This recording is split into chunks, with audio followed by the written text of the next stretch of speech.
Yeah. That's a theory creaking open, baby. Yo, welcome to the screen where the plot gets bent. Julie B deep dives, not just for content. She don't react, she dissects those threads from the lens. Catching clues y'all missed when the credits end. What you know about freeze framing frames and while you blinking, she building an evidence drum. Got a notebook bigger than the lore itself. In a chat full of nerds with a mental health shelf. Yeah, she sees the glitch, peep the double cross. You just watching TV, she talk to the boss. Every theory and thesis, no throwaway guess. While y'all on season 1, she in season 8. Said rewind and slow it, zoom and enhance. Julie B caught the symbol in the window glance. While you tweeting what just happened like a clown, she already made a flow chart, color-coded breakdown. They don't die like us. They don't vibe like us. They binge and they bounce. We revive that trust. They skip intros, we rev and frame. You watch shows, we decode the game. They don't die like us. Nah, they don't die like us. She cracked Severance before y'all knew it was deep.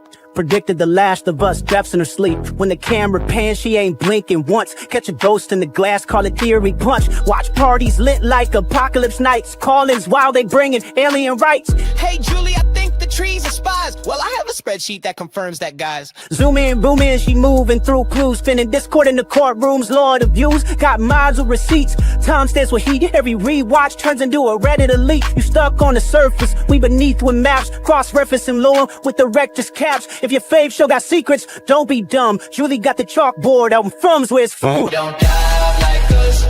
They don't vibe like us. They skim the edge. We inside that crust. They zone out, we zone in the pain. You say plot twist, we say nope, chain.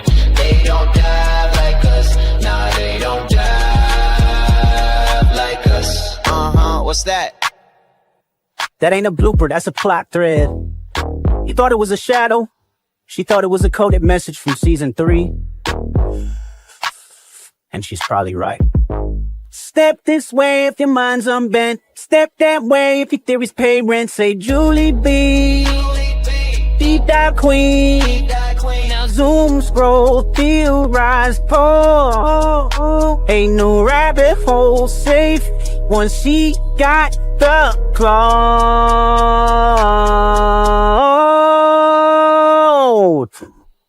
They don't die like us.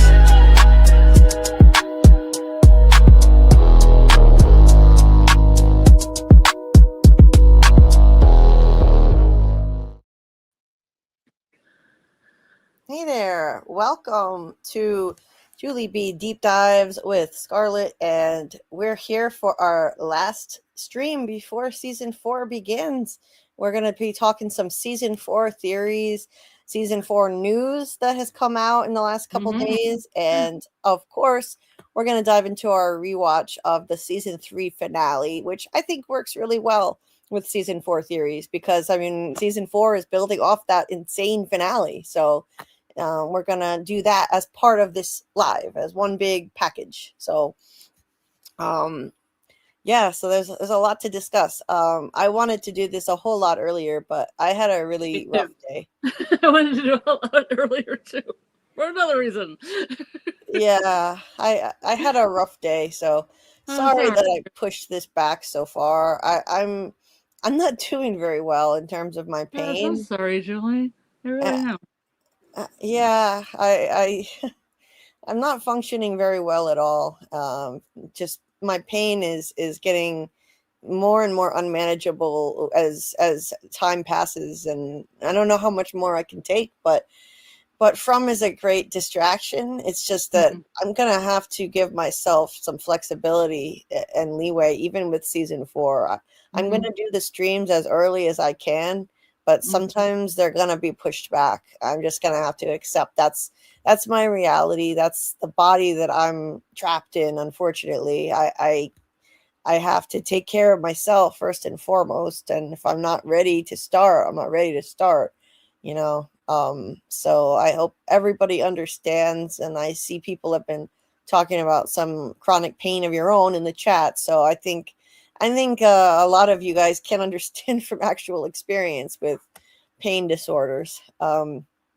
So I will do the best I can with season 4 streams. I'm going to try really hard to change my sleep schedule and manage my pain well enough that I can try and be somewhat on time and start somewhere between 10 p.m. Eastern and 10:30 p.m. Eastern. But the reality of it is that it may not be feasible. There are going to be days where it's going to be 11 p.m. Eastern or 11:30, and it is what it is. I can only do my best. I'm just trying to survive over here.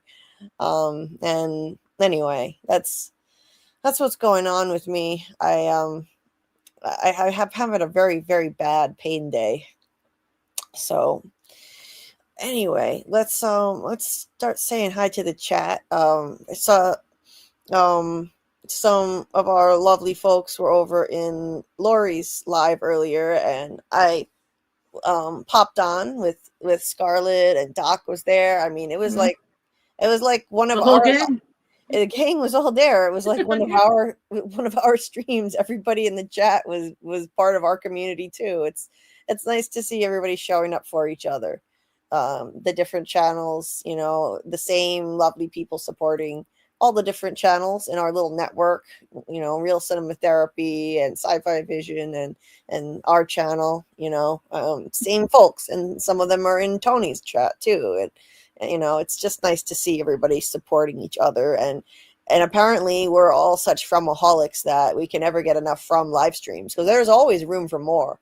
So if anyone else wants to start a channel, hey, there's room for more. I mean, there are only so many calendar days in the week, but when live streams overlap, people literally go in multiple chats at once. I've done it before. So like there's room for all of us in this community to support each other as content creators, because people will show up. People will come to all the live streams. It's really remarkable. I've never seen a fan base this jazzed about anything that I've been interested in. Like this is new to me. I've never been part of a fandom like this before. It's pretty cool. And Lori and Jen were celebrating their birthdays this week, so it was a really cool panel. It was very full.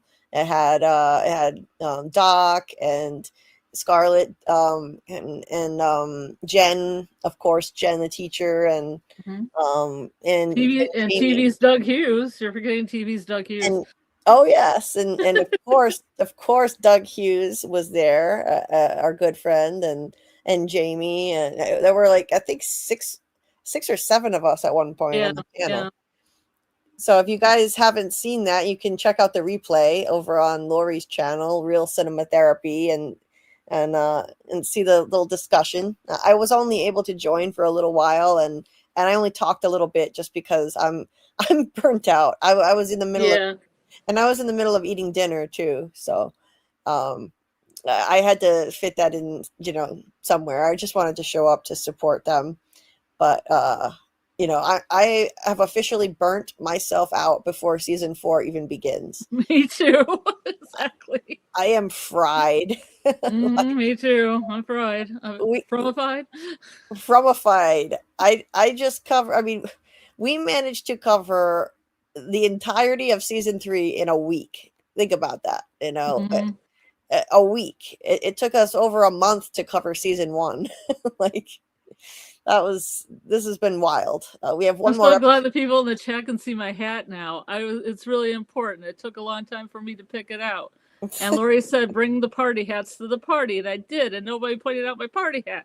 Nobody could see it because all the little icons were too small. There were too many people there.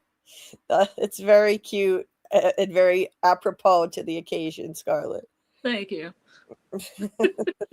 A crow with a party hat. You always come with the perfect avatar. Anyway, celebrate good times. Come on. Yes. Anyway, 31 people watching. Wow, thank you so much for being here. Please hit the like button. It tells YouTube to show this stream to more people. I picked up 11 new subscribers from last night's stream, which was the most I've gotten from a live stream in a really long time. That kind of thing happens when you hit the like button, because YouTube will recommend it to more people the more you hit the like. So thank you for doing that in advance. Let's say hi to the chat. We've got Miss Joan Michael in here. Welcome from Lee. Hit the like as you enter. Thank you so much for the support, as always. Let's start this party right. Jordan is here. Hey, Jordan. Nice to see you. Hey, Michael. Welcome, Michael. I've got there are two Michaels here, so I'll call you MG, and Miss Joan, I'll call you Michael. Make it less confusing. So MG, MG. Nice to see you. Michael, in pain but pushing. I feel that. I feel that. I completely understand. Sorry that you're going through a lot of pain right now. Hang in there. I hope you can manage it well. I hope you have some things that can actually help you, give you some relief. I understand all too well. Hey, Gabrielle. Nice to see you. Gabrielle went over there to support Lori too. Shit, what kind of Julie B community would this be without a few chronic pain people like us? Indeed, Hey, we're the chronic pain tromaholics over here. There are a lot of us. I don't know why. I don't know why I somehow attracted other chronic pain warriors, but I think it's just that there are so many out there suffering. It's shocking when you say that you're suffering pain, how many other people say, yeah, me too.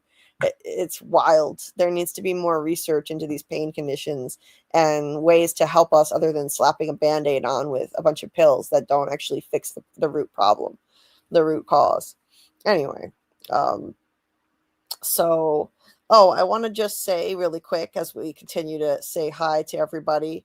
I want to thank everybody who's checked out my season 4 theory deep dive. It is jam-packed with all of my theories for season 4. I released it yesterday, and it's doing really well. It's up to almost 3,000 views right now. So, hopefully it did enough. Maybe it got hyped enough that after this trial 48-hour period that YouTube gives new videos, maybe it'll show this to more people tomorrow. I hope. So please keep watching it. If you haven't checked it out yet, please hit the like, comment. If you can hype it, that would be much appreciated. The first 48 hours is crucial. And tomorrow morning, late morning tomorrow, will be 48 hours. So Saturday morning. And so if you can do that, then that's much appreciated. And you have unbelievable power when you hype a small channel. It is your superpower. Small channels like mine get way more hype points per hype. 2.2k hype points for me every time you hype it. And that's really a lot of influence a single person can have if you hype a small creator. It's the like button on steroids, I always say. So just keep that in mind when you're deciding what videos to hype every week. You get 3 hypes per week.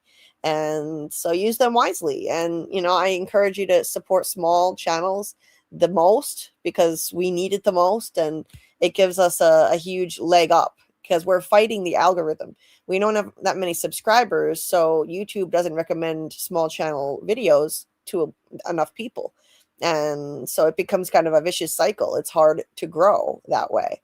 But the hype is a way up, a leg up, if you will. So the hype button, YouTube gives us that little extra boost. The less subscribers you have, the more points each hype is worth. So anyway, that's my stump speech on the hype for tonight. And I put the link to my video in the chat just now for anybody to check out if you haven't already. And even watching it, even if you don't have time to watch the whole 32 minutes, even 30 seconds counts as a view. Although I would encourage you to watch more because YouTube likes that if you consume more of the video. And it's packed with theories. It also has timestamps, so you can see all the different topics I have theories on. They're pinned at the top of the comment section, so you'll see. There's a section on Eloise, the boy in white, the scarecrow monsters, and the man in yellow, and Sophia, Jim. So all of the different topics that I have theories on. All the timestamps are there, so maybe that can encourage people to watch the video a little longer. Might pique your interest if you see the different topics coming up in it. I know 32 minutes is more of a time investment than a lot of people would like to spend, but I promise I worked really hard on it. There's no filler or meaningless crap in it. It's not a recap of anything. It's all theory based. And anyway, let me finish greeting everybody so I'm not like half an hour behind the chat, because right now I am 41 people. Awesome. Wow. I guess we could just go live any time of the night and it really doesn't make any difference. This is really cool. I guess, we just get people in different time zones. We get Europeans who are starting their day. Yeah, So the Australians. I noticed that, we've got Incognito who, loves this, loves these middle of the night streams because Incognito is in France. So I don't know why. Huh? Yes. I don't know why. Sometimes when I'm rambling, I literally find myself talking with my hands, even though my camera is off and no one can see me. I'm like sitting here, like I'm somebody who talks with my hands. So like I'm literally gesticulating to no one right now. Anyway, hey there, Jane. Welcome. Nice new name in the chat. I always loved the name Jane. I named one of my dolls Jane when I was a kid. I like those old-fashioned, traditional, classic names like that. And Jane Eyre is the name of my favorite book. Just one day left, less than 24 hours, we will have watched the first episode of season 4 of From. It is that close, and we will be streaming it in my Discord at midnight. I will stream it when it drops. So if anybody wants to watch with us, I'm going to put the link to the Discord in the chat right now. And it's also in the description of this live stream. So you can find it in there as well. And every week we're going to be doing these watch parties. And I think our friend Doug said he's going to join us. The man in yellow said he's going to be there with us for this watch party. I hope he's able to make it. We talked about it a while back, so hopefully he's still able to come. And after we watch the episode, we will have a voice chat. I know some people were saying like they wanted us to do a live stream after the episode. I don't know. I think it's kind of nice to do an informal voice chat instead and not always a live stream. But I will do a poll if people would like. I could do a poll here right in this live stream and ask like, what would you rather us do? Would you rather us go live and talk and do a call in live right after, or would you rather do an informal Discord chat? Because I would like to know how people actually feel about it. Not just do what I want to do. Anyway, but let me keep going through the chat first. Hey there, Tam. By the end of the day today, we'll be watching episode 1. Hell yes, we will. Gabrielle too. I'm literally in a chronic pain flare right now, being like, Julie, whenever you show up, I'm here. I'm so sorry to hear that. I completely understand. I literally do feel your pain, and I'm relieved that you don't mind. I show up at all kinds of random times because of my pain, and I appreciate everybody's understanding and just showing up whenever. That really means a lot to me. It's a relief because I've been worried that I'm just going to destroy my own channel by not being able to stick to a schedule due to my pain. But so far, it doesn't seem to be hurting anything. So I can't thank everyone enough for still showing up. Pretty much put this new song playing on repeat. Which song, Michael? I think I missed something. Because this was before. This wasn't like the theme song of the channel he was talking about. So I'm not sure. Michael says the people got the screeners all seem pretty happy. Yes, I have been staying away from any of that. I'm leery of talking to people who've seen screeners or watching their videos, but most of them are responsible and they don't seem to, they don't give anything away. I did hear one person say that, he thought it was great. The first 2 episodes were explosive, as usual. Oh, was it Doug? It wasn't Doug. It wasn't Doug. It was a YouTuber, and he don't worry, no spoilers. He just said that it's basically season 3 was setting up season 4. Season 3 was a great setup, and season 4 takes it from there, which is what we figured anyway. And first 2 episodes were very fast paced, lots of momentum. That's pretty much what we're used to. That's how every season is. Then it slows down a bit, it ebbs and flows, and then it picks up the pace again. Then that's it. That's all he said. And I have no desire to see any spoilers. So we have a spoiler-free policy here. If anyone sees spoilers or leaks of any kind online, if you share them in this chat, you will get banned. Zero tolerance policy for spoilers. Same thing with the comment section. I watch it like a hawk. And if I see anything that even appears to be a leak, if I even have any question in my mind, like they saw something, then I will delete it. We're not going to play games like that here. We don't want spoilers. We don't want to hear anything that could be out there. And I know there are going to be irresponsible people saying stuff. I just know it's going to happen. So I would advise people stay off of Reddit, because spoilers are often rampant on Reddit. You're going to be pretty safe if you're here in this channel, because I pay attention to everything. I always read every comment I get, and I'm on top of it. I'm on it, and I will delete anything anyone posts that is a spoiler or a leak. So you don't have to worry about that. And before anyone comments in my chat, in my comment section now, it says channel guidelines now. I put it in my guidelines, no spoilers for ongoing series. So people know that before they can even comment, I think. It should say that. So yes, beware of spoilers. I wish relief to everyone. Me too, Gabrielle. We deserve it. We deserve better than this. Me too, chronic flare right now. Body is on fire. I'm so sorry, Michael. My body is on fire too. It sucks. I'm so sorry that you're suffering too. And I hope that you guys feel better. Take care of yourselves. And maybe some From endorphins will help. Let's get into some From endorphins. And, get that going. Get some escapism going. I know I need it.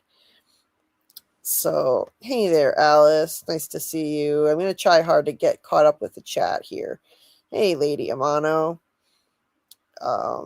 Let's see. Gabrielle is East Coast, Brooklyn. Nice. And Michael is on East Coast time. And other Michael, MG, is West Coast. Oh, no wonder MG is able to stay all night when we're here all night, because you're on West Coast time, so it's a little earlier for you. Nice. So let's see. Just scrolling through. Hey there, Kelly. And hey there, this is a new name. I love Marilyn Manson, 89. Welcome. Nice to see you. Welcome to the channel. If you're not subscribed, please consider subscribing. I recently passed 2,000 subscribers, 2.2 something K right now, and trying to reach 3K subscribers by the end of season 4. I don't even know what season we're on. I'm so burnt out. Trying to reach 3,000 subscribers by the end of From season 4. So please consider subscribing. Hit the notification bell, enable all notifications, because I do sometimes have to postpone my streams due to my severe pain condition. So, hey, third shift lurker, nice to see you. And join the Discord, because that's another way to keep on top of when we're actually going to be doing streams if I do have to postpone them. And we do those watch parties, and you can share your theories. Love to hear those theories in there. I'm going to get in there and actually start reading more now that we're caught up on the rewatch. And if you have theories that you want us to talk about on the live, you can tag me, and I'm always open to discussing your theories, because I know it's hard to fit theories on this crazy show into the character limit of a live chat. I know I always had trouble doing it. That's why I started my own channel, because I needed a place to actually ramble about my very lengthy theories. Yes, excited for this last deep dive before season 4. Thanks, Gabrielle. Glad you're psyched about it. I'm psyched to just dive into this amazing finale and hype us up for season 4. And Scarlet is so booked and busy these days. Yes, you must be burnt out too, Scarlet. You're on Yeah. the Sci-Fi Vision channel, and guest appeared on Lori's channel tonight, I wrote the trivia too. yeah. So And it's my a lot. goats are on strike. My goats don't even want to appear because they're on strike. Oh yeah. Yeah. Thanks, MG and Gabrielle. Thanks, Papa Socks. I'm doing the best I can with the pain, but it is breaking me down. Gotta say, it's breaking me. Thanks. Your best is good for us. Thanks, Michael. Papa says my dream came true. Earlier today, you were on a panel filled with women talking about From. Hey, I remember that, Scarlet. Do you remember that? What? Do you remember Papa Sock saying that he way back when I was starting my channel, he was hoping to see like a bunch of women covering From together doing a panel like you and me with a bunch of other female content creators. And his dream came true. And his dream came true. Yeah, that's really cool. Thank you for saying that. Because sometimes there aren't enough women content creators out there, and especially covering things like sci-fi and horror TV series, it's more male dominated. So, we're out here representing the ladies, and there were some awesome ladies covering this show. Yeah, Lori, Jen, and Jamie and Karen. And Jamie and Karen and Cyber Queen Media. Queen Media, Jazzy and Kelly and Dawn. Yeah. It's a lot of awesome ladies. And on our panel earlier, it was Lori, Jen, Scarlet, Jamie, me, and a few awesome guys as well. So that was fun. Jordan says, dude, we love you. And as one chronic pain enjoyer to another, I really feel with you and for you. And I just love this damn community so much. Capital letters are hard. Thank you so much. That's very kind of you to say. Very empathetic. And I'd expect nothing less from these amazing people. And I'm sorry that you're also suffering. Yet another chronic pain warrior. Papa says, I was so annoyed and almost an ass, to be honest, that all these men were talking about Fatima's pregnancy and not one man invited a woman on to speak on their theories. So glad to see you hold it all down. Well, thank you. That is refreshing to hear that coming from a man. Thank you. That's really cool. Because all these men had all their opinions about Fatima's pregnancy and, women's very, issues that are very particular to women. And it would have been nice to see more women included in discussions like that back when that was happening. So that's cool. It's nice to see, men supporting female voices in this community like that. And there's certainly a lot of great women out there covering this show now. Heather says, I can't stay for the stream tonight, but wanted to pop in and say hey and give a like before I pass out. Well, that's much appreciated, and I totally understand given how late this is. This is not going to be a 7-hour stream tonight. We only had to do that because we were covering 3 episodes of the Rewatch at a time, and now we only have 1 to cover tonight. So we can do this in a normal amount of time. How about that? Amazing. You can actually do that. Some normalcy. I know the long lives can be fun, but it was burning me out doing that many of them. Yep. Fromly understands whatever you are going through. This fandom really blows my mind. It really does, Gabrielle, 100%. It really does. Blows my mind how empathetic and compassionate everyone is. Just more loving than my own extended family ever has been to me. More understanding and accepting. Hey, Incognito, nice to see you. And Michael just made a new song. MG made a new song. Cool. You can certainly share that with us during the stream. And let's see. Huge gulf between a person who's pregnant and a person who tries to put themselves in a pregnant person's shoes, which is not easy either way. Yes, that's true, Jordan. That's true.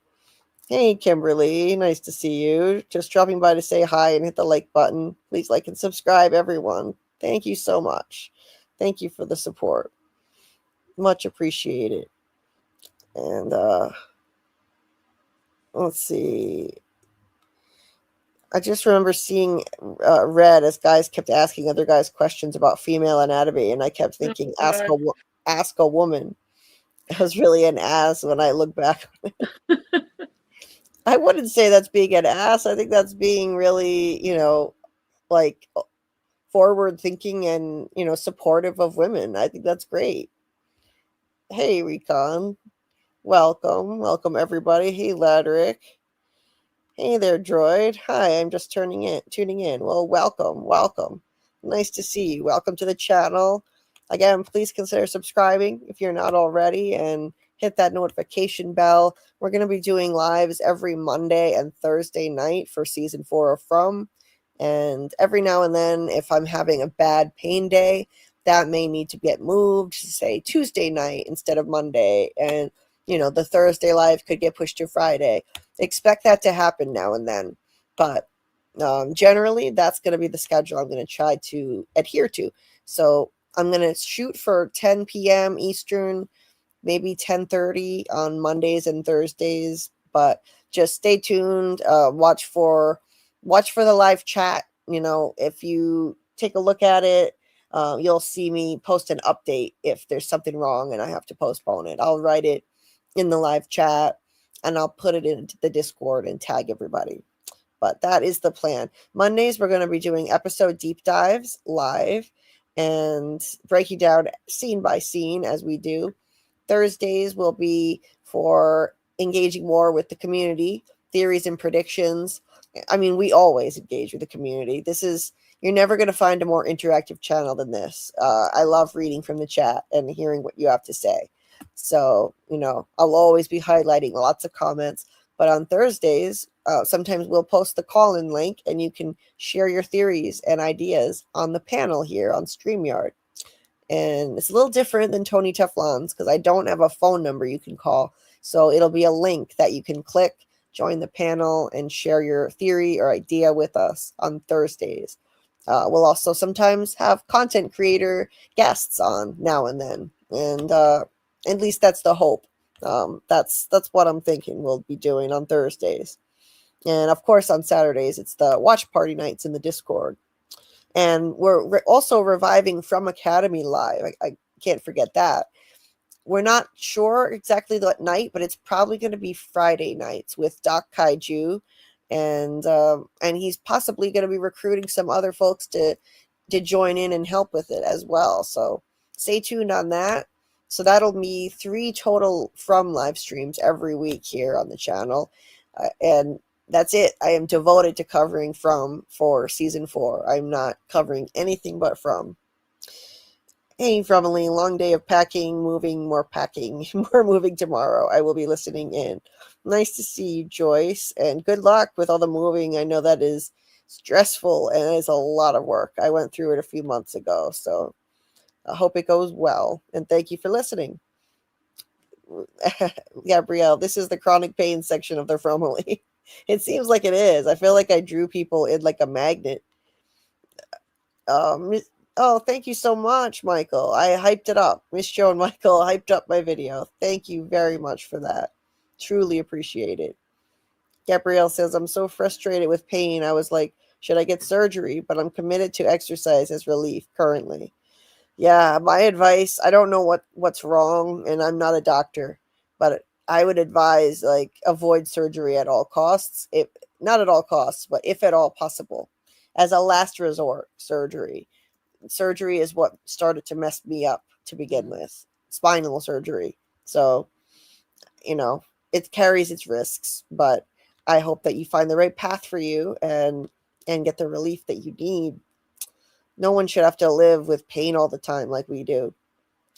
I hope to dream of crows in party hats. Nice, Joyce. Nice. Oh, my bell. My bell's downstairs. Yes. Ding, ding. Yep. Ding, ding. Yeah.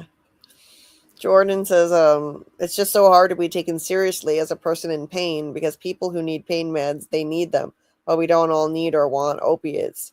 Yeah, I understand that kind of stuff too. I get it, Jordan, and it's really hard, and I feel for you. Hang in there. It's very hard to be taken seriously, and I've fought that battle. Hey, Tam. Nice to see you, Tam Keen. And Suno. So Michael MG shared the Suno link to his new song in the chat and dropped it in Discord, so you can check that out. His new From song. Very cool, Michael. And I don't know how I missed that link. I didn't see it. Thanks, Gabrielle. Thank you for hyping my video. Much appreciated. You have so much power with every hype when you do that for my channel. I can't even believe it's so cool what YouTube is doing now. What an awesome new feature to help small channels. I mean, big channels sometimes have the hype button too, but they don't get as many points. And I think it's generally designed to help small channels get a leg up and get quote unquote discovered. Droid says, I haven't seen the newest video, but I am curious if you mentioned or have any theories around Bicycle Day. Yeah. Aha. It's interesting that they're releasing it on Bicycle Day, isn't it? Mm-hmm. Yeah, so Bicycle Day. So this is the LSD thing, right? Mm-hmm. I have an article. You want me to send you an article? Sure. Yeah, send it to me. Let me see. I'll find the link up here. I think it's somewhere up here. It's from the Smithsonian. Mm-hmm. It's a psychedelic holiday, and it's interesting, and I think it's possible that MG's theory could be right. MG theorized a long time ago that Tabitha and Jade need to trip on mushrooms to see visions of their past lives, like Miranda did. She tripped on LSD.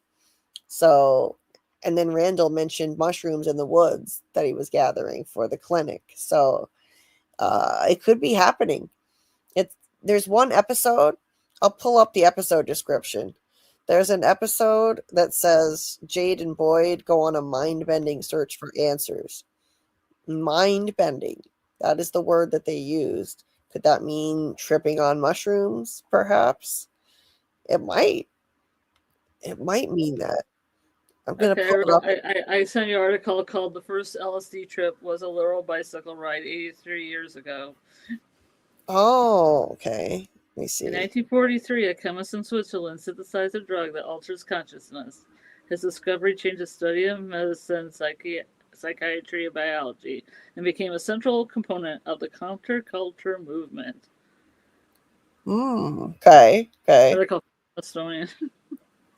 Nice. Okay. Fascinating. Yeah, I had, until this came up with From, I had never even heard of Bicycle Day. So it is interesting, and it might not be a coincidence that they picked that day. And here's the episode. It's called What a Long, Strange Trip It's Been. Mm-hmm. Boyd and Jade set off on a desperate, mind-bending search for answers.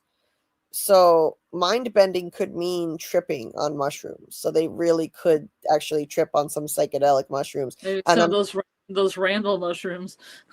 Yeah, so it's possible Jade might do this and try to see some of his past lives, just like Miranda did with LSD. And this title could refer to a drug trip. What a long, strange trip it's been. Mm-hmm. So, or a bicycle trip when you're on LSD. A double trip. Yeah. Hey, Amanda. Or let it play in the background after watching it first. Watching what first? I'm not sure what that refers Your to. video. Oh, yeah. You can play my video in the background. That's right. Yes. Thanks, Amanda. You can do that too. You can just play my video in the background, and, it counts as a view. You can literally just have it playing. Hey, Brandon. Nice to see you. Welcome. I'm sure it makes a difference, but we're the chronic pain crew. Yes, Gabrielle. It's 1:30 a.m. in NYC. Well, it is 12:58 here in Iowa. Would have been up regardless. Yeah, me too. I am always up all night. I'm trying to change it, but it's hard. Incognito says, I think I figured it out. So from is, never mind, it's a secret. No, you got to tell us. You got to tell us.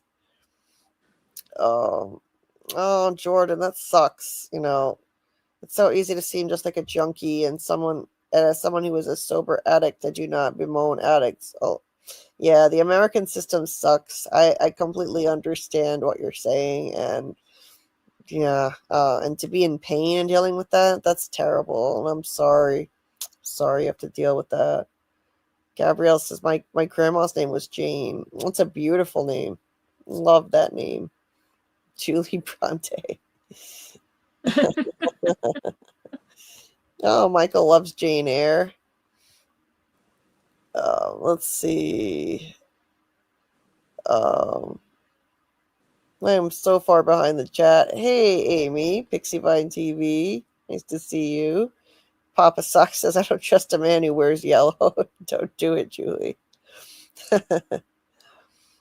Gabrielle says, my bestie is coming over to watch the premiere, so I'm here for any live stuff, but if not, we will just chat with ourselves. The MG wants a Discord voice chat and then live stream on Monday after cable folks are able to watch.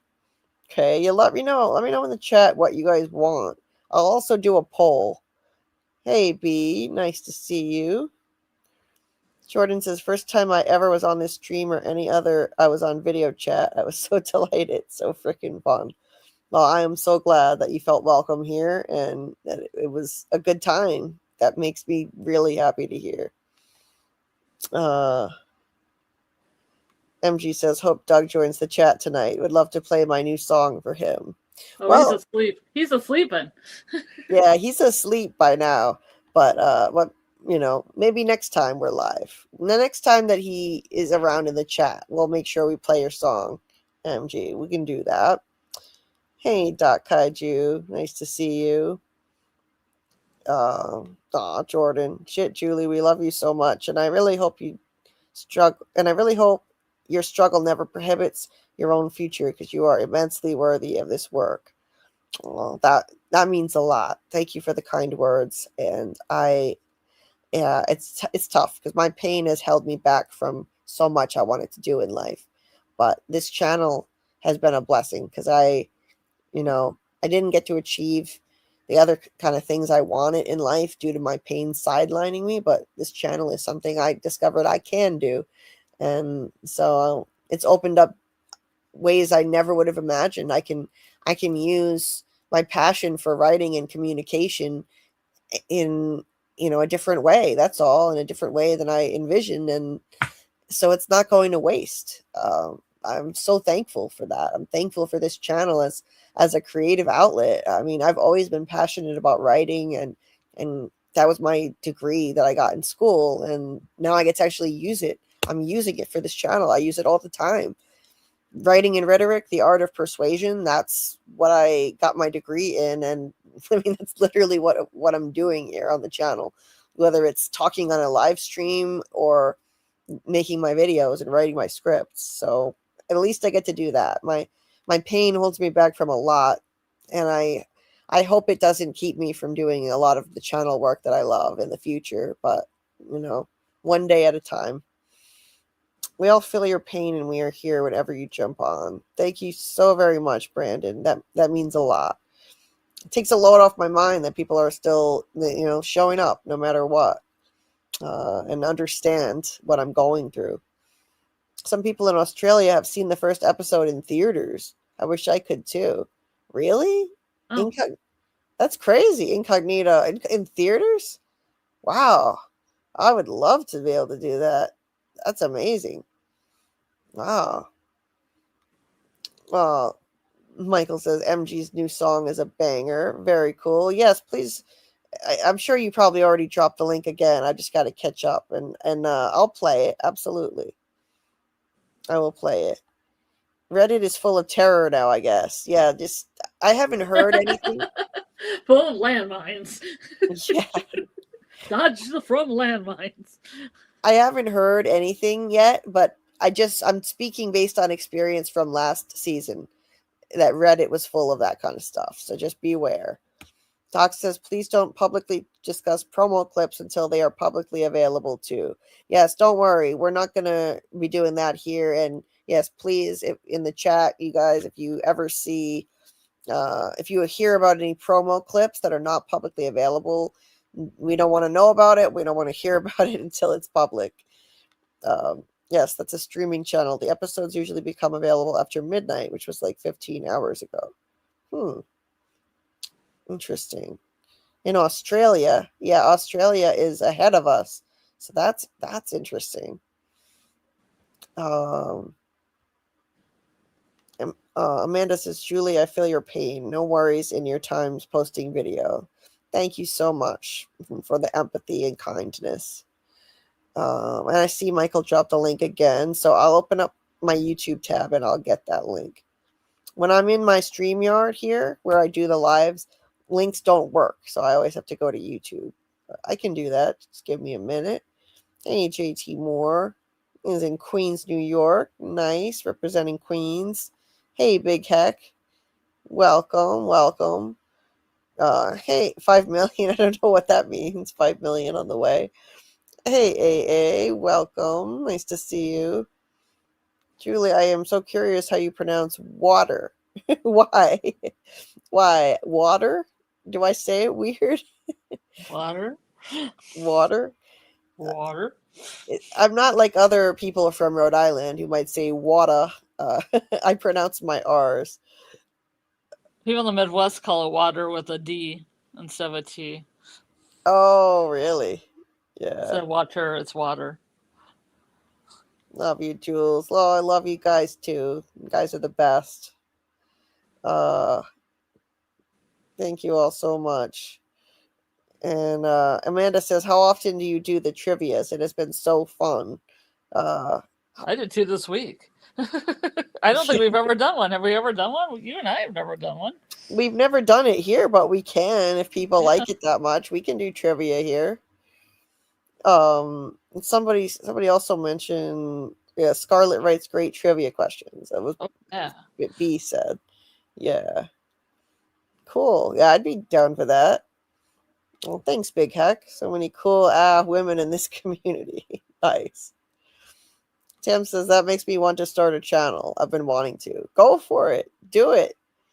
Start a channel. There's room for all of us. There's room for as many people who want to start a channel, and we will be here to support you if you do it. You know, just like we've done for other people, like when Lori started her channel, and you know, I always want to support anybody who wants to do their own thing and, you know, make your own space. Like other people helped me when I started, like Tony Teflon, for example, helped me. And other creators gave me advice and helped me get started. And I believe in paying it forward and supporting others in the community. Anybody who wants to spread their wings and do their own thing. You know, there's room for all of us. I don't know if you want to talk from Tam or something else, but we will definitely be here to support you. I mean, I've plugged all kinds of channels, not just channels covering TV shows. Hey, Daryl, nice to see you. Harrow, welcome. Another new name in the chat.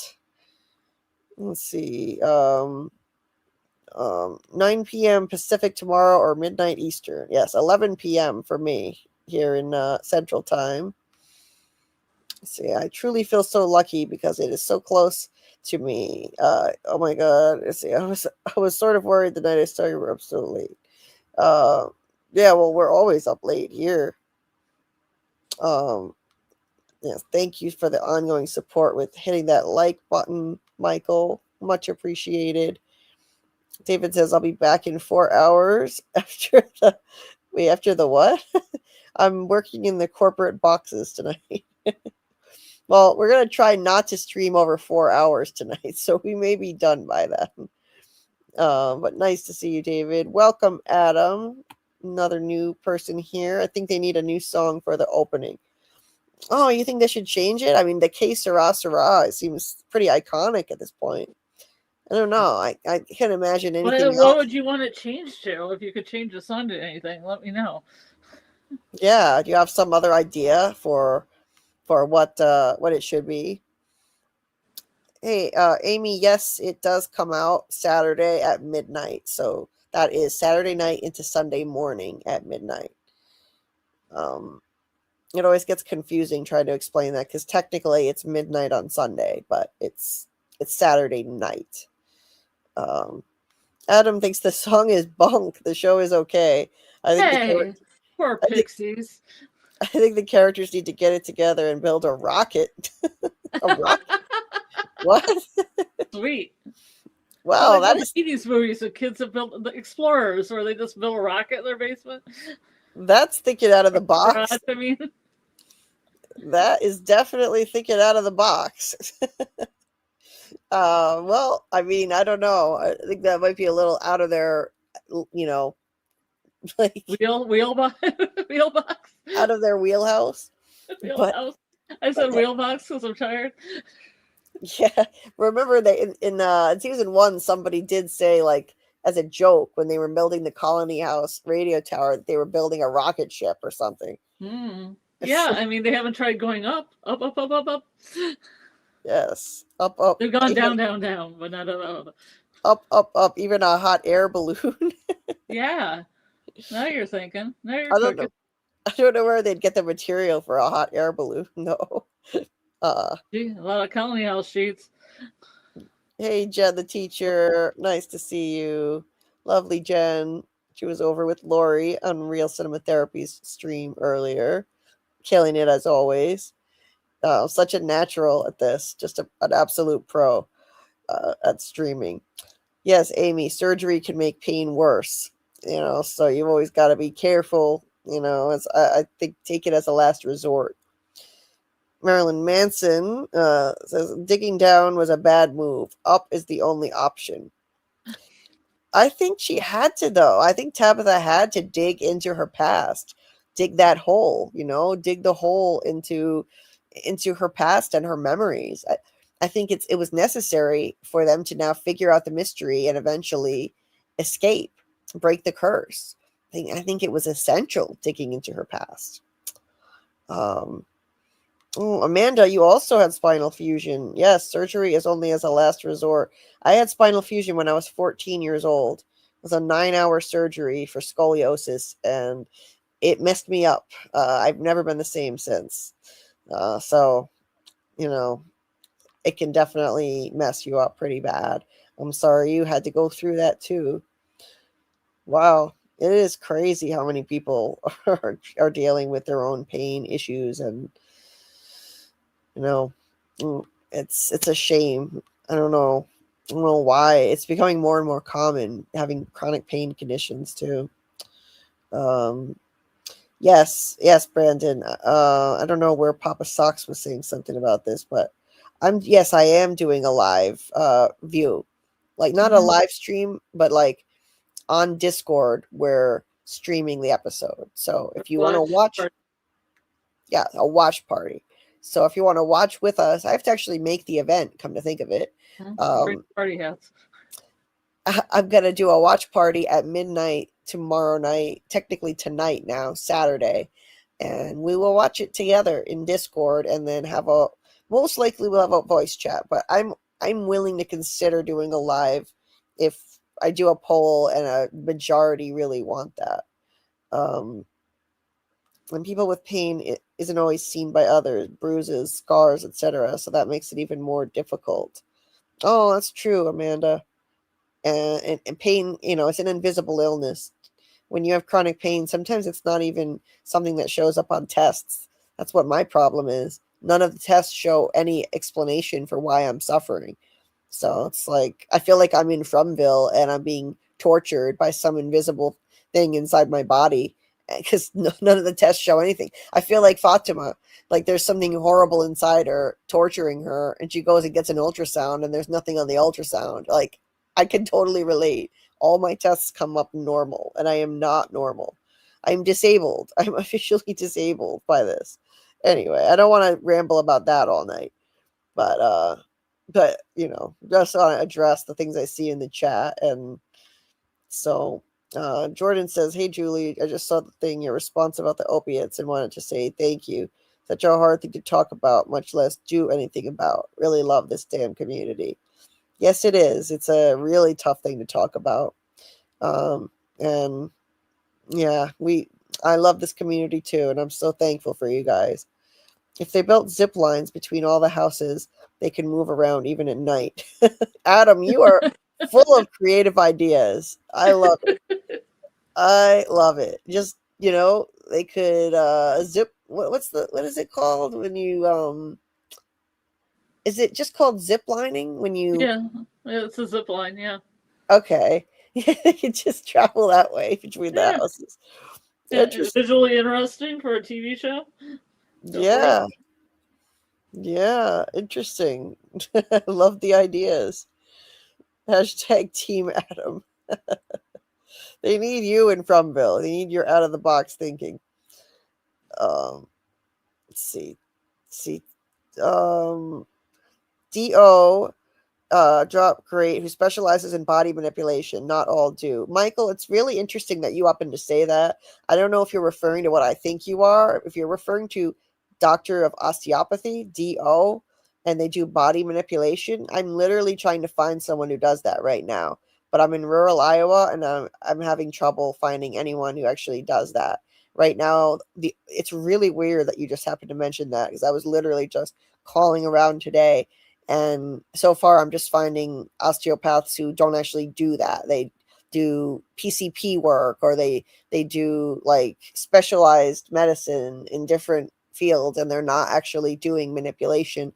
That's what I want to get back to doing, and I'm having trouble finding that. So that's anyway, it's something I'm working on right now, trying to find someone who can give me some pain relief.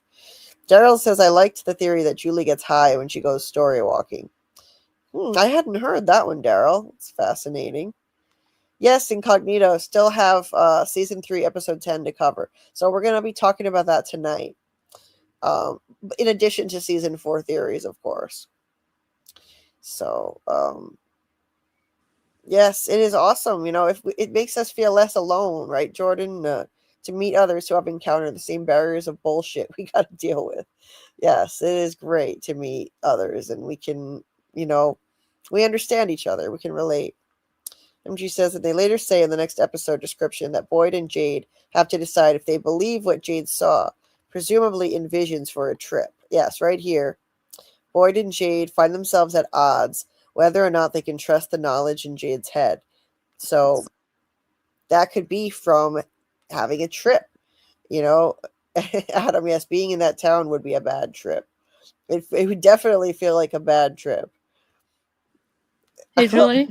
Yes. I'm gonna move my laptop, so I'm gonna be gone for a little bit, but I'll come back in. Okay. Bye for now. Okay, see you in a bit.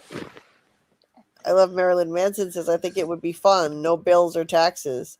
Can't go out at night? No problem. They had a little twisted utopia for a while there until they started breaking the rules and seeking forbidden knowledge. The radio tower, going in the woods and looking for a way out. They were living it up before that. They had an eternal summer, no bills, no taxes, free food. They kind of were living the life, but like in the Garden of Eden, they kind of had paradise lost after they started seeking the forbidden fruit. This show is full of biblical references, and knowledge comes at a cost. They pursued forbidden knowledge. Fatima and Ellis were portrayed as Adam and Eve in the tapestry on the wall in their room. And, it's interesting how they did that. Let's see. Papa Socks, 60 people are streaming now, minus the 15 likes equals, oh, I hate math. Maybe more people should like. Please hit the like button. It's not hard. It's free.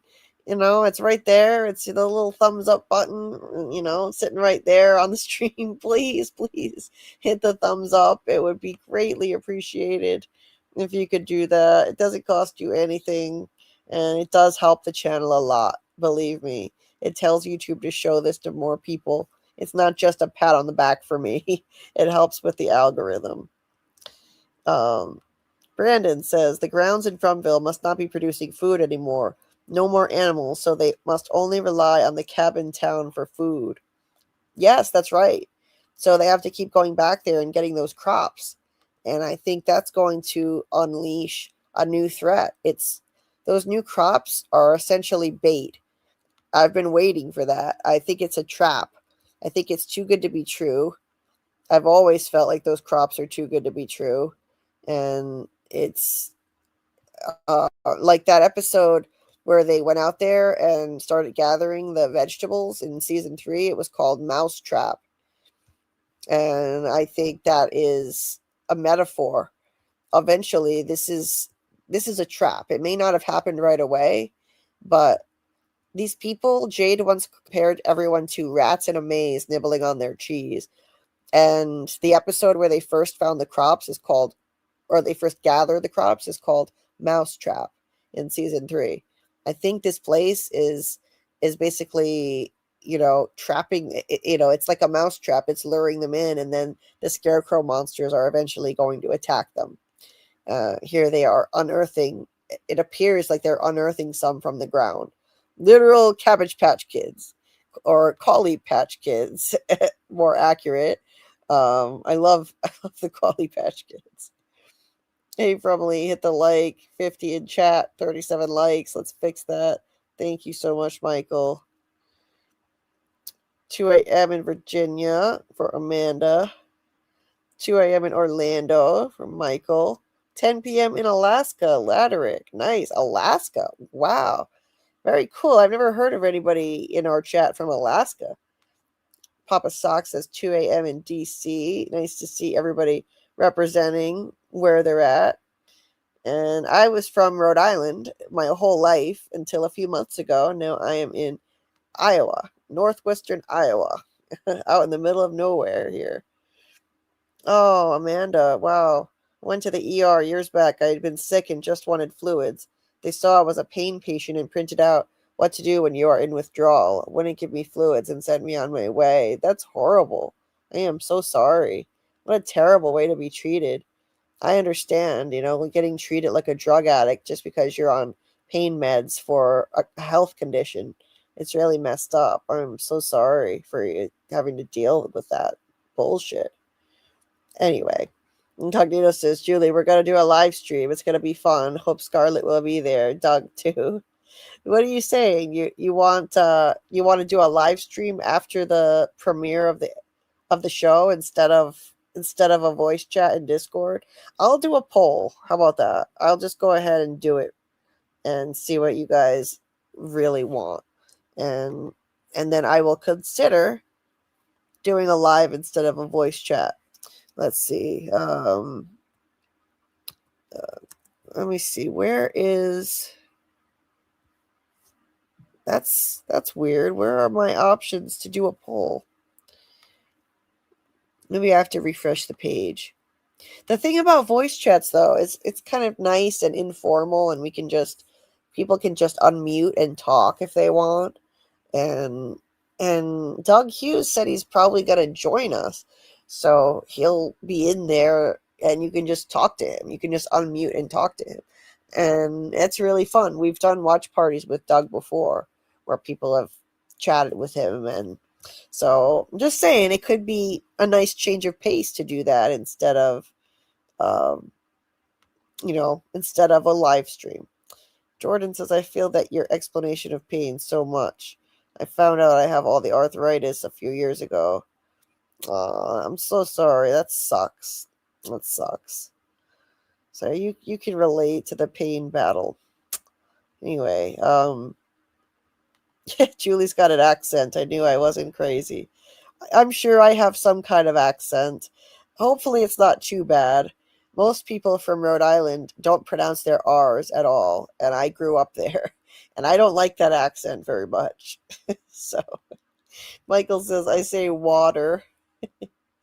Indiana boy. Yep. Yes, let's talk about the show. Let's focus on some From now. Absolutely. So yes, Incognito says, except you and Jeremy, I'm not following any other channels. That's good enough for me. Oh, well, that's very kind of you. Thank you. I really appreciate the support. And real cinema therapy videos. Nice. Well, she makes amazing videos. She does an awesome job.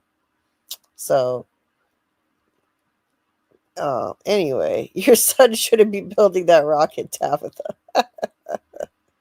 Yeah, a rocket out of Fromville. Imagine. Time to get to the finale. Otherwise, this might be another 8-hour stream. Yeah, we're gonna be talking about the season 3 finale tonight. That is definitely one of the things we're gonna be diving into.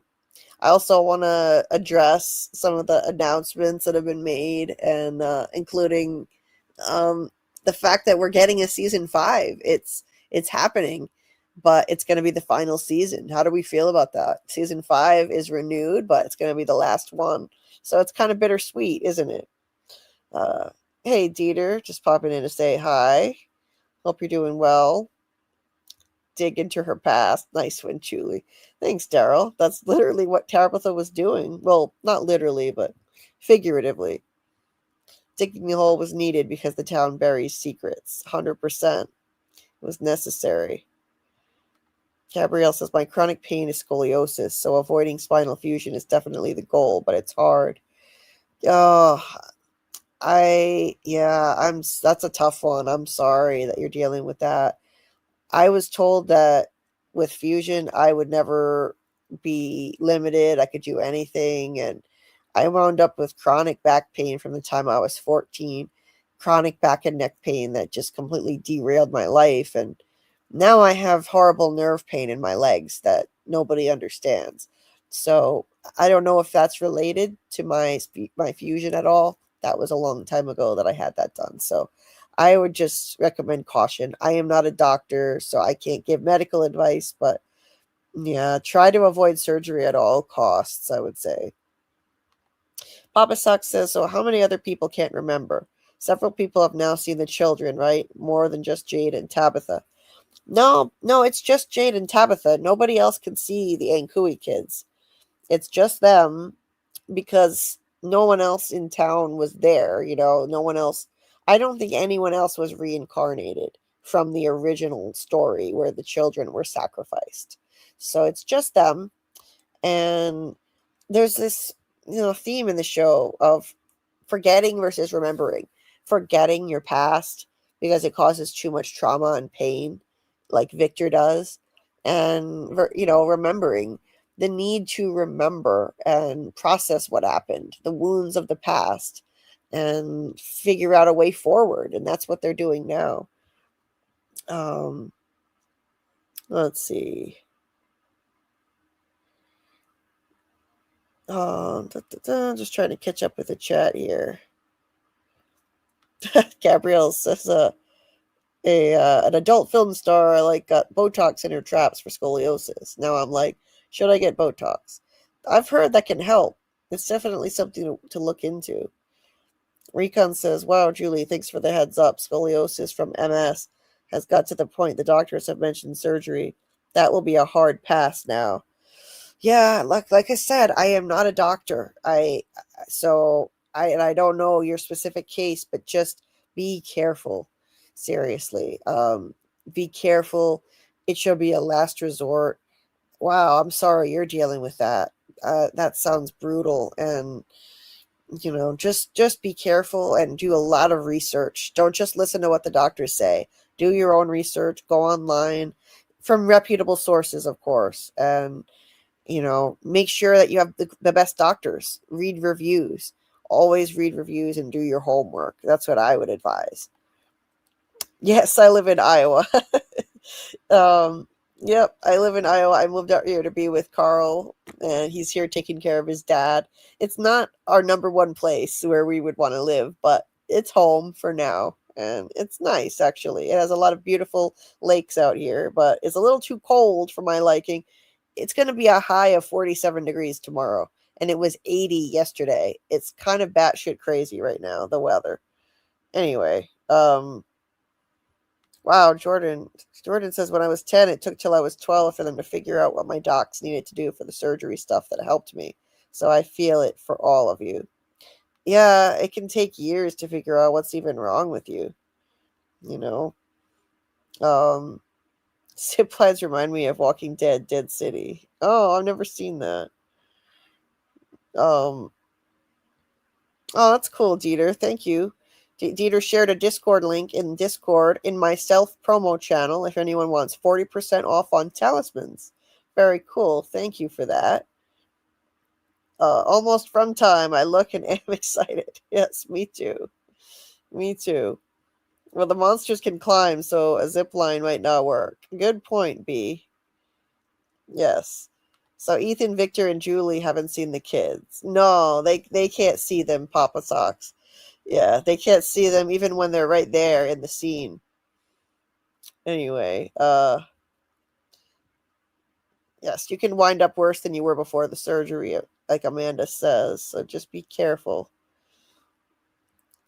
Daryl says Tabitha saw a kid in the tunnels. Victor was with her, but no, Victor didn't see the kid.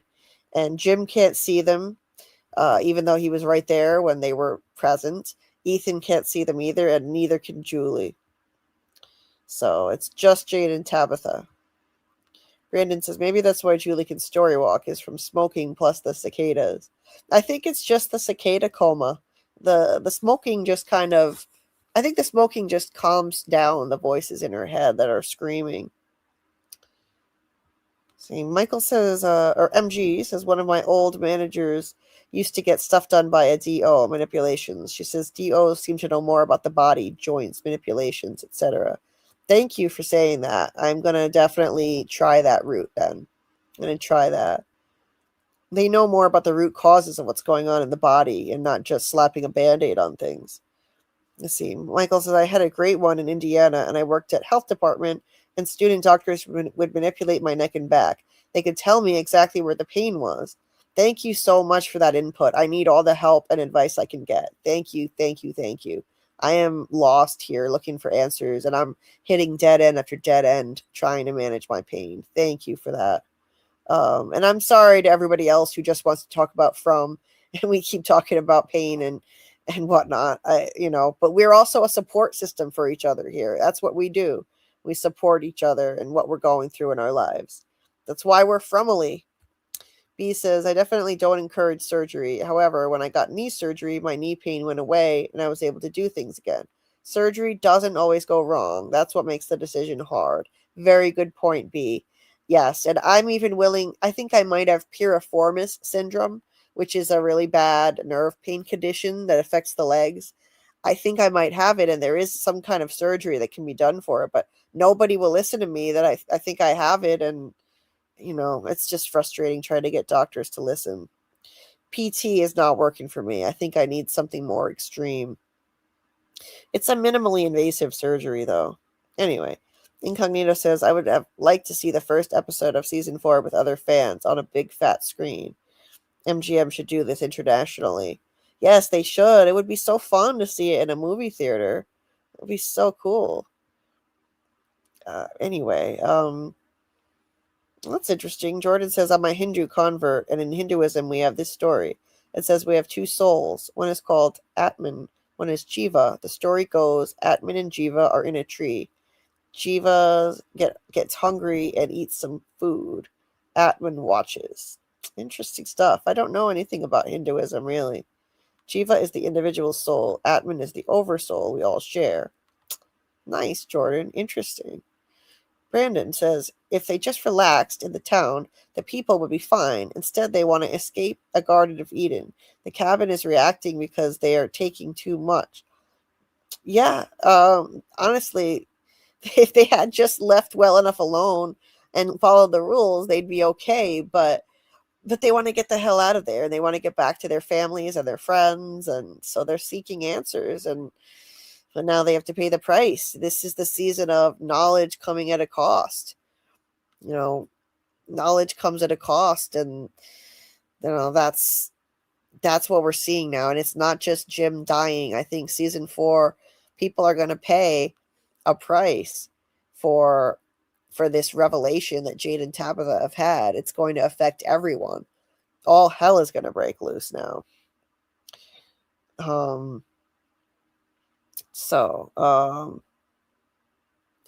Brandon says live stream after. Voice chats are always great. I enjoyed it when I was speaking with everyone. Let's see. I am from Rhode Island, actually, incognito. I'm from Rhode Island. Hey, Avon. Hi, Julie. We are watching from episode 1 tonight on Discord. Yes, Saturday night we are. Episode 1 tonight on Discord in the watch party. So I'm going to make an event in Discord today. That is Saturday. I'm going to tag everybody and it'll be a watch party at midnight. As soon as the episode drops, I'm going to stream it. And if anybody comes in late, I might stream it a second time for those who come late. And we'll have a voice chat. That's most likely what we're going to do. But I know I keep saying I'm going to do a poll to see if people would rather do a live. And I will do that. I'm happy they're ending the show when it's best for the story. Me too, Daryl. I think they need to, they said that they want 5 seasons and they're getting 5 seasons. That's what the creators of the show said. So I'm happy to hear that. Amanda says, after all my surgeries, I lost a lot of friends because I couldn't keep plans and they assumed I was faking. I found out who my real friends are. My pain changes minute to minute. I am so sorry for what you're going through.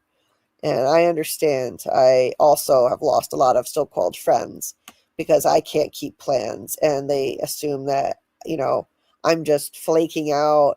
I just need to plan better. And it's easy for people to judge when they don't live in your skin, isn't it? You find out who your real friends are. And yes, I'm the same way. I am living minute to minute, hour to hour, day by day. That's all we can do. And unfortunately, not everyone's going to understand. I'm sorry. It's very hard to get understanding, but we are here for you. We're your friends, and we understand there are a lot of pain warriors in this community. So we've got your back. I just wish we could all be closer together and hang out in person, but we do our virtual hangouts, and these friendships are just as real as in-person friendships. So we are all here for you, Amanda. I'm glad you found us. I'm very grateful to our family. Me too. And I'm glad you're in the Discord now, because we're going to be doing those watch parties every week, and we'll do some other fun watch parties in there too. Sometimes we just watch movies, of other stuff that's similar to From. See, Michael also has chronic neck and back pain since he was 14. Oh, and horrible nerve pain, nerve endings destroyed, plus autoimmune disorders. My heart goes out to you. I am so sorry. I can relate with the horrible nerve pain. I live that every day. I am so sorry. I hope you can get some relief. Ant says, I'm hoping in this season we get to see the boy in white and the man in yellow have shared screen time. Those two, I'm sure, have a lot of secrets they can explain about what the town's secrets are. Yes, they need to. I think I have been saying since the finale of season 3 that I think these are our two opposing entities that are, two ends of the spectrum. The boy in white, I think, wants to make all of these cycles stop, and the man in yellow wants it to continue. The man in yellow is feeding on everyone's fear and suffering. I've been saying since the end of season 3, I think the man in yellow is our big bad. He is the evil entity feeding on everyone's fear. And it just fits from a writing perspective. As a writer, it's always just made sense to me that these are our two main entities. They're both referred to by the color that they're wearing. The man in yellow and the boy in white. It's elegant in its simplicity, and it fits. And I really believe this is our big bad. The boy in white is trying to make all of this stop. That doesn't mean that he's perfect. It doesn't mean that he's a pure, angelic, saintly entity. I think that he does messed up things for the greater good of all to try and make all of this stop and so-called save the children, whatever that may mean. Save their souls, perhaps. I think the boy in white brings people to town to try to make all of this stop, which hurts those individual people bringing them to this place, but it helps everyone. It's the trolley problem at work here. That's what I think is going on. And I have videos breaking that down. If anyone wants to hear my theory in full about the boy in white versus the man in yellow, I have a 2-part video theory that is linked in the description of this video. If you look all the way down at the bottom, I have links to those. I have a whole playlist of my theories on From. But I put that out last year. I might just re-upload it because a lot of people missed it. I released them when the show wasn't trending anymore. Let's see. Julie and Carl, come to NC. Weather is pretty good. North Carolina, really? Is it better for pain conditions? Because I need a place that's easier on my pain. Iowa is very cold and brutal, and the weather keeps swinging back and forth. Thank you so much, everyone who is being so kind to each other here, to the people who are suffering from pain. Thank you for being so amazing and being the Fromily that I know and love. Like Tam here saying, Amanda, I'm so sorry. Not that this removes the pain of that, but at least you have the clarity on who's a real friend and who isn't. And Daryl says, we the Fromily are grateful for you. To Amanda, you guys are the best. Thank you for supporting each other. This is the kind of beautiful community I wanted to build here. I wanted to build the kind of supportive community that I always wanted and couldn't find. You know, the Fromily is already that, but I wanted to build my own little corner of it. You know, it's just a place where we support each other and lean on each other when we need that. When we need empathy and kindness. Hey there, Pug. Welcome. Nice to see you. Daryl says, considering season 4 is going to be the penultimate season, I'm expecting a few main character deaths and a lot of answers. Yes, me too. And in my video, my season 4 prediction video, I did mention one of the deaths that I'm predicting. I think Donna might die this season. I'm thinking Donna might die in the cabin attack with the scarecrow monsters. That's one of my predictions. I'll put that in the chat again. The link to my theory video. I think Donna might die. She's in the foreground of the shot when the scarecrow monster blasts through the door like the Kool-Aid man and looks like it comes right at her. You can see the back of Donna's head. I'll pull that picture up right now. You can see the back of Donna's head, and then there's a POV shot. And we can't see who it's attacking, but there's her head. This is Donna's head. I'm convinced that's her head. There was, in the teaser, we saw Donna coming up to one of the totems. So she's going to be there. In the teaser trailer, she was at the village with a totem and a backpack. So she's staying overnight. This thing blasts through.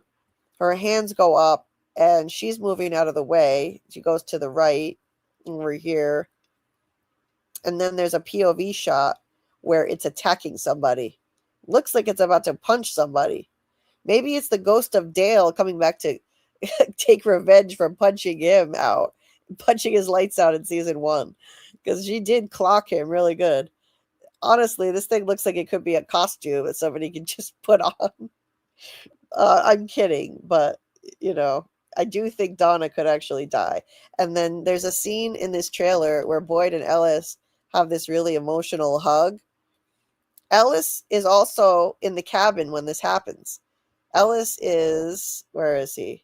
Ellis is right here, diving out of the way, right? And then we see him and Boyd hugging. Boyd looks like he's crying. Where is it? Boyd looks like he's crying, and Ellis is the one comforting him. Boyd is sobbing. Ellis has a kind of stoic look on his face, and I think this could be, where is it? I think this could be Ellis comforting Boyd after he delivers the news that Donna died. I mean, we need some major deaths, I think, to establish the stakes. Where the hell is it? I'm going to just pull up my slideshow for my video at this point. At least it's more in order and logical. Jesus. This thing is like, it is so jumbled up. Here it is. So Ellis has this look like, being strong here. He has a stoic look on his face and hugging his dad really hard. And Boyd has his face twisted in emotion, crying here. He and Donna are close friends. They used to fight a lot, and now they're close friends. So this could be Ellis coming back and delivering the news that Donna died. And if we go back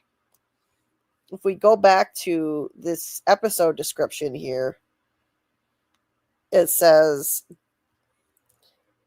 a food run to the settlement takes a chilling turn in episode 5. Episode 6 says deeply troubling news from the settlement makes its way back to town. So, and then in this one, best laid plans. I heard somebody in a live chat say maybe this means something about being laid to rest. Maybe Donna's funeral, perhaps. They're laying someone to rest. Best laid plans. That's not my idea. Somebody else said that in a live chat. I don't know who it was, and this one has no synopsis. They're covering up what's happening in episodes 7 through 10. There is nothing here. This is just a description of the entire series. Residents of a small town search for a way out, blah, blah, blah.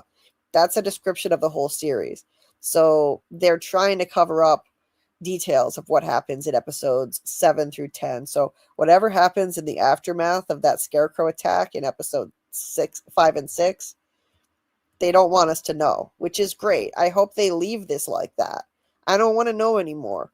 They give too much away. I want to be surprised. So we'll see.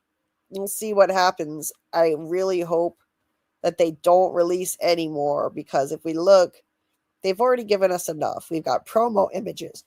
On Rotten Tomatoes, they have these episode pictures for some of these. So episode 1, they've got this one. Man in Yellow looking kind of dejected, which is weird. Episode, excuse me, I'm losing my voice. Episode 2, I believe, which one was episode 2? I think it was this one. Boyd and Ethan. Ethan was running at the motel sign which had the bloody bag hanging from it in the trailer. And this looks like Boyd, part of when he was stopping him from doing that. And then episode 3, I think, was Sophia here. Sophia looking awfully sinister. Episode 4 showed Julie. So we've got all kinds of little glimpses from the season. And there's some other stuff too. So don't worry, no spoilers here. It's just some images that were released to the public and it's nothing spoilery either, from the first few episodes. So let's see. So this one, episode 1, The Arrival, right? So we've got Boyd and Kenny in the cave. So it looks like Kenny is going to probably follow Boyd down into the cave and make sure he's all right. This is probably right after Boyd saw Smiley return. So there's that. I'm going to try and catch up with the chat, though, before I continue. Brandon says, this is what makes this stream special. We communicate and always uplift each other. Plus, we have fun talking about our favorite shows. 100%. No matter what we're talking about, I will stop everything and support whoever needs it out there. If you're struggling with something, I will stop what I'm doing and we will support each other here. That's what we do. No TV show talk is more important than that. We're more than just a TV show fan group. We are a support system here. Anyway, so in season 4, yes, we will gain knowledge, a lot of knowledge at great cost. That is right, Tam. Knowledge comes at a cost. That is going to be the theme of this season. The man in yellow is probably a shapeshifter, right? I've seen theories. Yes, it looks like he is. I mean, what else would you call what the hell he's doing? Let me just go back to this for a minute. I mean, so from the second trailer, there's so many trailers now, so many trailers and pictures. He's taking off his suit, gleefully taking off his suit. And then in the full trailer, there are all kinds of crazy bumps under his skin. I mean, he's got to be shape-shifting. So I think he's an ancient, evil trickster entity. Like Loki, for example. In mythology, there are entities like Loki who would shapeshift to manipulate human beings. And I think that is what the man in yellow is. Marielle said there's something ancient here and it's feeding on our suffering and it doesn't stop. And here he is. He has got this suitcase that belonged to possibly Miranda in a past life. Tabitha as Miranda. I think, because, well, Tabitha seemed to recognize the dress that was in it when she found that in the cave. And he's got these crazy bumps under his skin, and it looks like blonde hair could be sprouting up there. I think that does look like potentially blonde hair. So I'm leaning towards Man in Yellow becoming Sophia, that he is shape-shifting into Sophia at this point. Because she looked fucking evil as hell in the second trailer. Hey, Delilah, nice to see you. Oh, I wish I could watch it in the theater too. Football says I prefer Discord after show. Me too. I'm going to make that poll right now. Right now. So, would you prefer a live stream or a Discord voice chat?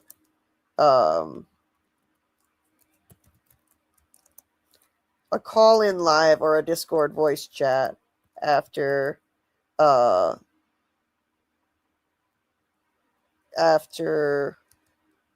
from watch parties. Okay. Call in live or Discord voice chat. And this will be on Saturday nights. Just to get an idea of how people actually feel. So there's the poll.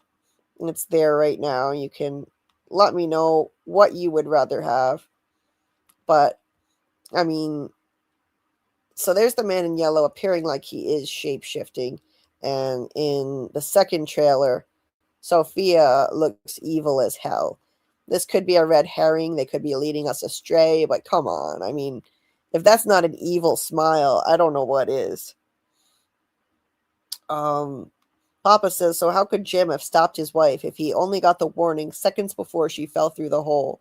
It was impossible for Jim to avoid being blamed. Yeah, it definitely was. Jim could not have avoided his fate. So he's really a tragic figure. It's not his fault what happened to him. It's a shame, you know. He was warned when Tabitha was already falling into the hole. The Man in Yellow said, your wife shouldn't be digging that hole on the radio. It was too late at that point. And he tells Jim, this didn't need to happen, you know. I did try to warn you. Your wife shouldn't have dug that hole. What kind of a warning was that? He didn't give him enough warning. Personally, I think he was also trying to warn Jim with Morse code when the lights were flashing in his house, though. Somebody I think it was Incognito, said that it may have been Morse code, and I've always thought that the flashing lights were supposed to be communicating something. Because when Jim went down to the basement to help the family dig the hole, the camera lingered on the empty hallway, and the yellow light in the hall started flashing, flickering. I mean, that maybe he was trying to warn him that way, but come on, not everybody knows Morse code. Amanda says, I've never done a watch party. Sounds like fun. It is fun. You should join us. It's a blast. There's a chat right next to it. So it's a lot like you're in a live chat for a live stream, except you're watching the video together. And it's so much fun. You will not regret it. It is a lot of fun joining one of these. I'm going to be doing that every single week. And then we can unmute and talk about it after, in a casual way, if people want to do that versus a live stream. And our friend Doug Hughes has said he wants to join us. The Man in Yellow himself. He said that he wants to watch us lose our shit. He said once we see what actually happens with the Man in Yellow, we will lose our shit. If we think that this is crazy now, just wait. That's what he said. And he wants to be there and watch us lose it. So it is going to be a blast. So sorry for everyone with chronic conditions. Thank you, Anon. You are always full of empathy and compassion. Truly appreciate it. Yes, Samuel, chronic pain is frequently undertreated and dismissed. Indeed. AA says, some people are saying season 5 got renewed because season 5 got renewed, they feel like we won't get answers this season. I thought that was an interesting point. I feel like we'll get some answers. Oh, yeah, we definitely will. We'll get some answers. I think they have to. They can't answer everything in one season, season 5. So I think they have to start giving us answers. We've already started getting a lot. We're going to break down the finale of season 3 tonight and all the answers we got then. I mean, they're going to continue to give us answers. This mystery box is so complex and there are so many unanswered questions that I'm sure they're going to start answering them. Yes, Daryl, we now know that the man in yellow is the big bad. They confirmed it in an interview. So I was right all along. I believed he was the big bad. I said it in my theory video that's linked in the description of this stream over a year ago. I wish they hadn't confirmed it in an interview. I wish they had just said it. I mean, showed it on the show. But that's me. I think they're a little too chatty and they spoil too much about their own show. Delilah says, I'm happy with 5 seasons. I would rather them stop when the story is over than them just adding BS for more seasons. Sometimes that kills the show, in my opinion. That's very true. It can jump the shark if they try to milk it, just because it's popular. So I guess it's for the best. But to be honest, when I love a show, I'll watch even the shitty seasons after it jumps the shark. I don't care. Like, I want more of my favorite things. I always want more. So even after The Office jumped the shark, I still loved the show. I still thought it had its great moments. Anyway, Pug says, what if the boy in white is evil? I don't believe he is, but what if? I think they wanted us to believe he was evil in the beginning. It was a red herring. The boy in white was portrayed as a creepy little kid from day one, watching Ethan outside his window, making the shush motion, and with a little creepy stinger in the musical score. They wanted us to think he was evil, but he's not. I think he's trying to help as best he can. I'm not saying he doesn't do some messed up things sometimes, but it's always for the greater good of everyone to try and break the curse and end all of this. Free the children, free everyone in the end. But along the way, he's got to do some Machiavellian things, I think. Daryl says, John Griffin saying we will get the truth in season 4 is a big thing. Yes, it is a big thing. Indeed. I'm psyched. Makes sense to get a bunch of answers this season if season 5 is the final season. Indeed. Yes, MG, he the boogeyman of Fromville. Oh, yeah. Season 3 was the end of the beginning. That's what they told us. Yes, Samuel. So now we've got the middle and the end. They called the man in yellow the boogeyman, and Ethan talked about boogeyman in season 1. Right, Daryl? He did. He did. I love when we get newcomers, but since it's ending soon, they probably won't add a lot more newcomers. Right. I think every season they add somebody because it's kind of tradition, and we get to see how different people react to trauma. That's a big theme of the show. And so every season we get somebody new and see how they react. That's great. I love that they do that. But I do think that the cast is getting a little too big because of the newcomers every season. And I think, unfortunately, they need to start killing some more people off because some of the best characters, in my opinion, are not getting enough screen time due to all these newcomers. My favorite characters are the season 1 people. And they get less and less screen time because of all the new people. Anyway, I was scrolling through this because this promo image was released during season 1 by Epix when it was on that network and not MGM back then. And they, I think they titled it The Boogeyman or something.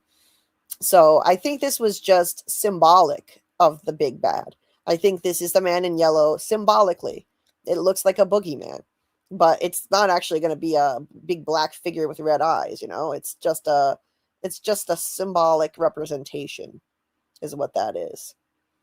It'd be funny if there was a giant mini man in yellow in the Trapper Village. Yes. Let's see. Yes, Ethan mentioned scarecrows, boogeyman, and a spider in Victor's drawings. He sure did. And he mentioned the scarecrow as well. He mentioned this promo image was also released by Epix, which had From on it in season 1. And I really think this is our scarecrow entities that are now getting unleashed. They probably planned for this from the beginning.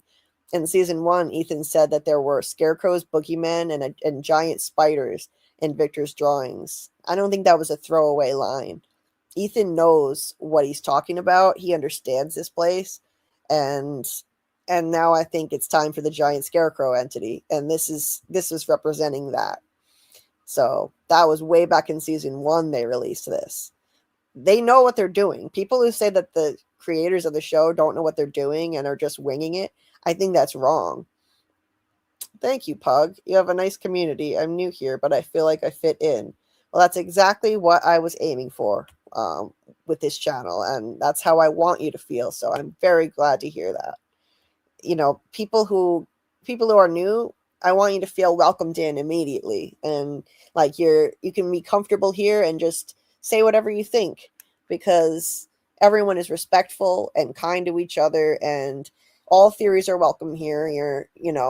I don't tolerate bullying or disrespect or discrimination of any kind. Not that I've ever had to deal with any. I've never had to kick anyone out because everyone has always been so kind. Anon says, you've built an amazing community, Julie. Thank you. I'm so sad and angry that you suffer. Aw, thank you, Anon. Thank you. I can't tell you how much that means to me. I really didn't think I could do much with my life in the way that I always wanted anymore. I wanted to help people. I wanted a career where I could help people. And, I got derailed because of my pain. But if this channel can help people in any way and make you feel comfortable and give you an escape from what you're dealing with in your life, then I got to at least achieve my dream in some way, just not what I imagined. That's cool. That really makes me feel good. AA says they need to save Donna's death for season 5, episode 1, not season 4. I mean, yeah, I think it's too early to kill off Donna. I agree. But I think it could happen. I'm sorry to say, I love Donna, but I think it could happen. We know Donna is going to be at the cabins. She has a high chance of dying. Yes, Daryl. And Donna, she doesn't have a really significant role in terms of the mystical elements of the series. She's never seen any weird visions. So she's not essential to the quest, to breaking the curse.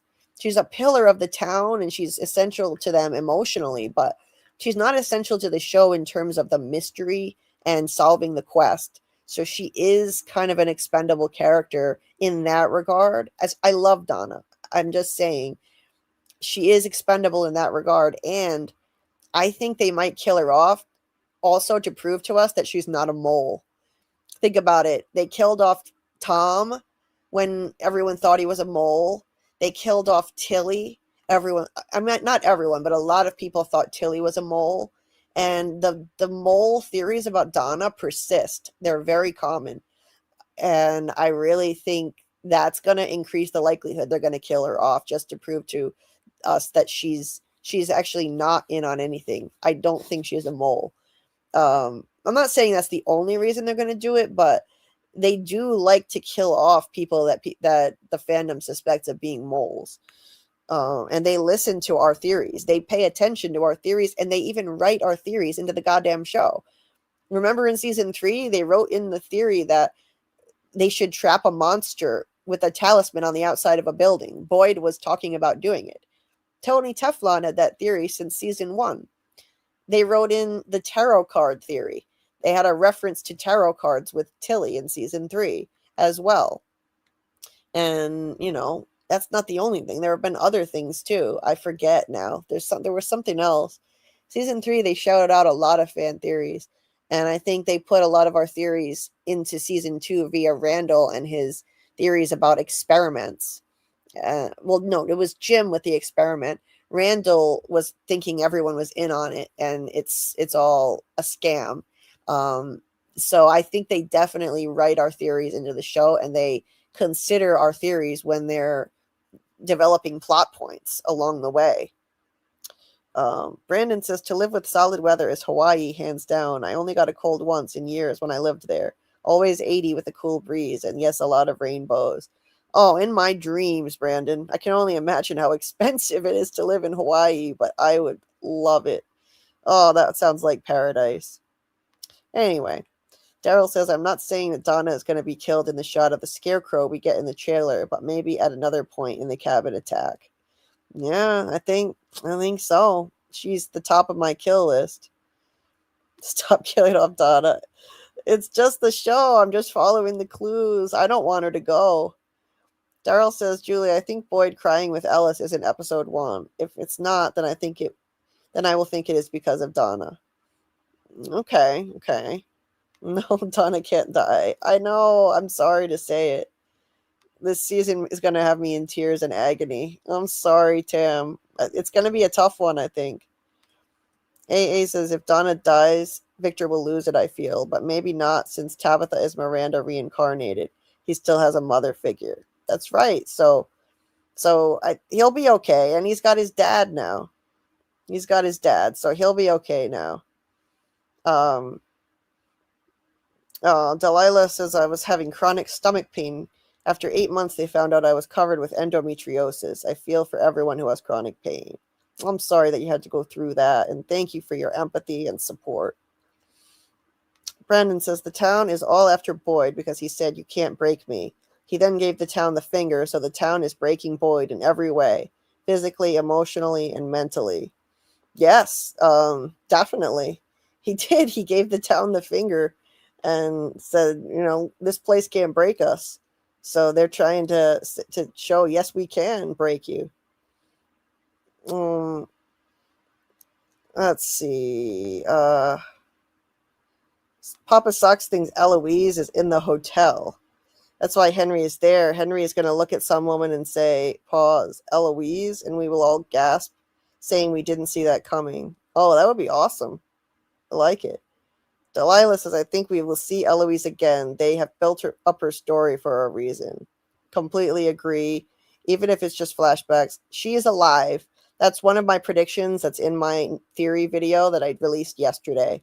Eloise is alive, and we're going to finally get the missing piece of that story. Because Victor said, I think it's her. When he buried her, he wasn't sure. So that left the door open. I believe they wouldn't have brought up a forgotten sister and left her fate ambiguous just for nothing. They would have told us right away if she were dead, and they didn't. They left it open. So I think she's a Chekhov's gun waiting to go off, and she is alive.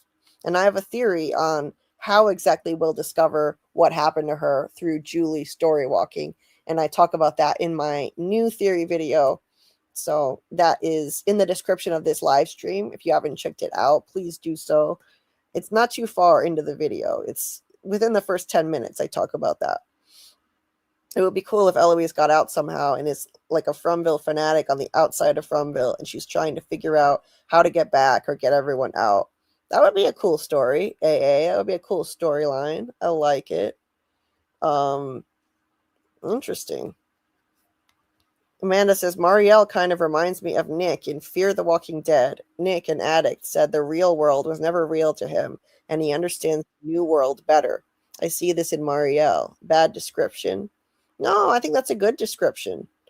I could see that. That's interesting. Nice parallel there. So Mike MG here thinks that Eloise escaped, grew up to be Abby after amnesia and died, which is a really cool theory. And hopefully we get definitive answers this season. At the very least, we'll see what's happening through flashbacks, through Julie's story walking. If they kill Donna this season, then someone is coming back from the dead. Abby, Trudy, Kelly. Somebody is coming back if they kill Donna. Yeah, I definitely think we're going to get like another ghost entity, if you mean that. Another ghost entity for sure. I'm not sure what you mean by coming back from the dead. Let's see. Looks like the man in yellow had wings under his skin. Some people say it looks like maybe some kind of insect, like a spider, perhaps. Yeah, Sophia looks sinister. Does she not? I mean, come on. She looks downright evil. So I just can't come to any other conclusion than she is definitely evil and potentially I'm going with the theory that she is the man in yellow. Now, there is, I'm not the first person who came up with this theory that she's the man in yellow. It was not my idea. Now, the person who I originally heard that from, let me get their name so I can shout them out. I want to give them credit. I know other people have thought of it too, but let me see. I'm going to get their name. I have it here. The first person, they wrote a comment on one of my videos when I did the trailer breakdown way before Sophia even looked evil to us. When I did the trailer breakdown, there was a person, a subscriber of mine called, let's see, Wicked King Zed, who said that they think the man in yellow is going to turn into Sophia. So shout out to Wicked King Zed. That was way back when I did the first trailer breakdown. They were saying that. So that is a great theory, and I am on board with it now. Pug was convinced Tilly was evil, then she died. It's unpredictable. Yes, and I love that it's unpredictable. AA says, I like the idea the man in yellow shapeshifted into Sophia. That would mean the mole theory is a go. Yeah, and I've never liked mole theories, to be honest with you, but I mean, I can understand how they could use a mole in terms of Sophia, for example. Like, everybody, when we talk about moles, people in the fandom always talk about them like they're spies. Like, oh, Donna or Tilly is a mole because they keep popping up everywhere. Clara is popping up everywhere. Like, oh, hey, what's going on, guys? Right when something big is going on and they're talking about secrets. But I don't think the Fromville evil entity needs that kind of mole, a spy. I don't think it needs anyone reporting back to them on what happened, because I think the evil entity can see and hear everything. Remember, Khatri was burying a bag in the middle of a field where no one was around, and somebody saw him. The voices made Sarah draw the candy bar wrapper that he buried. Nobody was around. And then there was Tabitha digging the hole. The man in yellow knew she was digging in the basement. And the monsters, the evil entity controlling the monsters, knew that Boyd said, "You don't fucking break me," out in the middle of nowhere in the woods. He yelled that. And then the monsters parroted that back to him, because the evil entity can see and hear everything. It doesn't need a spy. It doesn't need someone reporting back like, hey, here's the rundown of what everyone's doing right now. It doesn't need that. However, what if the evil entity uses a mole to manipulate people, to get them to do things that another more overtly evil entity could not get them to do? I talk about this in my breakdown of all of my theories for season 4, but I'll just give you a little teaser from it. In the video, I explained that basically not everybody is as dumb as Elgin or as mentally unstable as Sarah. And so if you want to manipulate the behavior of somebody who's saner than Sarah or smarter than Elgin, what do?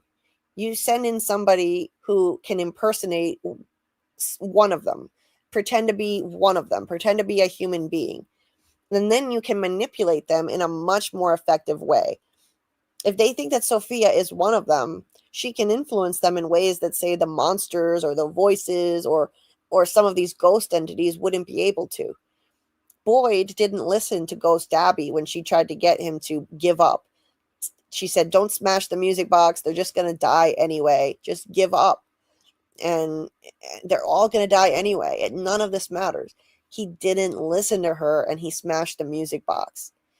These entities are not effective enough to get them to listen to them a lot of the time.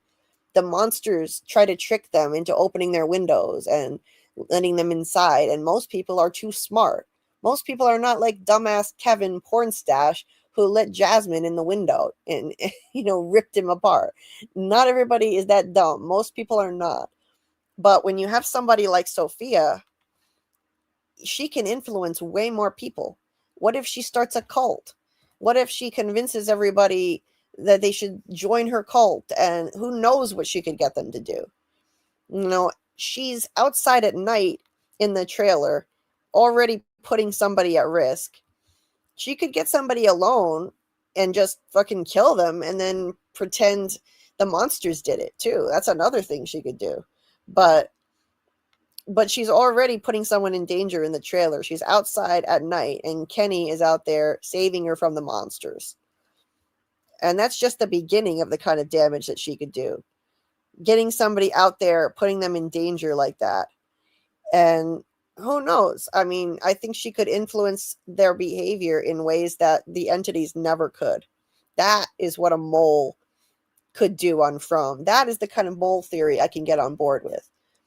You know, it's a matter of manipulating them by pretending to be one of them, getting them to do things they wouldn't otherwise do, putting them in danger, you know, not spying on them or reporting back to some other entity. That's not what I think they need here.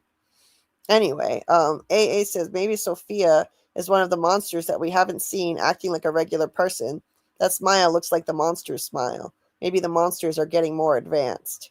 Could be. Maybe. I mean, anything's possible now. I think this show is just going to be fucking bananas at this point. Darryl says Ellis is wearing the same clothes in the season 3 finale and when he hugs Boyd in the trailer. If that scene doesn't take place in episode 1, then it's probably after the cabin attack. They do wear the same clothes a lot, but I hear you, Darryl. That's a good catch. But you never know. Papa Slug says, I would prefer a therapist after the watch party if they kill Donna. I feel you. That sucks. Tam says they were already in the basement when the lights flickered. How about send a warning when someone is around to see it? Yes, that was a weak sauce warning. AA says maybe he thought Boyd knew Morse code because he was in the service. I don't remember what branch. Yeah, it could be. Yes, Doug will be there. Yep, he's going to be there. Sophia could be a red herring. I think she's going to be trouble either way. Yes, she could be, Delilah. We've had red herrings before. And I think Kenny will be okay. I think he'll get out of this situation we're seeing in the trailer. Pug says we're going to get all the answers. They confirmed it with season 5 announced. They will answer it all. I think they'll probably save at least some answers for the final season, but we'll definitely get a lot. Incognito says 3 photos of episodes 5 and 6 came out yesterday, in case you wanted to know. Are these ones that are different than the ones you just posted in the Discord? Oh, I think you're talking about the ones from the Discord, Incognito. But let me know if it's something else. I'll show those too. We'll look at those. Then we're going to dive into the finale of season 3 and break that down. Darryl says John Griffin has said everything will be answered before the show ends. I trust him. Football says makes sense. Man in Yellow came season 3 last episode. Only 20 episodes left. Would be too late to introduce another big bad. I agree. You know, it's just too late. They need to just stick with this. You know, don't overcomplicate it by introducing a higher entity above him. Recon says Boy in White is Jack Bauer as a boy. Ends justify the means. Yes, Recon. 100%. Pog says, this is my favorite show, and I never rewatch shows. I rewatched this one. I really love From. Oh, we do too.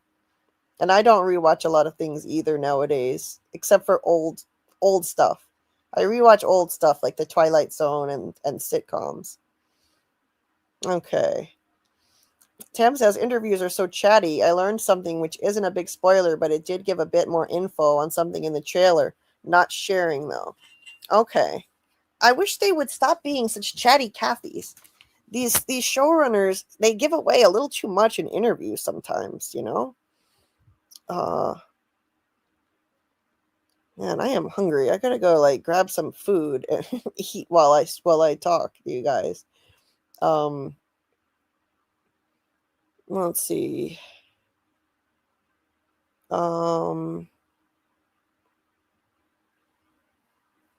I still believe Man in Yellow is an entity under the skin. Imagine if Fromville is just an alien TV show. Well, you never know. Pennywise, it, from Stephen King, he was an extraterrestrial. And he was an ancient evil entity extraterrestrial. So you never know. this ancient evil entity on From could be from another planet. It's possible. But if it is, it's not going to be some stereotypical alien storyline. So you don't have to worry about that. Yes, Pug, they know what they're doing 100%. They have it mapped out since season 1, and some fans don't understand that because of Lost, I think. Yes. Incognito says, I have a concern I'd like to bring on the table. Reach me on Discord. Absolutely, Incognito. Just let me know what your concern is. DM me, and I will take a look at that. Let's see. Yes, Donna is a pillar of the community. So I don't mean to, downplay her importance to the show, but to the overall mystery, she's not important to solving the mystery. She's not helping to solve the mystery of this place and find a way out. So that means that they could kill her off for emotional impact. I don't think she has plot armor, is what I'm saying. Let's see. I was so convinced Tilly was evil and then she died. A lot of people were, Pug. Kim says Donna's death will also play into the town dividing against Boyd, as Donna usually backed him up. That's right. We've got, I think in the first episode, there's a picture of Donna and Boyd standing together. No, not this one. This one. Donna and Boyd, Yes, Donna backs him up, and so Boyd will be even more alone if Donna dies. And there's an episode title, Heavy is the Head. I think it's episode 8. Heavy is the head, and that's a misquote from Shakespeare. Uneasy is the head lies the head that wears the crown. I think that's going to be about Boyd and his difficulty as being the leader of the town, and the way they're going to turn against him. And if Donna dies in the middle of the season, then he's really going to be on his own. Think about Randall. He was looking for a mole, and the monsters made him into one. He owes the monsters. Randall may be the mole. Interesting point, Brandon. I mean, they marked him now. He was looking for a mole, and then the monsters, the cicada entity kind of made him into one in a way. That now part of the evil entity is inside him. Anyway, is Victor's sister actually alive, or is she reincarnated as someone else? Pug, I think she's alive. And we're finally going to find out in season 4. Oh, Scarlet is back. Hey, Scarlet. Hi, did you do the recap? Not yet. Okay, not yet. Still talking season 4. I thought you were already done. I was going to congratulate you. No. This is how I wanted it to be, though. I wanted to talk season 4 stuff first, because this is what everybody is most excited about right now. And then we'll get into the breakdown of the finale of season 3. I've noticed that when we do season 4 live streams, they actually get more views than the rewatch streams. I think people are just so psyched to talk season 4 stuff. So I wanted to start with that. Because I want to give the people what they want. If that's what you want to talk about, then we'll talk about that first.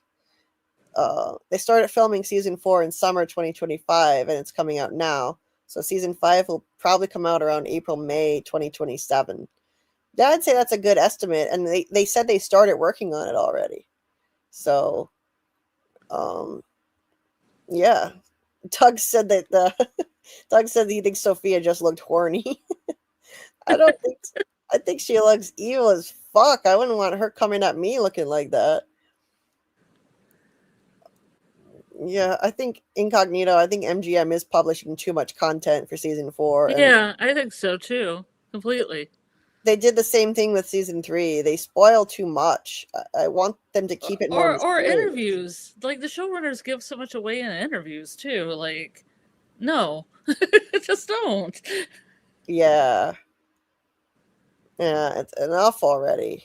Stop with the interviews and the pictures and the trailers. Enough.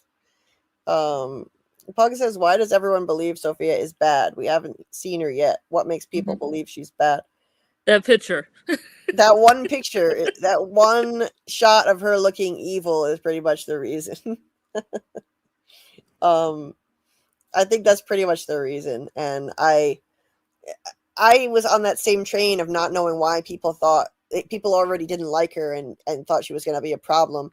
But as soon as I saw her looking like Pennywise the clown, like evil smile, I'm sold now that she's going to be, she's evil, and she's probably the man in yellow, shapeshifted.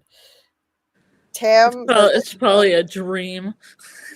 I hope not. You know how people had those dreams? Like Christy had that dream, and it was like, Jim was being stupid, and the monster came, and I thought, oh god, it's got to be something like that, right? Yeah, it could be. Tam says, I think the people who saw the episodes early shouldn't get the last 4 episodes. They should be stuck not knowing like the rest of us. I agree 100%. I really hope that they don't get the last 4. And I also it irks me when I see channels that have gotten the screeners making theories. Like, you have no business making theories. That's really disingenuous because you have more information than the rest of us. And then you're going on your channel and putting out theories. You know more than us. That's not fair to the rest of us who are making theories episode by episode in the dark right now. I don't like that. I mean, it just doesn't make sense to me. Like, if you choose to get the screeners, that's on you. And at that point, all you should be doing is just, reviewing the show, because you're choosing to review the show. You're a reviewer. You can't just pretend you don't know what's going on if you've seen a bunch of episodes and now you're making theories. And when you make those theories, you're potentially spoiling things for the rest of us, because those theories are based on knowledge you have on future episodes that we haven't seen yet. You know what I mean? So it's kind of spoilery for people who have seen screeners to be making public theories. I don't like that, because you know that they're making those theories based on extra information that they have, inside info. And I already see it starting. Hey there, welcome. Nove. I still think evidence points to Clara as the mole. Sophia seems like she could be an agent of disruption by bringing the first real copy of the Bible to town, something Khatri talks about in season 1. I think so. I think that, I mean, they definitely want to slap us in the face with the fact that she brought a Bible to town.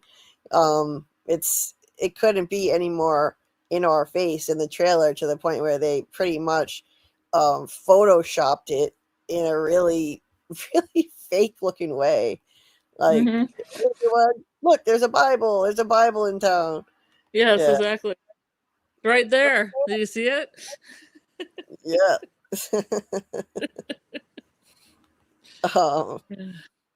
Brandon says, Father K was watched by the crows to bury his secrets. The voices are looking for a mole. Everyone is hearing the voices but not saying anything.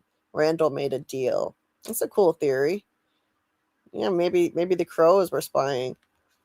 Nove says, I tend to think Man in Yellow is going to act Maboose-like this season. Think there's been clues with Maboose being either in yellow or on yellow things. Yeah, I mean, we're about to break down the season 3 finale, and there's another Maboose reference in it. So it's definitely it's a potential influence on the show. Hey there, CA. Welcome. Good morning, all. Here for the premiere party. LOL. Too excited to sleep. I kind of figured that, even though we're streaming this late, people are so excited about the premiere that it won't even matter, because it's coming really soon. So welcome. We're glad you're here. Please hit the like button if anyone hasn't done that. It really helps YouTube push the stream out so people can find it, and then I wind up getting new subscribers. So the like is very important. And check out my new theory video. It's linked in the description of this live stream on all my season 4 predictions. And we're going to be streaming every episode starting at midnight Saturday night. Every week we'll be streaming it in the Discord. So if you want to join, the Discord link is in the description of this stream as well. And I think I pinned it to the top of the chat, if I remember correctly. Did I? Or did I not? No, I guess I didn't pin it. Oh, I better do that. I'll get a link to it right now. That's weird. I could have sworn I did. Let's see. Join Discord.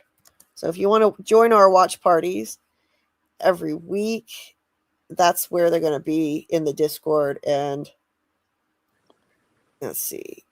And you can put your theories in there, keep the conversation going. It's always fun to hear what everyone's thinking. And there we go. Now it's at the top of the chat. So we would love to expand our Discord family too.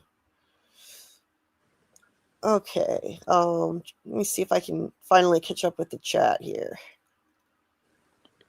Oh, Incognito said, no, this is new photos from episodes 5, 6, and 7, one per episode.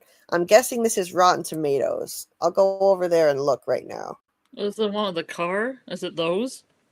It's not the ones that he sent us yesterday. Yeah, I don't think it's that. Okay. I will go. I'm gonna grab a piece of pizza. I'm pretty hungry. Party it up. Yes, I'm really hungry. Thanks, Pug. This is the kind of people we attract, people who actually care and are supportive on day one. Pug is a brand new person who just found us the last stream.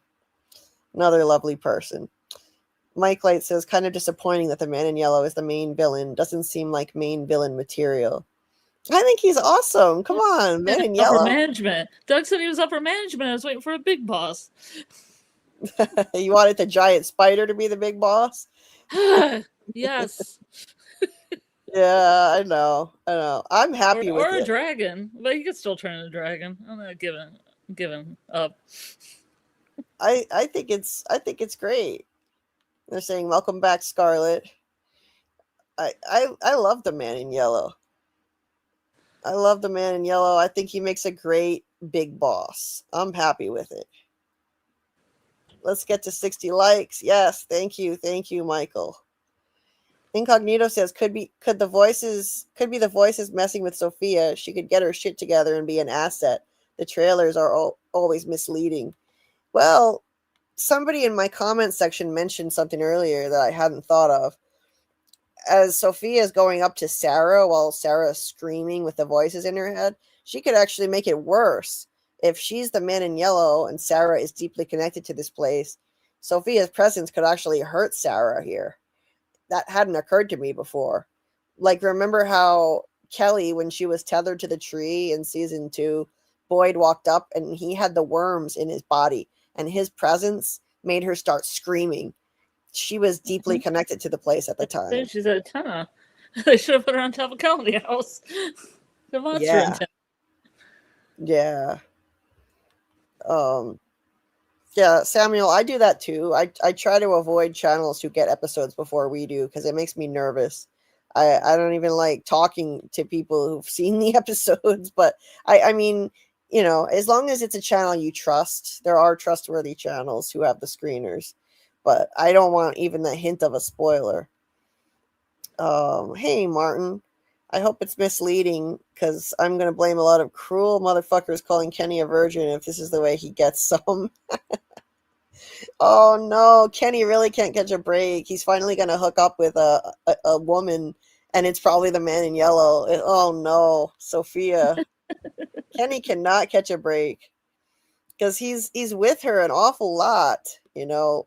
He's with her praying, you know, she's praying, holding hands with him in the trailer.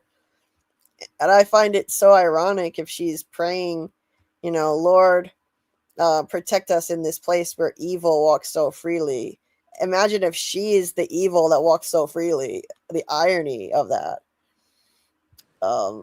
Hey, Vladimir, saying, my prediction is for Sophia, her role will be just to act as a medium to help Sarah.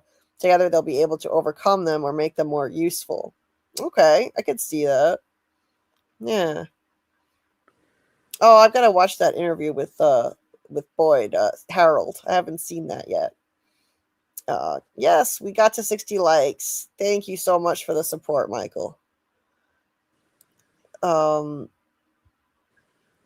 Yes, pizza is on the menu. Pizza with cheese curds on it. one nice thing Ugh. about living in, oh, it's delicious. Don't knock Ugh. it. Don't knock it till you, Poutine pizza? Poutine pizza. what is that? Poutine pizza. Poutine. You never had poutine? I don't know what that is. It's delicious. It's a Canadian treat. It's French fries with gravy and cheese curds on it. Oh, Delicious. And well, I'm sure they probably make a pizza version of it somewhere in Canada, and Doug isn't here to clarify it for me. well, I don't like gravy, but I do love fries and cheese curds. And Well, you can probably get it that way too, without the gravy. I mean, there's poutine trucks, you can pretty much just make it like what you want. right.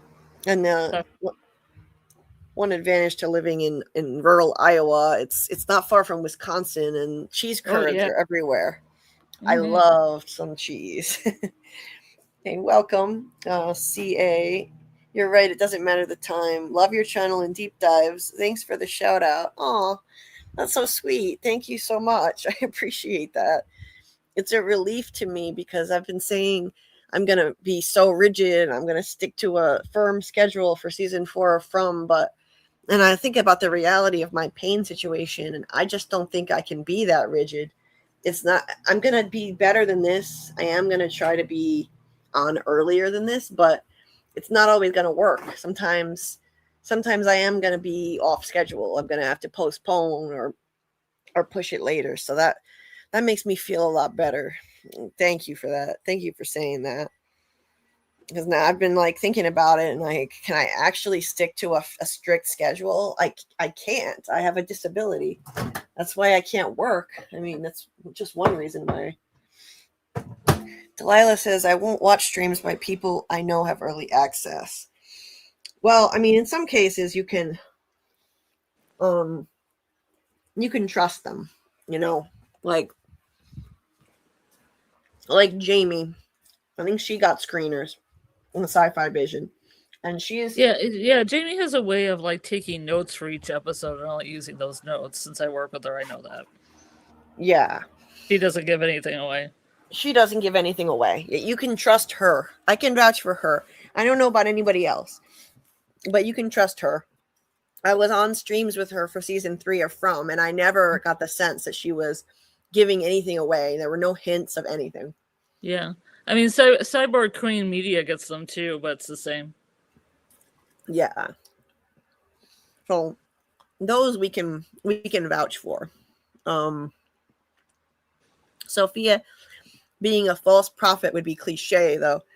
I could see it happening, though. Look at all the biblical themes in this show. I can totally foresee that happening. I can see her being Babylon. Mm-hmm. Like the horror Babylon.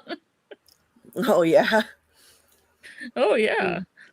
Mm. Drinking the blood of the saints out of the sacred cup. Yeah. Yeah. With all the biblical themes and the way that it's been heading, it wouldn't surprise me. Elgin just thought that the kimono lady was an angel, and that was just the latest of all the biblical themes in the show. What were you going to say? Oh, I was going to say another thing about Sci-Fi Vision is I'm going to be on there, and I haven't seen anything. I haven't seen jack shit. Yeah. Oh, yeah. Don't worry about that. Yeah. So, what you and Jamie are gonna? What time are you gonna do your stream on Sunday? 10:30. Okay, 10:30. When everybody else is doing theirs. Yeah, it's gonna be. Come to ours, please. We're small. Come to ours. Even if you're going to even if you're partying it up in the big room, you can come to a little lounge. You can hang out in the lounge. Have a drink. Those big lives.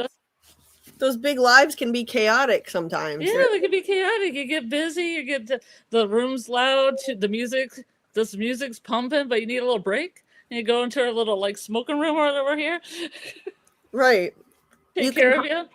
You can also jump back and forth between lives. I used to do that all the time. Yeah. Papa Sock says, the thing I love about Julie's streams, I can go to bed sleep a few hours and get up and jump right back into the stream.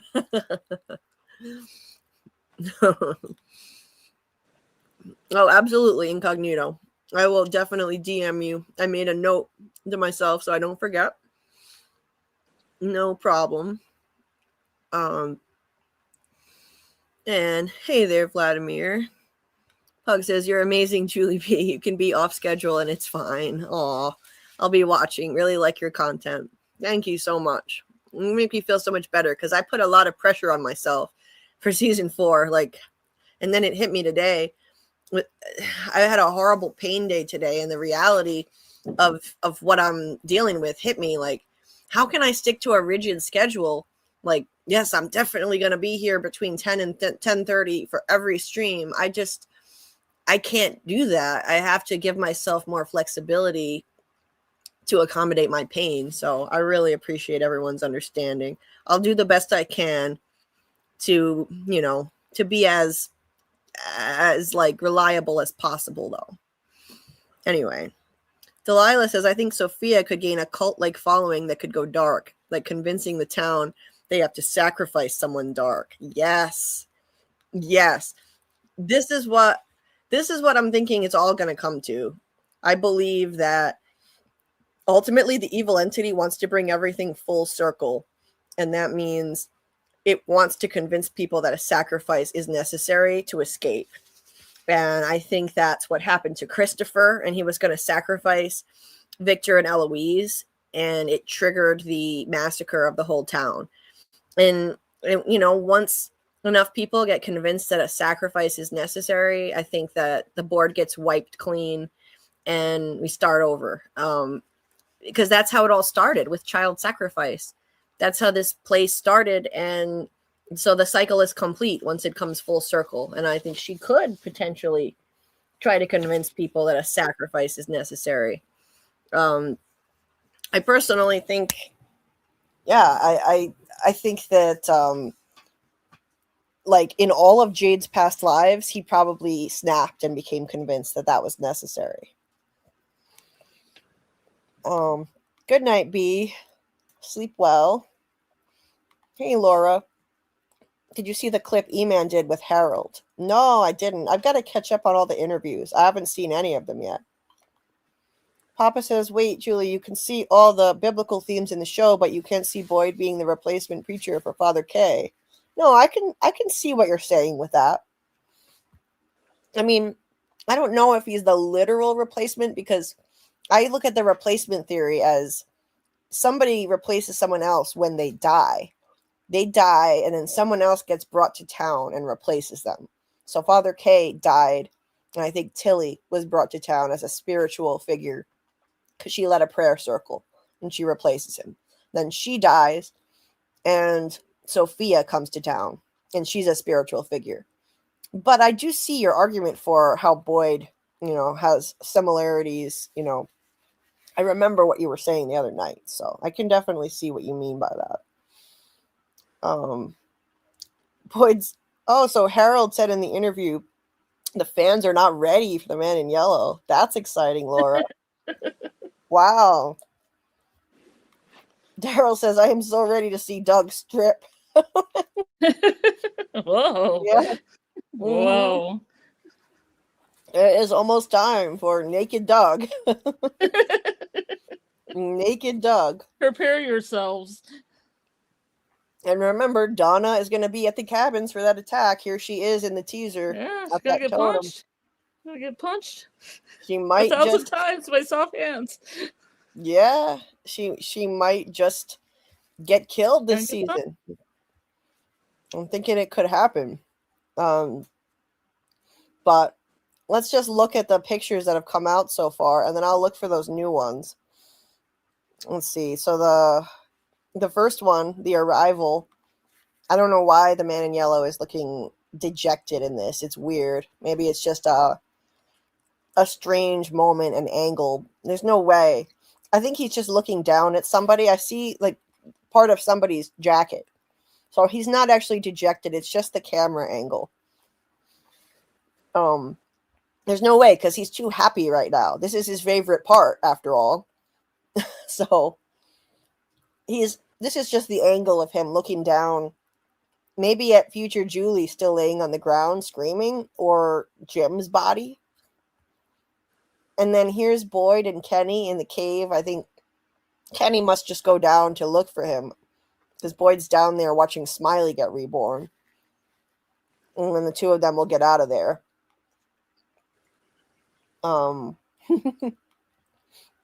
Did you bring enough pizza for the entire stream?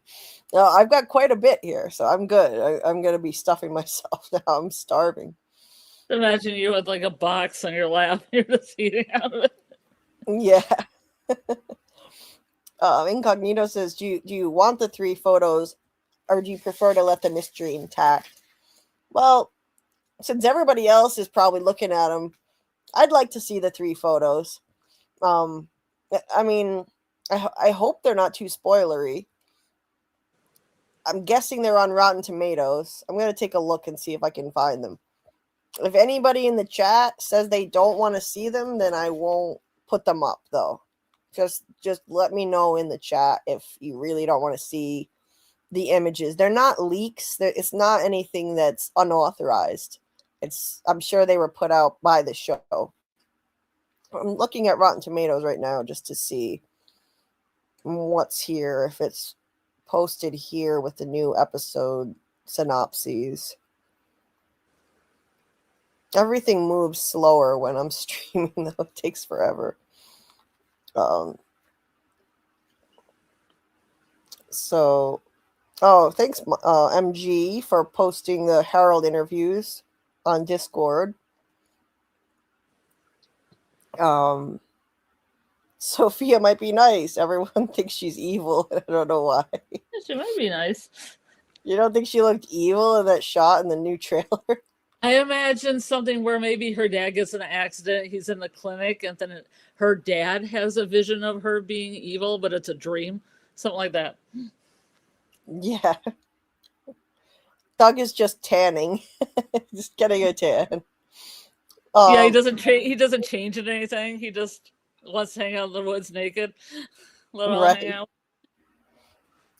Laura, I can give you a moderator role so you can put the link in the chat. Sure. Laura, just hold on a sec. I'll give you a moderator role, because YouTube will delete it if you post a link and you're not a moderator. CA says, it drives me nuts. Boyd being the ex-army, logistical god, Mr. Fish and Loaves, when he doesn't gather the entire town and ask who's seen or heard what voices. A lot of issues solved. I know. He should be listening. And when Jim tried to tell him about the voice on the radio, he was just like, I gotta go, frustrating. And again, that's another biblical reference, Mr. Fish and Loaves, incidentally. Notice the man in yellow said this is his favorite part before he stripped. That's true. And then it's like this da da da da da da da. Right. Flipping the shirt around his head. Woo! Welcome, Quentin. Did you see the Boyd interview on Pay or Wait's channel? I never heard of Pay or Wait. No, I didn't. I've got to start looking for these interviews. Okay, Laura said, or most likely already in the Discord. The images on Rotten Tomatoes shows an image from 5, 6, and 7. Okay, that's what I'm looking up right now. Naked and Afraid. I remember that show.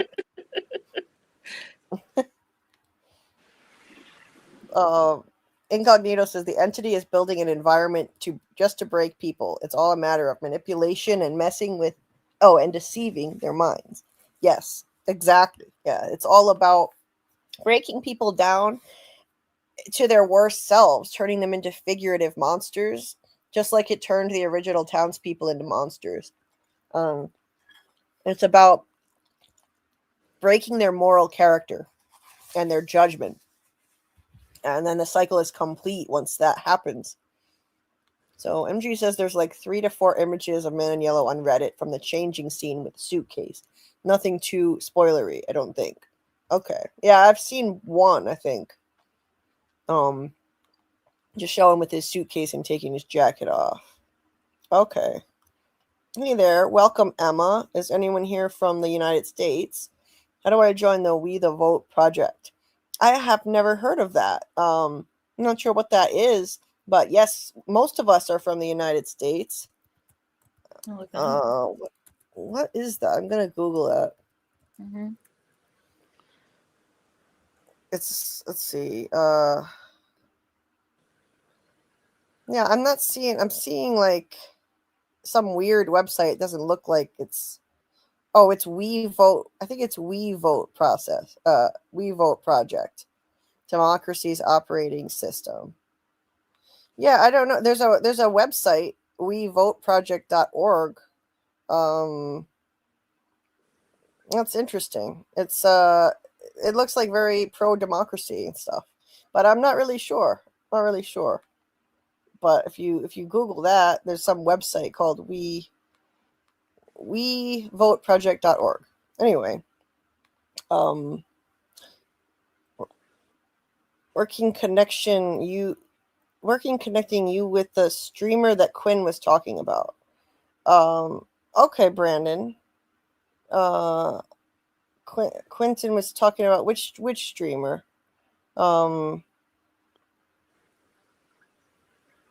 He was. I'm trying to follow this line of pay or wait. I think it's called pay or wait. Okay. Yeah. I'm curious to know what that's about. Anyway, so let's get back to these pictures. Yeah, I'm okay with it. MG, go ahead and post the link. I'm looking for these pictures. It's taking like absolutely forever to load. Here we go. Okay, I see it now. Oh my. Okay. Okay. One of them has Sophia in it, which obviously is going to really intrigue me. Anything with Sophia in it. So if anyone doesn't want to see these images in the chat, just let me know.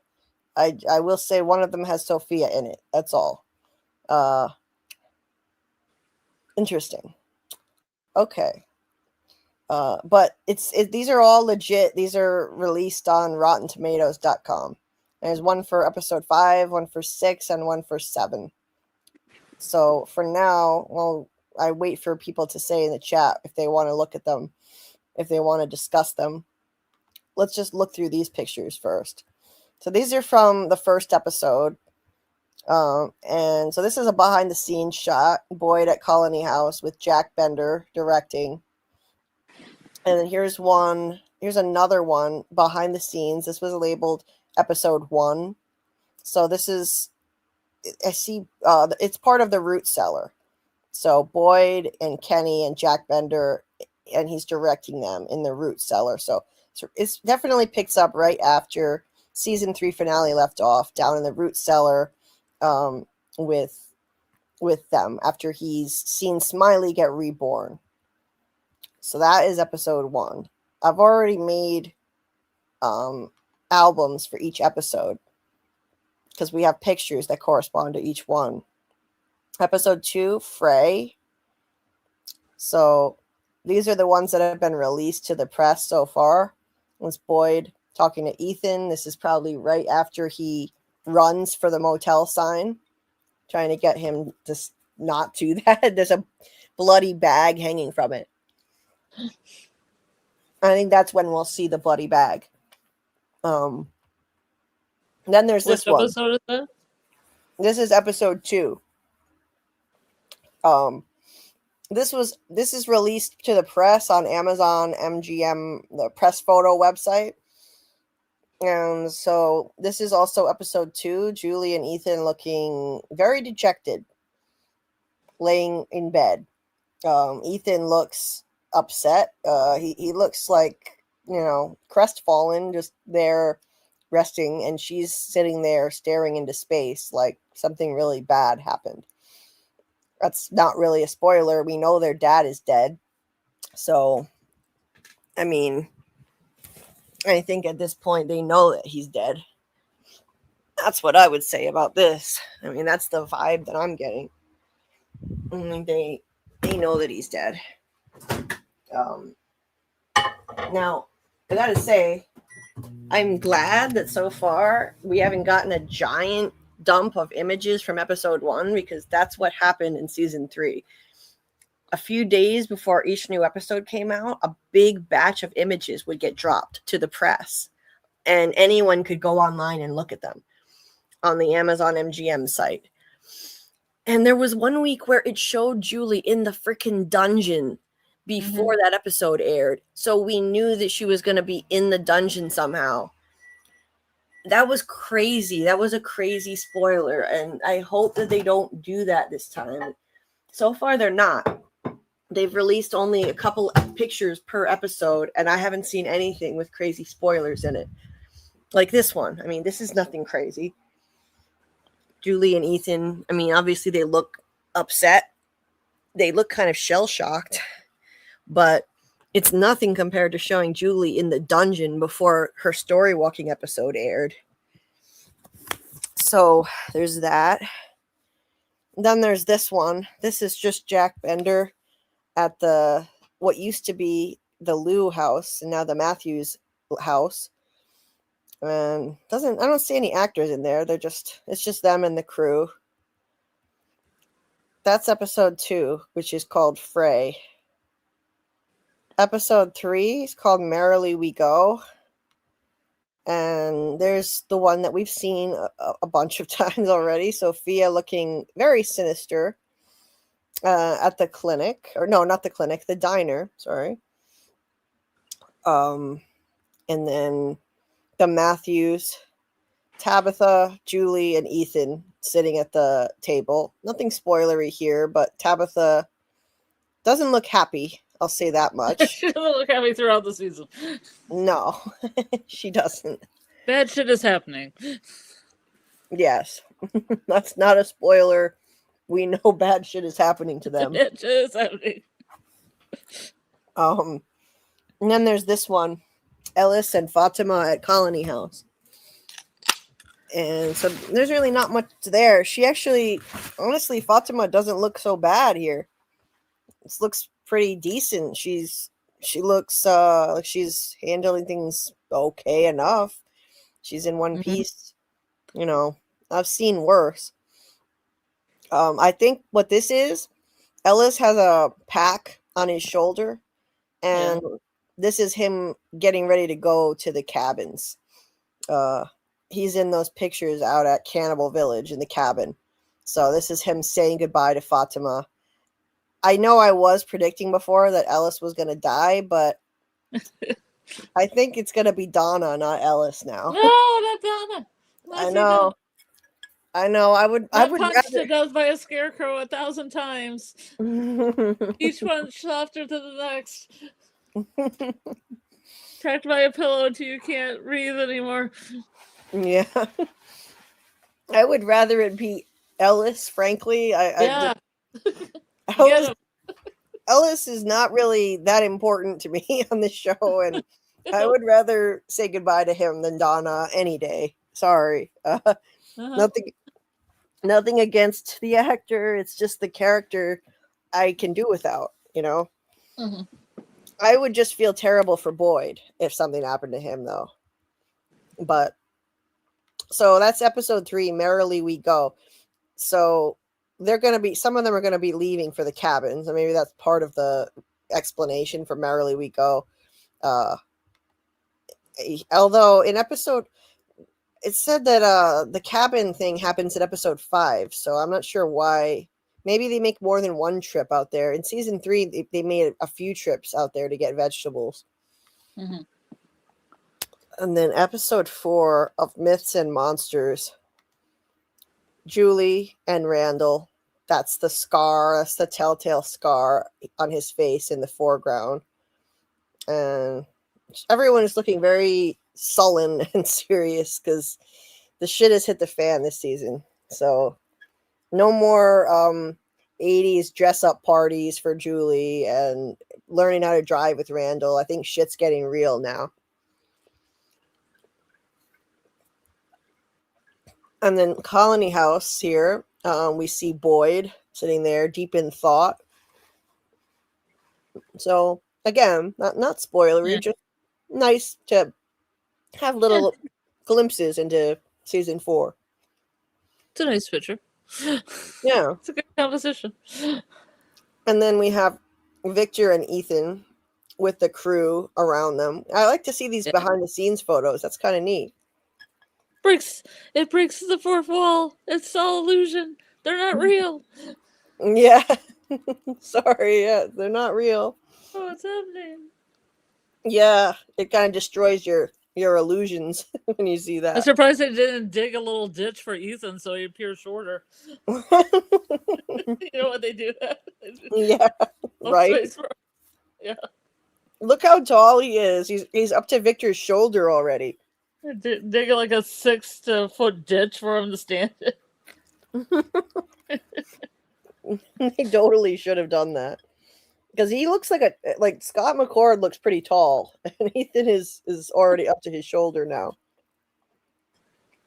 Yeah. He needs to squat down a little. Mm-hmm. And we know that they're going to be Ethan and Victor, based on the episode descriptions. They're going to be working together. They're going to be talking. And let me see, what was the description of that one?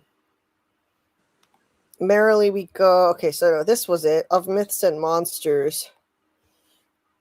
I'm gonna add the episode descriptions for each of them to those albums, so I can just refer to it easily.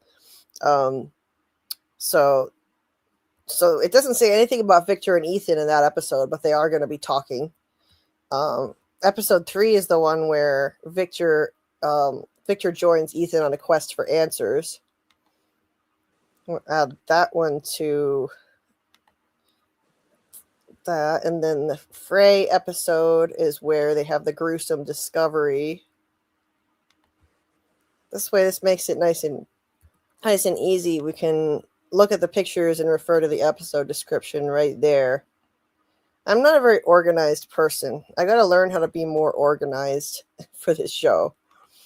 For one way, don't take 1,000 pictures for each episode. Yeah. That's my suggestion first. Seriously. Get it down to about 500. Yeah. Okay, so go back to the episodes. So that was episode 4, and then episode 5. Where was it? Well, episode 5, I think I have it here somewhere, but oh yeah, we don't have a picture for that. At least I didn't find one. Let me go back and look at. Oh, okay, we do have a picture now. So I'll look at the chat, and if anyone said they don't want it, that don't want to see it, then I won't show it. Good night, Brandon. See you at the watch party. Okay. CA says, let's see him. Okay.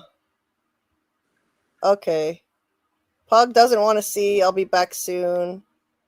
Tam wants to see. See, I don't want to drive people away. That's the thing.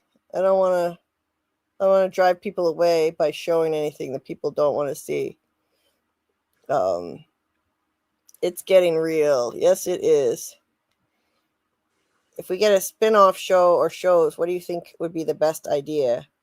I would like a prequel show. That way we could get a happy ending and they could defeat the evil entity and we could still get another From series. I would like that.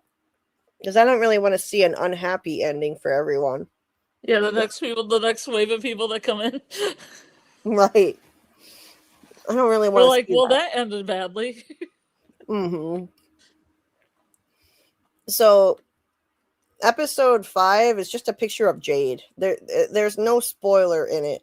It's just Jade looking surprised. That's it. All right. I'm gonna show the picture of Jade looking surprised on Colony House steps here. That's all it is. He's looking at something. Oh, where did it go? Oh, I clicked on it, so that's why it got bigger. But it's him looking surprised, and that's the episode where it says Boyd and Jade go on a mind-bending search for answers. So yeah, but Jade has this. Let's face it, Jade is always kind of looking like this. He always has this face on. So this isn't really a surprise. He's always like stunned or having some crazy realization. This is just another day in the life of Jade. Oh, okay. Thanks, Michael. Thanks for reposting that link. I will click on that and take a look at it. Now, the picture for episode 6 has Sophia in it. So if anyone doesn't want to see it right now, speak now and I won't show it, okay? Because I know Sophia is a topic of a lot of speculation, and some people have said they already have seen too much and they don't want to see any more Sophia. Scarlet, how do you feel about it? I'm fine with it because I do it as part of like a unpaid job. Mm-hmm. I mean, it's like I'm gonna like I kind of need it, you know, because the thing is when we do recaps and I'm doing on 2 channels is I want to know what everybody else knows. Right. I mean, not the screeners, but what everybody else, because I don't want to make like there's evidence out there that might disprove something I'm talking about. So I want to be well informed, but that means maybe getting too much information. Mm-hmm. Yeah. Yeah. There's that other pic of Sophia. Oh boy. Yeah. I mean, I think she still looks evil in this new picture. So, you know, it's more of that. Or does she just look like she spelled something bad? I didn't see it. Where is it? I'll show it. At the best, it looks like she's smelling something real bad. Mm-hmm. Yeah. How did I get sent it? Somebody sent me something. So, see, but I wouldn't want those to be shown because I wanted to discuss about her. I don't want, you know. mm-hmm. Yeah. It's Rotten Tomatoes released this picture for episode 6. she that's an evil fucking smile if I've ever seen one. Come on. She is evil as fuck. She probably killed her own dad. She probably killed him. You know what? He probably got in the car crash. He was probably in the clinic and she probably seared him. Hopefully she didn't make out with him first, but she probably just took his tongue out and stabbed him like Toby style. Oh yeah, she That's probably did. To me, that says Sarah all the way. Sarah for the win. Uh-huh. Yeah. She looks evil as fuck.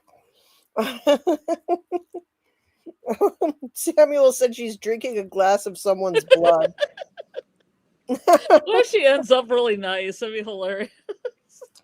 Yeah. She's like, I just really like tea. Mm-hmm. They could just be trolling us really hard, and everyone at MGM is just laughing their asses at us. Like, let's just make her look as evil as possible. They love to troll us. They did it in season 3. They trolled us with our own theories multiple times. Mm-hmm.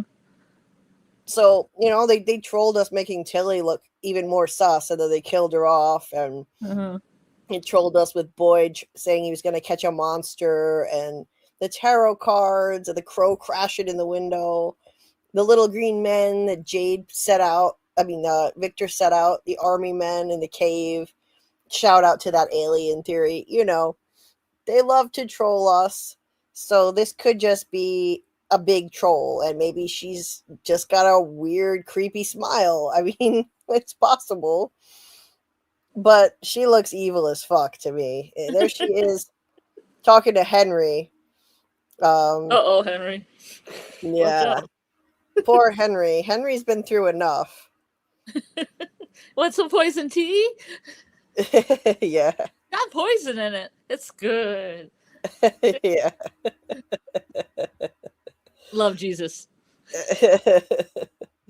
Daryl says they are releasing images of Sophia smiling to trick you.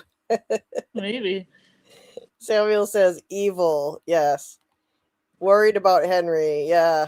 Tam, maybe we should be worried about Henry. Daryl says, I mean, she looks pretty. She doesn't look like a psycho. Amy says she just looks like a psychopath. So we have some differing opinions here. Yeah. Sophia just looks drunk. Daryl, well, I mean, Drunk on the blood of Jesus or the blood of something else.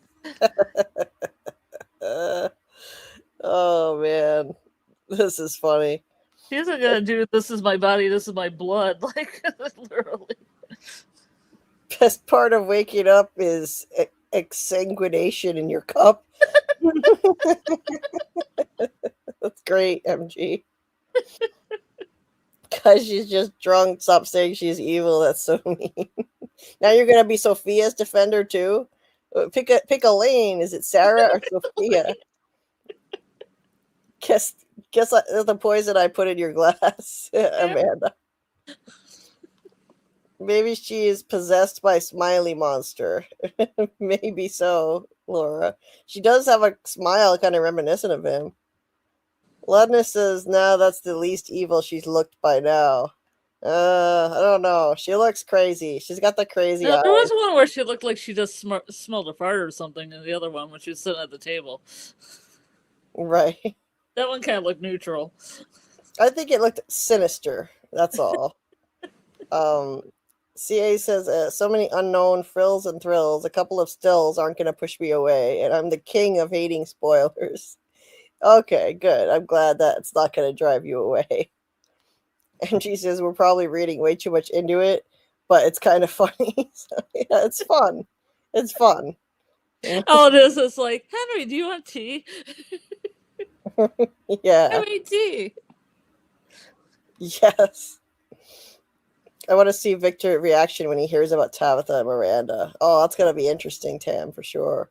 It's a more coquettish look for me. Yeah, she could look coquettish incognito. I could see that. MGM is trolling you. I always thought Tilly was too much and a red herring, so this could go either way. That's true, Delilah. I defend the defenseless. Okay. Well, you do you, Daryl. That's cool of you. Yes, Laura, Victor has all the knowledge and experience, so that, he's going to be remembering a lot more, too. They should be listening to him. She may be kissing and telling after a night with Kenny. Go, Kenny. Let's hope she's not evil for Kenny's sake. He deserves a win, damn it. He deserves to have something good happen to him.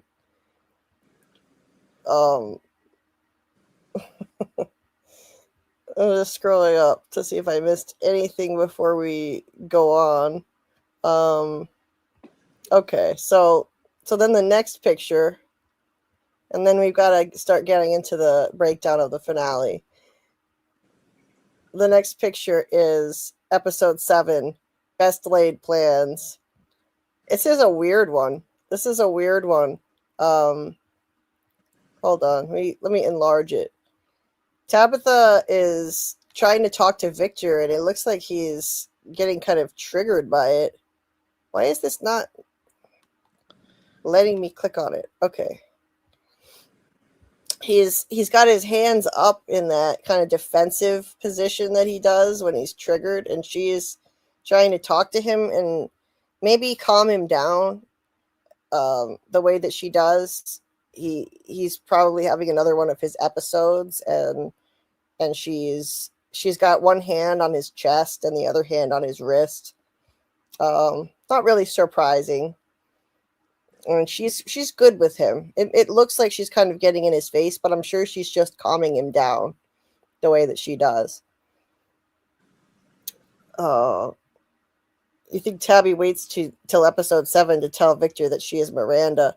I doubt it, Daryl. Well, I don't think she'd wait that long, but you never know. You really think they're going to give it away in promo photos? This is baiting. Yeah, I mean, I think it would be pretty bad to give away that Sophia is evil in promo photos. It would be dumb, but They've given a lot of crazy stuff away before. Don't forget the Man in Yellow promo pics. Doug looking deliciously evil in grease paint. Oh, thanks for the reminder, Michael. I'll go grab those pictures now from that link that you posted. Just have to load that in my other tab here. So I think after that point we've gone through almost all the images, so can start breaking down the season 3 finale and discussing that. Oh, sorry, I'm having a little trouble in my other tab getting to that link. Where is it?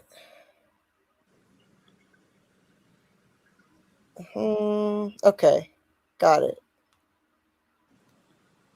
It's loading right now. New promo photos for episode 1. Oh, wow, yeah. Doug does look deliciously evil.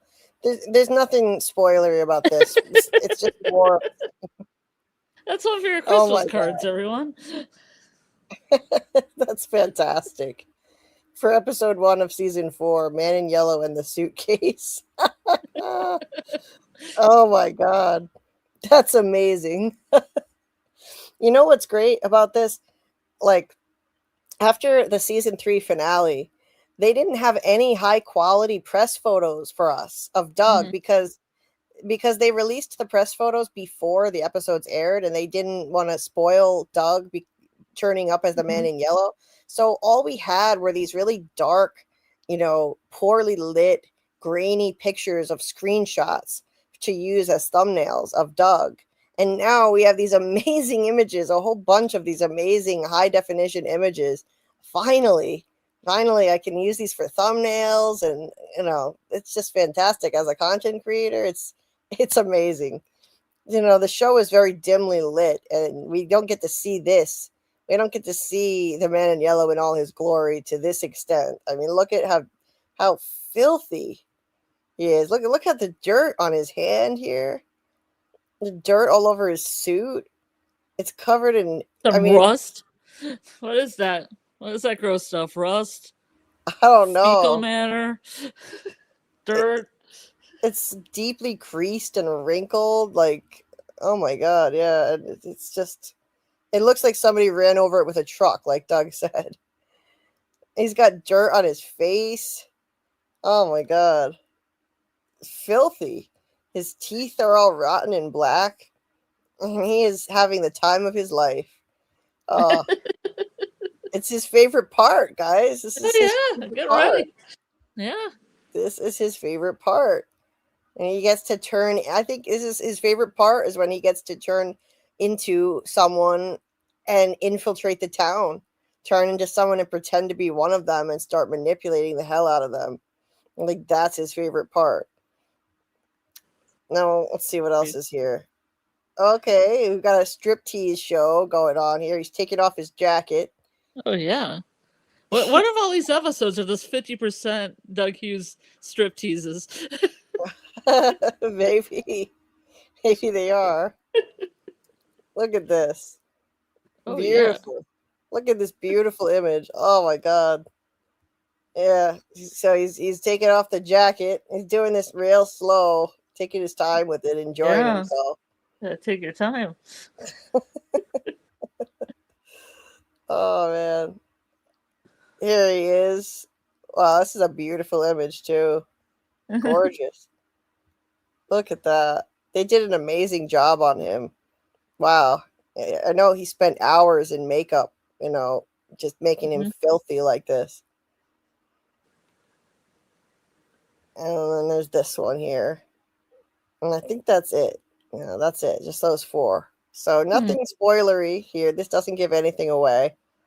Yeah. It's just more for us to enjoy while we wait for season 4. More little glimpses into what we're in for. Wow. They made him so ghostly white too. Wow. He's white as a sheet. Look at that. Anyway, just awesome. This just, this kind of stuff just gets us more excited for season 4 and doesn't give anything away. So I'm okay with this. Man in Yellow definitely ships Jade and Tabitha, considering they are the original couple. I think so, Tam. Pow chicka wow wow. Wow, chicken, wow. Terrell, Man in Yellow singing, I just killed Jim. Jim is dead. I shipped Jade and Tabby. I'm so happy. Yeah, he's having the time of his life. Football says, new theory on Sophia. She might just feel free that her dad died and gets loose. The stereotypes. Priest daughters get wild time to time. Aim Yeah. right towards Kenny. I could see it.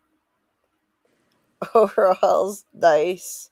Yeah, actually suspenders. They're suspenders. Yep. Doug looks so happy after killing Jim. He does. Man, we're gonna get all the plot of episode 1 with all these pics. Stop this madness, MGM. I agree, Incognito, but they are doing a little better this time. In season 3, they released a ton of pictures from each episode ahead of time. So, I mean, a lot, and you could basically guess a lot of what was going to happen in each episode by looking at the big dump of photos they would put out every week. So let's hope they don't do that this time. So far, they haven't.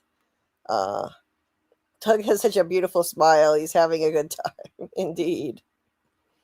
Oh yeah, there's my wedding dress. Yes, that's him about to put on the wedding dress. Yeah. What a Fukin family reunion between Tabitha, Henry, and Victor. Fukin mess. Yes, it is. Yes, it is. Okay, so now I think we better get to the breakdown of the season 3 finale, our rewatch of that. Let's not forget about that and our excitement for season 4. So I think I've gone through all the pictures that we have so far. Let me just make sure. Oh no, there are a couple more. Hold on. There's episode. So there's one from episode 6 that doesn't give anything away. It's just Boyd standing here. So I'll show that. It's just Boyd standing in Colony House. This is from episode 6, released by Amazon MGM. So there we go. He just looks deep in thought. And it's another just nice photo, just to whet our appetite a little bit. Also, he still needs a new jacket. Could anybody find him a new goddamn jacket? He's been wearing this. At least sew that thing. He's been wearing this tattered thing all along since he got shot at. Can somebody just mend this thing for him? Come on. Or find him some other thing to wear in this entire town. And that's from episode 6. The heart is a lonely hunter. Boyd and Jade find themselves at odds over whether or not they can trust the knowledge in Jade's head. So that is that episode. That's the only picture that I found that they released from that. And I think that is all. Yeah, that's it. So yeah, so lots to chew on here, but now let's take it back to the season 3 finale and go through our rewatch of that and just remember where we came from, how things left off, and where season 4 is going to go from here based on that. So it starts off with Boyd and Kenny talking about where Fatima could be. They're still looking for her. And they're looking at a map of the town. And, so they've got this is a whole new thing. They drew a map on a piece of cardboard. So there's even the rendezvous truck there. And so Boyd says that she was last seen at the shack, and Kenny is like, wait, how do you know what was she doing at the shack? And Boyd's like, and then Ellis thankfully comes in and disturbs disrupts the scene. So So he doesn't have to answer that question. And Kenny probably just forgets about it. Because Boyd is hiding the fact that Fatima is out there on the run. And he hid her because she fucking killed Tilly. So I'm dropping candy all over the place. So Ellis comes in and he says that he thinks Elgin knows where Fatima is. Because Elgin, that dumbass, tipped his hand and made it sound like he knew what's going on. And over in the root cellar, Fatima has this nasty episode with the smiley pod moving in her stomach and in a lot of pain. So Ellis says that Elgin was saying that he thinks Fatima is okay, and he was so calm about it. And he thinks that he knows something. So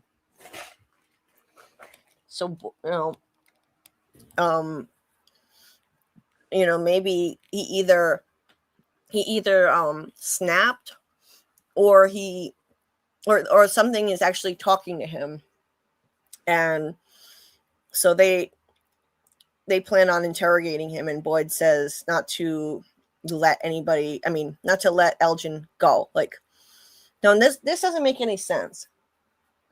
He tells Kenny and Ellis to go to Colony House and not let Elgin leave. Why not just go to Colony House and follow him to Fatima? He probably would have led them there. Instead of saying, Elgin, you can't leave. Yeah. They took the extreme route. Things escalate quickly here in Fromville. Yes, they do. I mean, he had a backpack and everything, and I'm like, follow the guy. You obviously know he's going somewhere. He's going to Fatima, so go. Right. So just follow him. They could have done that. They didn't have to take this extreme approach, but yeah, they get pushed to extremes here. So Jim and Ethan come home, and Victor says that Tabitha fell down. So at the end of the previous episode, she had her flash of memory from Miranda, remembering Smiley killing her in the woods. And she freaked out, and off screen, she collapsed. So they go in there and talk to her. Now, before we go on, I just have to locate my phone, which has all my notes on it. Oh, there it is. Oh, let me not fall and hurt myself now.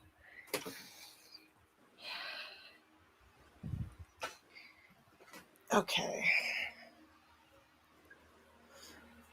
So they go in and talk to her.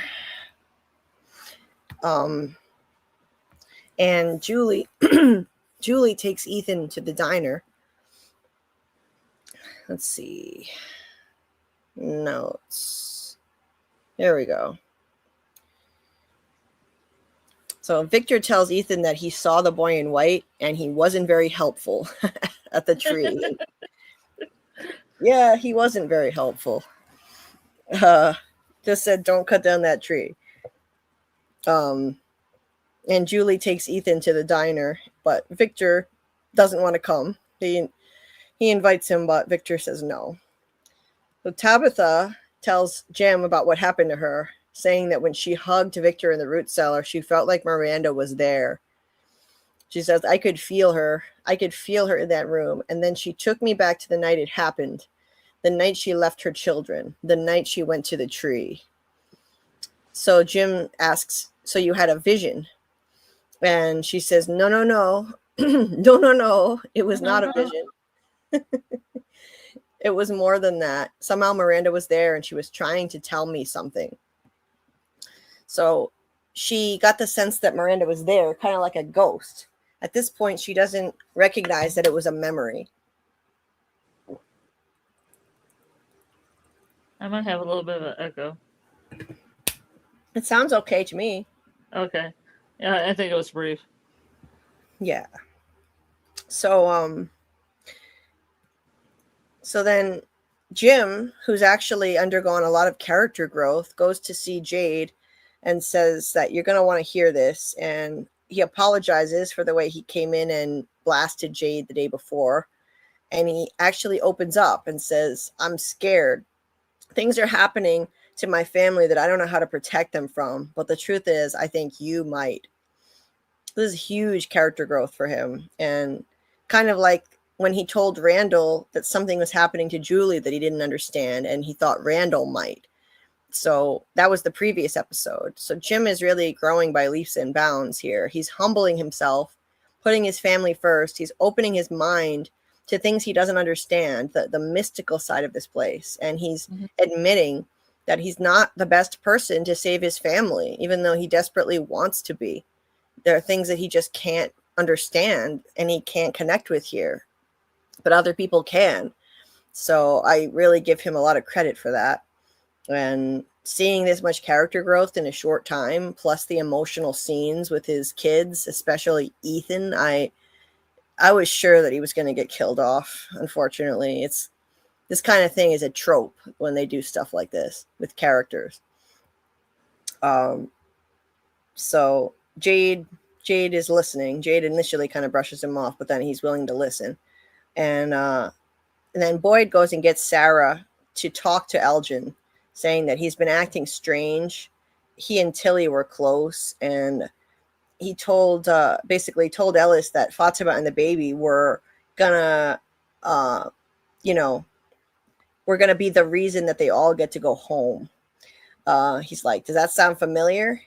And so he wants her to talk to him and tell him if there really is something here, its intentions aren't good, because she of all people understands.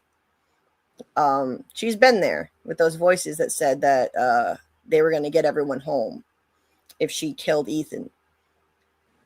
Donna comes out and asks him, what the hell's going on? Why did Kenny and Ellis say Elgin can't leave? Again, that was dumb. They could have just followed Elgin since he was going to leave anyway. They could have just tried following him. He would have led them right to Fatima. He's not very bright. He probably wouldn't have even noticed that they were following him. Anyway. So Boyd asks her to clear the house. Because he's going to take the extreme route. And at the Matthews house, Jim brought Jade over. And Tabitha says, when she got to the tree, it was so close, and she was so close, and it smiled, meaning the monster, Smiley. And Jade's like, and you watched Miranda die. So Jade said that his visions were not like this. He said, it's always like I'm seeing things that shouldn't be here. Like the day I saw the Civil War soldier. It's not like I was back in the Civil War. This is different. I'm not so sure it is different, though. I really think that those visions Jade is having are him in past lives. The Civil War soldier, the colonial man, the man under the boulder. He's seeing all of his past selves and how they failed, and they're all from different eras, so they could easily be him in different lifetimes. It's just like how Miranda saw her past lives in a vision from LSD and how they failed. So I really think, even though he believes it's different right now, I think they're his past lives, and he just didn't recognize it at the time. He called them hallucinations. They've got to be more than that. In a previous episode, he called them that. And Tabitha, so he says that you felt like Miranda was trying to tell you something, and she's like, I know it sounds crazy. And he says something very refreshing. No, it doesn't. Not here, anyway. Finally, not incredulity coming from him. It's like, no, it doesn't sound crazy. Not in this crazy place. They're believing each other. It's nice to see. And he says, the first law of thermodynamics is that energy can neither be created nor destroyed. It can only change from one form to another. And our thoughts, our memories, our souls, if you believe in that sort of thing, They're made of energy. And that energy, maybe here, that energy, it lingers. Interesting how he said our souls. And what he doesn't know is that their souls have been reincarnated over and over again. He makes it sound like he doesn't believe in souls.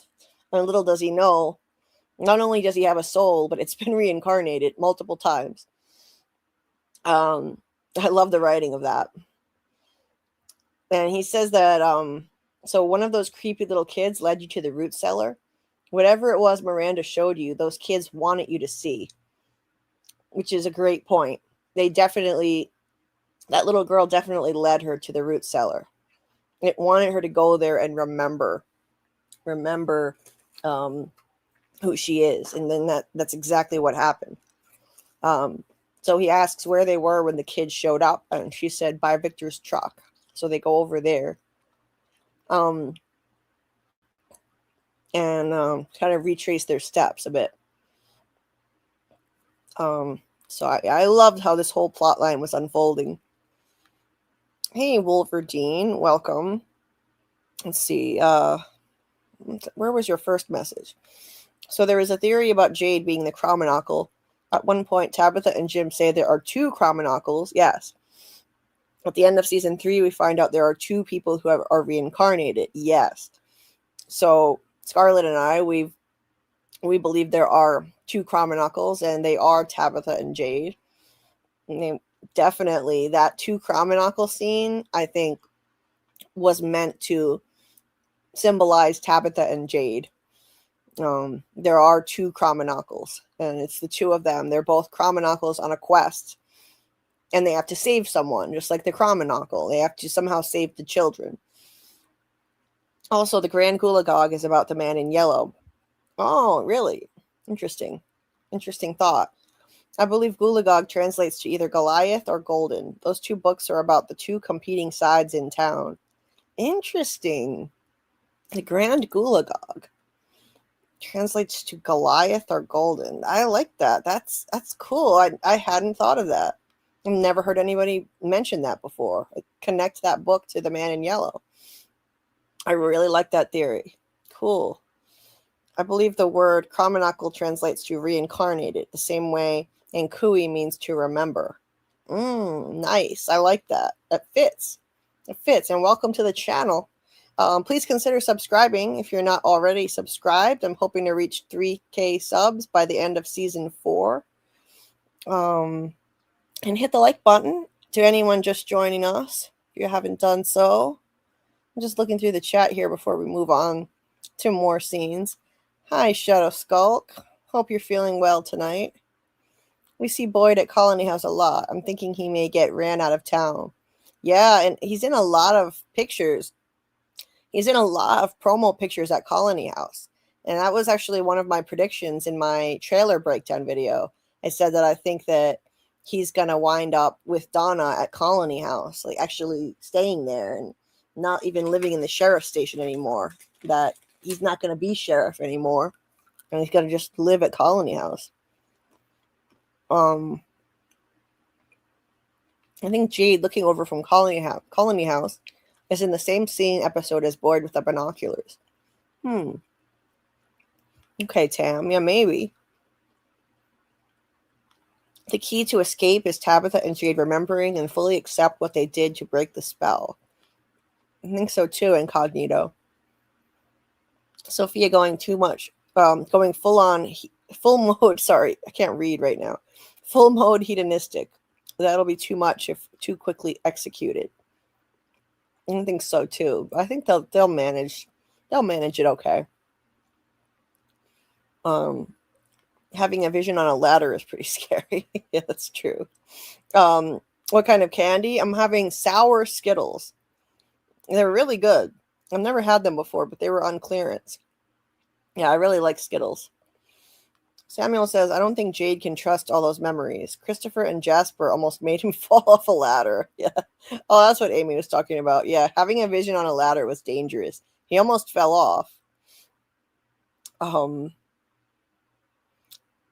That's the reason Man in Yellow went after him. The real reason. Major personal growth plus willingness to work together equals now a problem. for yes, I agree. Shadow Skull, great point. That's why he went after Jim. When we see Elgin go to the root cellar, he looks back to see if someone is behind him. Oh yeah, that's true. He does. So he might have noticed if he was followed. Hey Debbie, nice to see you. Okay. Yeah, Boyd is kind of turning into a hypocrite incognito. He wants discipline in the town and punishment if order is not followed, but when it's about his family, he reviewed his values. Yeah, pretty much. Debbie says there are totally two Chromonocles, and it's definitely Tabitha and Jade. Tan Chen and Victor are their lonely dragons. Yes, that fits perfectly. Laura says Sophia's car took out Boyd's wall, so probably had to move to Colony House. That's a good point, Laura. Yeah, because they have to fix the wall so the monsters can't come in. Let's see. Daryl says Boyd is talking to his inner circle at the post office in episode 4, so Boyd must still be sheriff at this point. I think he loses power in episode 8. Heavy is the head. Yeah, that makes sense.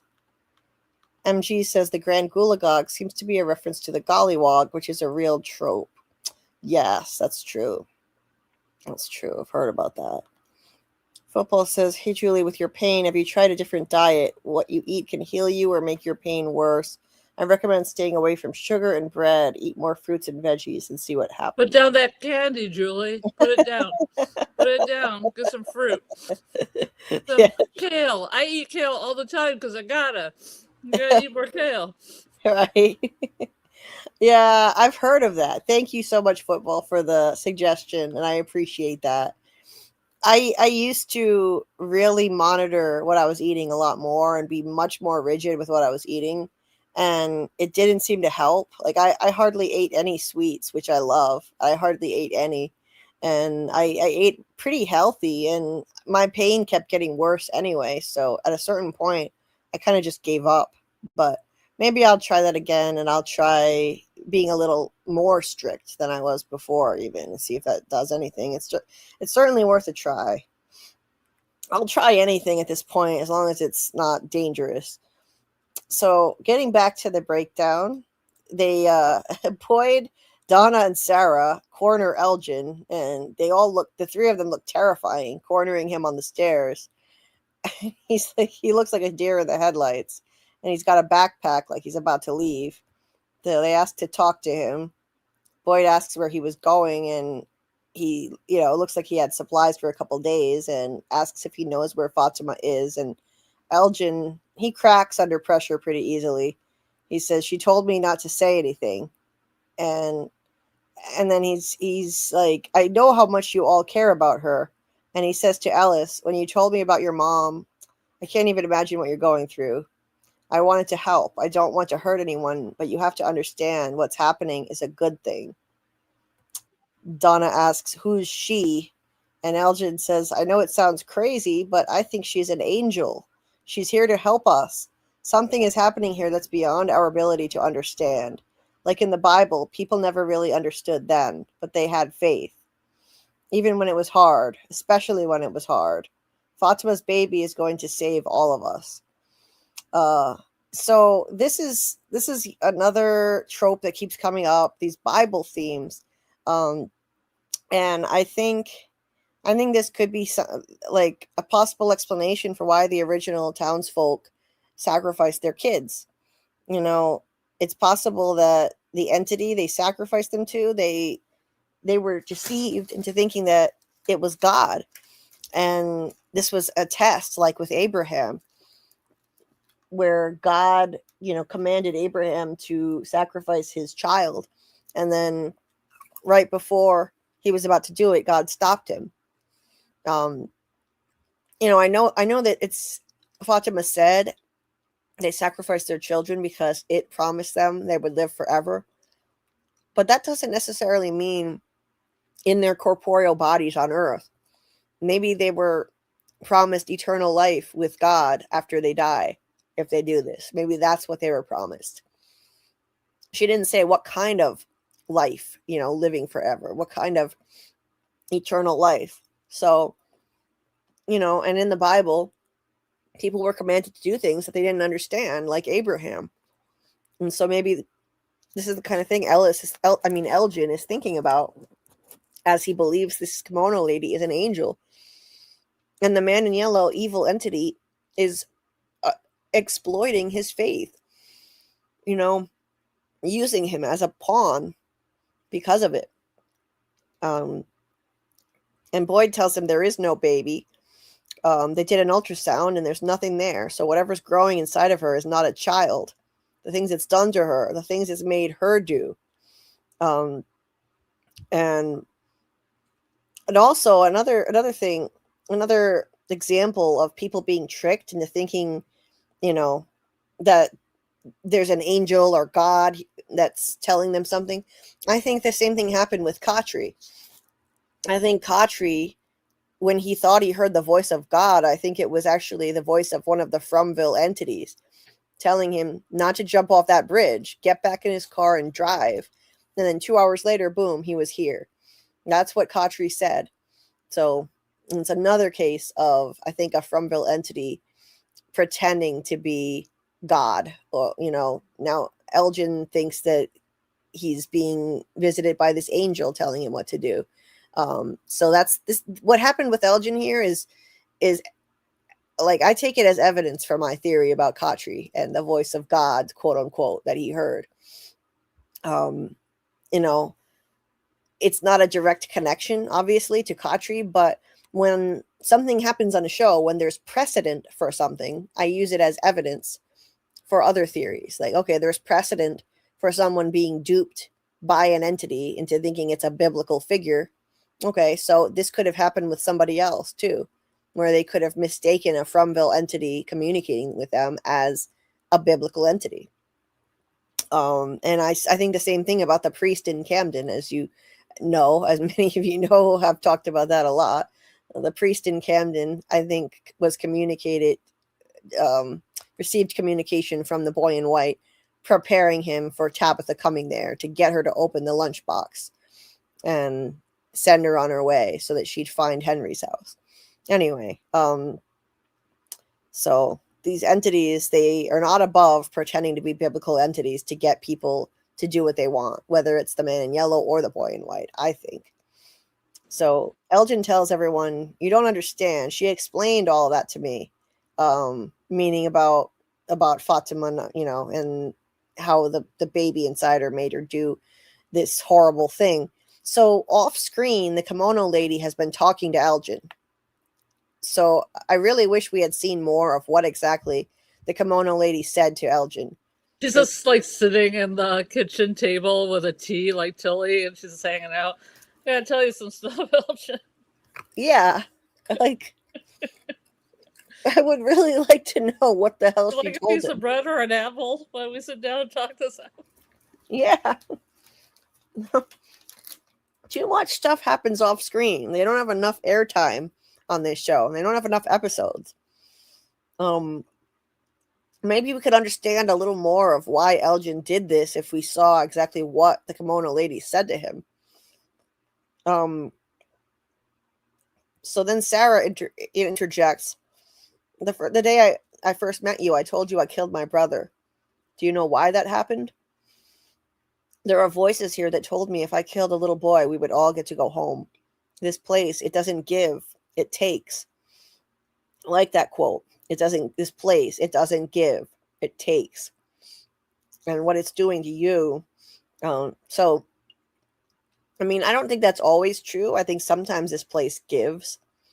I think the boy in white has brought good things to people sometimes. I mean, the ambulance came to town and now they're benefiting from the medicine that was on the ambulance. The livestock that appear in the woods, the electricity that's not supposed to work. So she's not entirely right there. I don't think Sarah realizes that there is an entity there that is helping. It's not just the evil side. And Elgin says, but do you see how it's different? No one is dying here. Fatima is going to be fine. Ellis says, you don't know that. And Elgin tells them, Once the baby is born, we all get to go home. Just like Sarah thought if she killed Ethan, they all get to go home. How? I would like to know how the kimono lady explained to him that if this happens, if the baby is born, they all get to go home. Maybe he's taking that part on faith, and she didn't explain how exactly that's going to work. Donna says that's still months away, even if you're right. Elgin says, no, it's grown. You should see how big Fatima's gotten. And so when Ellis tries to pounce on him, and they have to drag him out of there. And I don't really blame him. This is his wife, after all. Elgin has her locked away somewhere. So they all leave the room. And then there's this scene. This really mirrors that scene where Ethan was sitting on the merry-go-round and Boyd went over and had a talk with him in the first episode of season 3. And now we've got this big man-child, Victor, sitting on the merry-go-round. Very fitting. And Henry comes and talks to him. Victor tells his dad that he was right. Jasper's just a doll and dolls don't talk. Henry tells him he's sorry. Yeah. Very depressing. Very disappointing. Henry says he's sorry he hasn't been more helpful, and this has all been a lot for him. And Victor says he's got to show him something. And is it just me, or has this merry-go-round gotten even more rusty? Wow. So Victor says what he has to show him is going to make him angry. He said, it's going to make you hate me, but I have to show you, and then we'll be done. This is so sad what Victor's going through right now. Feeling so guilty, blaming himself for the loss of his mother, and, and thinking that his dad's going to hate him for it.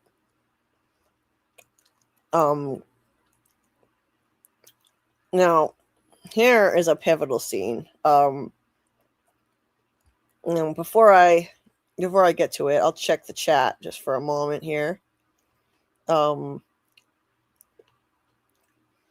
Yes, the livestock in the woods is taking something from them. Exactly, Ledness. This place does give sometimes, too.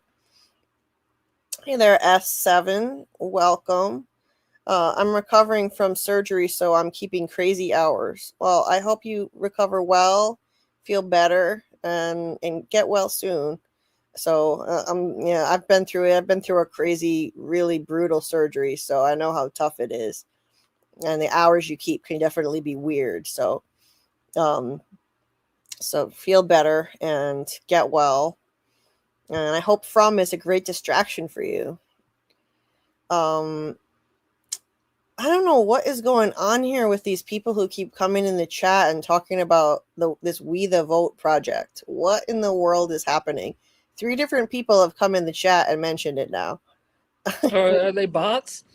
They've got to be bots. They've got to be bots. I don't know what this is about.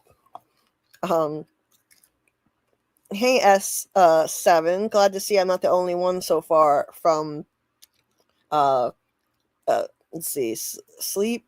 So far from sleep at this ungodly time. Yes, you are not the only one. It's almost 4 a.m. my time. Let's see. Football says, I understand totally. I just want you to feel better. And mushrooms are great for you. And I hate mushrooms. I appreciate that. I appreciate the kindness. Trust me. Like, I'll take any suggestions anyone wants to offer me. And I would never take offense or anything. I appreciate it.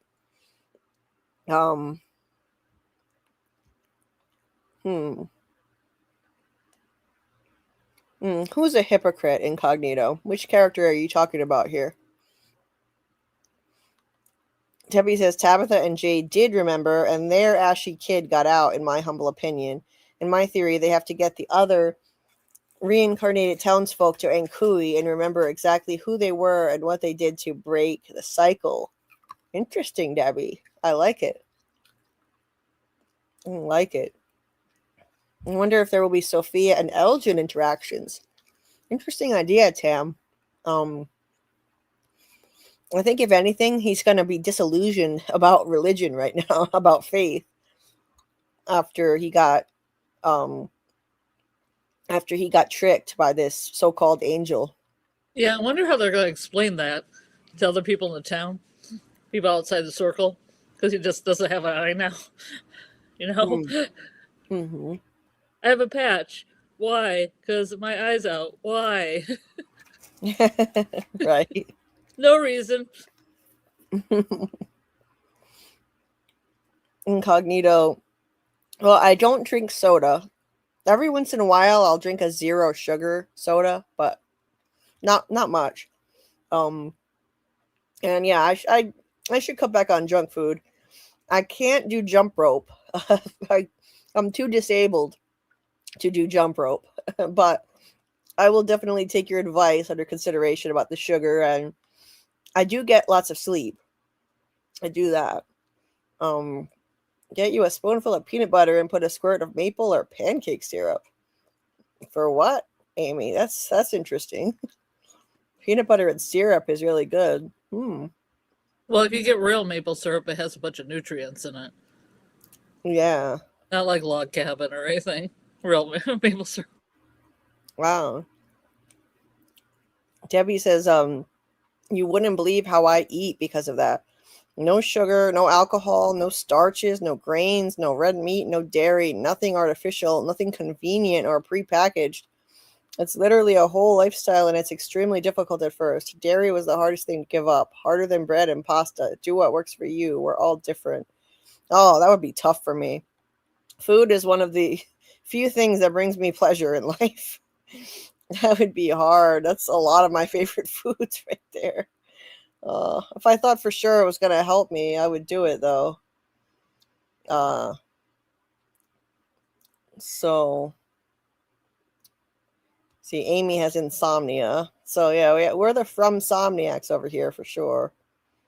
Will Jade and Tabitha get pregnant, maybe? Amy, I doubt it. I think they're going to be too busy just trying to figure out how to get out of this place than to start sleeping together. But I could be wrong. Let's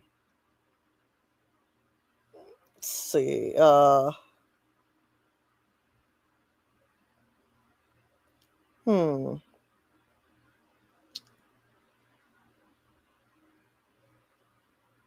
Okay, almost caught up with the chat here. Yeah, there's like, I see the 4th one talking about the We the Vote project. What in the hell is going on? Yeah, I'm gonna like get rid of these bots. MG's getting a few of them rid of for you. Oh, he said good. 2 bots muted. Good, thank you. Appreciate that. That's your big mistake, Julie. Everything is about the food. If you're interested, I could help you. Yeah, I mean, I'll take suggestions. I'm willing to listen. Catch the bot. Okay. I've never had bots in my chat before. This is fascinating. Okay, so now we have a Ghost Khatri scene. And when we were watching the episode, I thought he wasn't standing in front of the crosses. I guess I wasn't looking at the screen in the beginning. I was telling Carl, as I remember it, he's standing in front of a bunch of crosses, and he is. It's just in this part of the scene, he's moved away from them. I guess we weren't paying attention and looking at the screen. This is how I remember it. And I find this really interesting that when he first appears, he's standing in front of all these crosses that are in the Colony House tool shed. I think that's so apropos for Khatri. Anyway, Boyd is gathering tools to get ready to torture Elgin, and Khatri says, "You're really going to do this? What comes first? You got to use the saw or the hammer? You should go old school, get some pliers, rip his fingernails right off. You really don't see the irony, do you? When Fatima killed Tilly, you didn't even blink. You did everything you could to protect her. You took her out to the shed. You lied to the people you claim to care about. Kenny's in there right now. He still doesn't know what she did." And he's right. Boyd is being hypocritical. Fatima killed somebody, and he's covering for her, and now he's going to torture Elgin for information. Boyd says that what happened wasn't Fatima's fault, and Kadri says, tell me how that's any different with Elgin. This place got inside his head, made him think he's doing something good, convinced him he's actually protecting Fatima, and now you're here getting ready to go medieval on him. Boyd insists that it's different, but Kadri says, bullshit. Tell yourself anything you want. You walk around acting like you're some big knight in shining armor, Mr. Noble Sheriff. Truth is, you're no better than anything else. Protect what's yours and you fuck anyone who gets in the way. You were supposed to be better than this. He makes some great points. Boyd is compromising his morals, to do anything for Fatima, even after she killed somebody. But, everybody else, fuck him if they get in his way, and, he'll do anything, even torture somebody to protect his family. If they're related to him, then he'll just sacrifice everything that he stands for, So Boyd is definitely being hypocritical. And Boyd says, you were supposed to be here. You and I were supposed to figure this out together. You went out and got your throat slit. You don't get to judge me. I'm doing the best I can. But Kadri makes a great point again. There's no coming back from this, right? You said that you weren't going to let this place break you. If you do that, this place has won. He's absolutely knocking this out of the park. I mean, this is what it means to break a person. Season 3 brought it into focus. It's not just about breaking people mentally and emotionally. It's about breaking down their moral compass, turning them into monsters, figuratively speaking. Compromising their judgment and their ethics. And so if Boyd sinks to this level and tortures Elgin, then this place will have won, he's saying. And based on this conversation, this changed the way I look at Ghost Kadri. I still think he's a vision from an entity. I don't think he's just in Boyd's head. I don't think he's a figment of his imagination. I think he's a vision sent by the boy in white now. Originally, I thought he was sent by the evil entity, but this is good advice. I think that Kadri is right here in what he's telling Boyd. And there's another way. They could have followed Elgin and found Fatima that way. I think he's right about all this, and this is not the kind of advice necessarily that the real Kadri would have given him. So it's not the real spirit of Kadri. The real Kadri probably would have been supporting him torturing Elgin. For all we know, he wanted to put Frank in the box.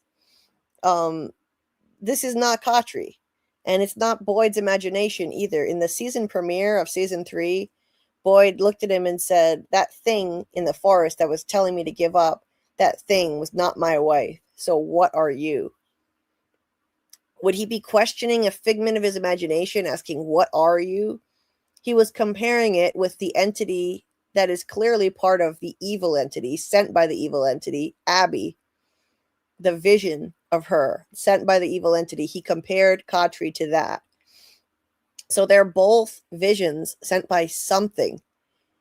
And in this case, though, I think this one was sent by the boy in white because I think he's right and he's helpful and he's not on the side of this place trying to break him. If this were sent by the evil entity, he'd be encouraging Boyd to go ahead and do it because this place does want to break him and make him do things like torture Elgin. And earlier in the season, again, Ghost Kadri was telling him that if he tries to trap a monster, then this place will be breaking him because that's foolish judgment. That's not who he is. That's making him act contrary to who he is. He's not stupid. Trying to catch a monster would be stupid and reckless. So, this place would be breaking him, changing him. Ghost Kadri said that the monsters told you that they wanted to break you. That means they want to change you. And he's arguing against Boyd changing and letting this place break him. So I don't think anymore that he's sent by the evil entity. like I used to think in seasons 1 and 2. And after reflecting more, after doing this rewatch, I mean, when we first watched season 3, I was already having second thoughts watching these scenes about him being evil. And now watching it again, it really drives the point home even more that this is not evil. This is the helpful entity speaking to Boyd, trying to guide him. And I think that is the boy in white sending this. So Boyd says that if he doesn't do this, his daughter-in-law dies. Khattri's like, that's why they call it a rock and a hard place, not a rock and a soft, comfy pillow. You get to decide who you are. He said, you need to decide who you are because that's who you're going to be from now on. Great advice. He's warning him that if he does this, you know, people are never going to look at him the same way again. So if this is going to be who he is, he needs to make up his mind. This is who he's going to be from now on. This is how people are going to see him. And so he needs to make up his mind if this is who he wants to be. So, and in season 4, I think people are really going to start looking at him differently because of what he did to Elgin. Even though he didn't go as far as Sarah, he smashed Elgin's hand with a hammer, and people will probably blame him for Sarah getting near him. Even though Boyd didn't send Sarah to torture him, she did it on her own when they weren't looking. But I think he'll still get blamed for it. So let me see what you guys are thinking in the chat here.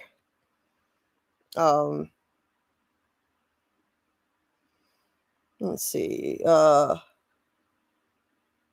PR says, I've been saying this for a long time. By the way, the evil entity is the one who was tricking Boyd into torturing Elgin anyway. The things he said to Sarah were very deliberate. So how are you saying the evil entity was trying to trick Boyd into torturing Elgin? I'm guessing. You're by the voices in Sarah's head, saying it was baiting him, saying that Fatima's close, that they're not going to get to her in time, they're not going to be able to save her, and there's nothing they can do. Basically, that was the evil entity speaking to Sarah. I agree.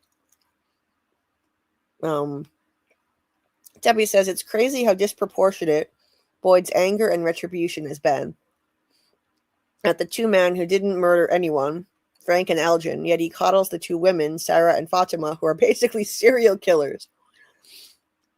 I gotta say, Debbie, that's a good point. That's a good point. PR says the evil entity never said that Fatima was in danger. He said enough to let Boyd assume this. Yes. The wording was deceptive. When I went back and rewatched, it was deceptive. It was like, she's close by and she's scared and alone, and they're laughing because you're not gonna be able to get to her in time. You can't save her. Well, can't save her from what? Can't save her from dying? That's not what they said. They didn't say she was going to die. So technically they didn't lie. They couldn't save Fatima from having to birth the Smiley Pod. That's what they couldn't save her from. And they wouldn't be able to get to her in time to prevent that from happening. That was true. So the wording was deceptive. It was very well written in the way that it tricked Boyd into thinking she was in imminent danger of dying. If evil pretends to help but still misguides, I don't know. Evil entity spoke to Fatima too. Kimono lady. Yes, Amy. PR says he made it look like Fatima was in danger, even though he never said it. He said, "You'll never find her in time." Yes. It was very clever the way that was worded.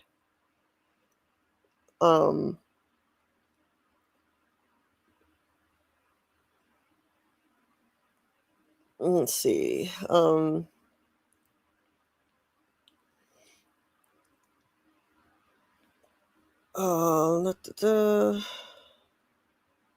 Just looking through the chat here.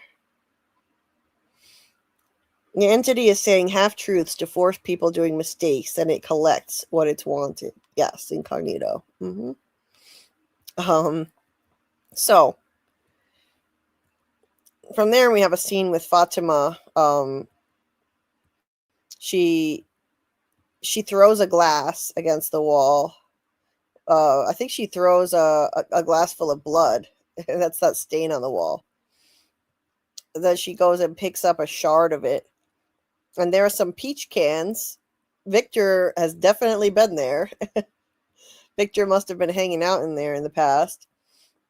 She picks up a shard, like she's thinking about doing something with it. And we pick up with that a little bit later. Yeah, she's getting desperate. So maybe Victor did put the body in that room. Maybe he did. I think that's a clue. I think that's a clue that maybe Victor killed Christopher and left his body in there, or sealed Christopher in there and he just starved to death. And that skeleton is probably Christopher's body. We don't know what happened to Christopher. Who else is the likeliest person for it to be? It's got to be somebody. Think about it. It's got to be somebody we actually know about so that we give a damn whose skeleton it is. Who else do we even know about who existed in 1978? We only know about Miranda, Eloise, Christopher, Victor. That's it. It's got to be Christopher. It's got to be. It's Chekhov's skeleton.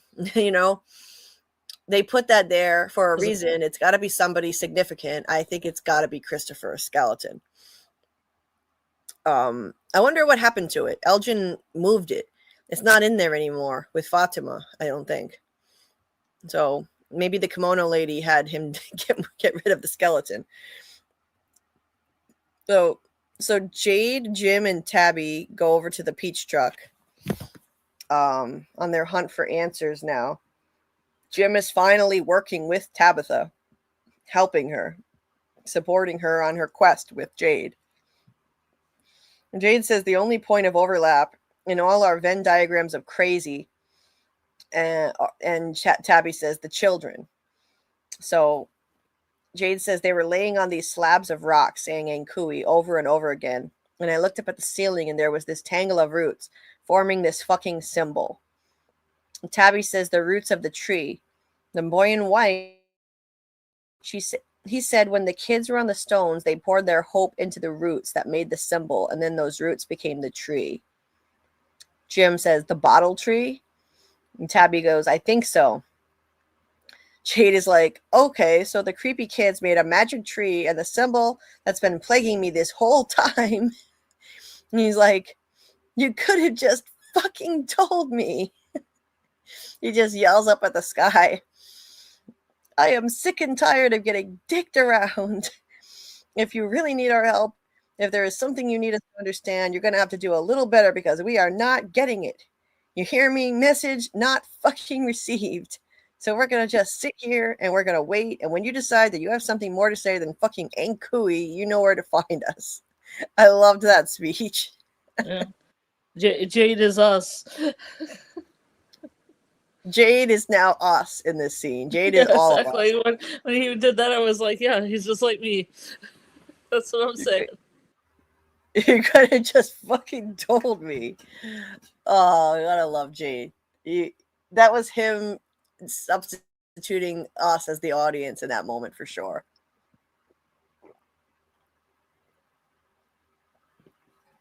And then he sits there pouting like a petulant kid. Like, you're just going to sit there and wait until this place gives him something more clear than Ankui. But of course, he's not just going to sit there and wait. He's full of it. He's going to keep trying to find the answers.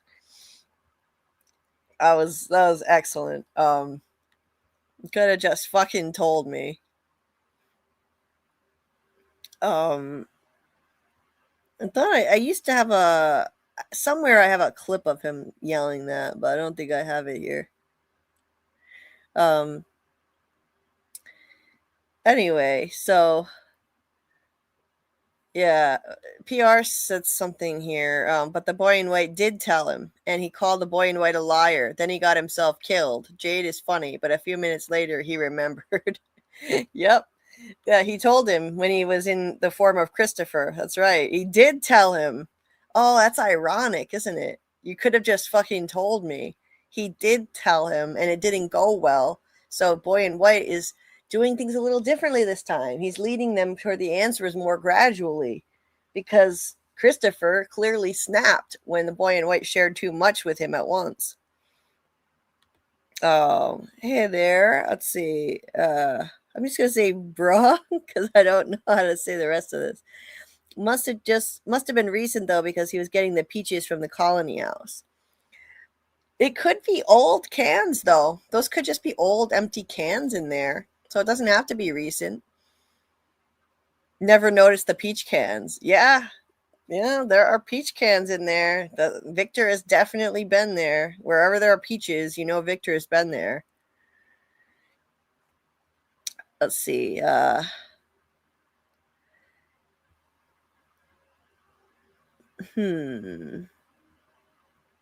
Told you it's all about manipulation and tricking the mind. The entity is ancient, so it's good at injuring people.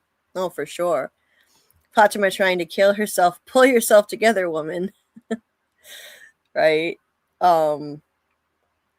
Notice that the date of this is March 18th, 2022. I still don't know why this is important, but they make sure we know that the Matthews family was there for only 1 month. Oh, okay.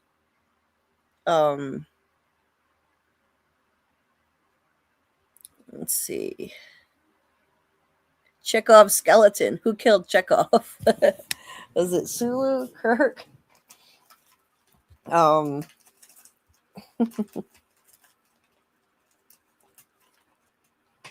So and that's exactly when the entity gets to Jade. And it's got his mind full of despair that led to the lullaby that summoned the man in yellow. I think this song is part of the ritual, the one played to the child.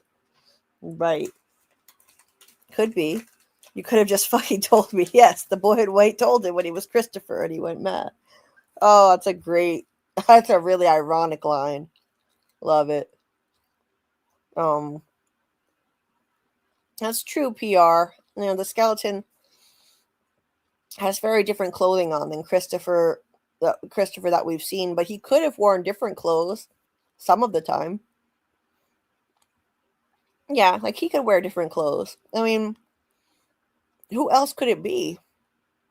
The skeleton is a perfect mind fuck. They did it in season 1 in the cave on Lost. Didn't get answered till third to last episode of season 6.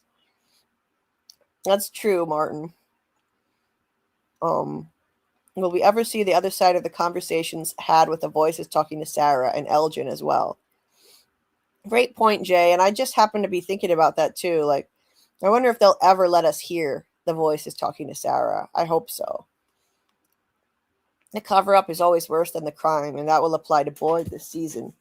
Season 5 will end up being his redemption season. Yeah. That's a good point.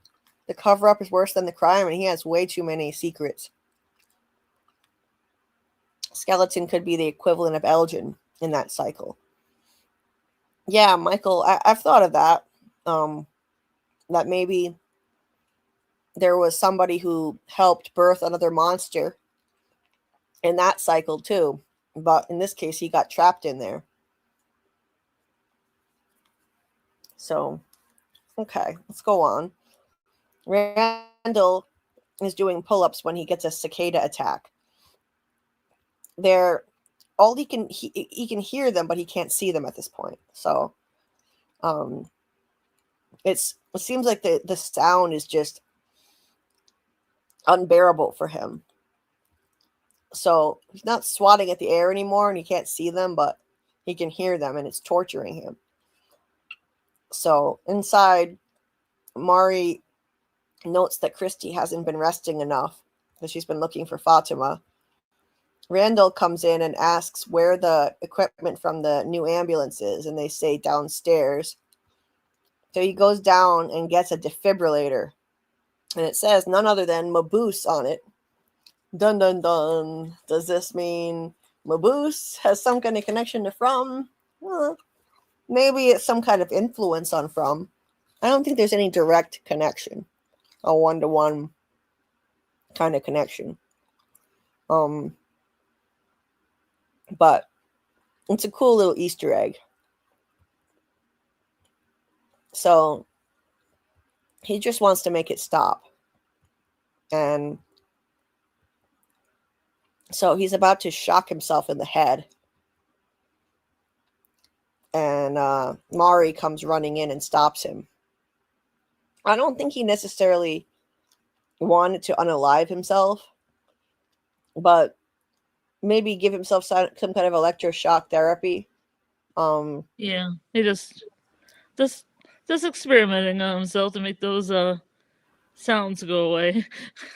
Yeah. He said, I'm trying to make it fucking stop. I don't know if that would do anything good. Yeah, I think it could potentially kill him. She stops him and she says, you're gonna be okay. And he does not look okay. I really felt for Randall by season 3, you know, what he's going through, the suffering that he's going through. Honestly, I could ship these two better than Marielle and Christy. This is better. I think she has more of a connection with him than she has with Christy. So you're gonna ship those two, ship them together so Christy can go free to Kenny. Yeah. Let's start a Mari Randall ship. This is better. I like this.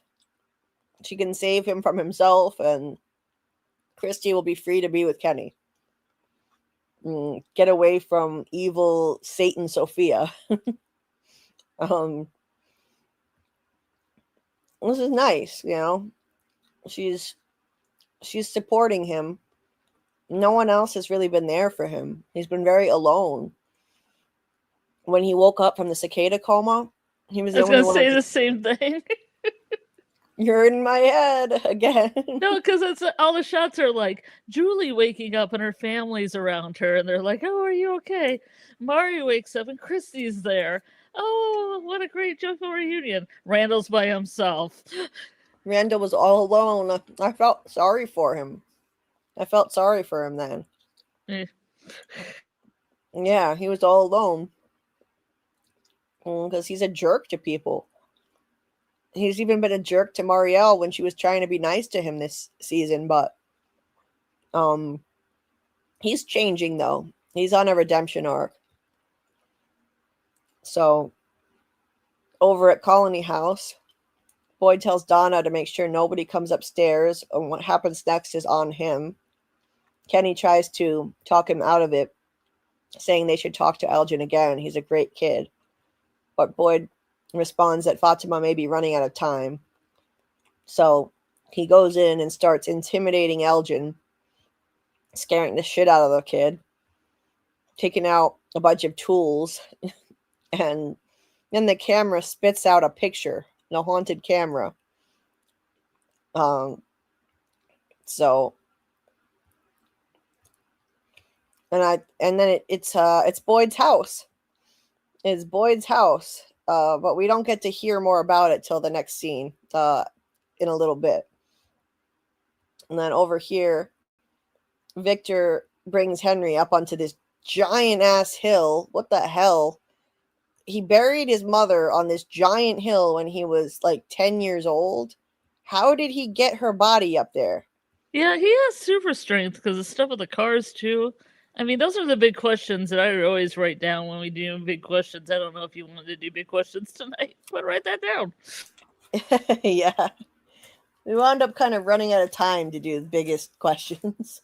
But yeah, we kind of talked about a lot of the biggest questions throughout this whole rewatch. But yeah, like, it looks like they're on a cliff. How did he get the body up here as a 10-year-old boy? Anyway. He shows Henry 2 stones that he painted. This is heartbreaking. This one's for his mother. He says this is where he buried his mom. And Henry looks gutted. That's just heartbreaking. He said he tried to make it look pretty for his mom so she would like it. She would have liked it. What happened to Victor is just an absolute tragedy. Imagine a little child having to bury his mom all alone and paint this little rock for her. Just rips your heart out. And then the moment we were all waiting for, except we still didn't get closure on Eloise. I was so excited when I saw this, and Henry said, "Is that Eloise?" I thought we were finally going to get closure one way or the other. And Victor said, "I think so. I think so." He said, "All I found were pieces. She was so small. There wasn't much left." So Eloise is alive. Come on.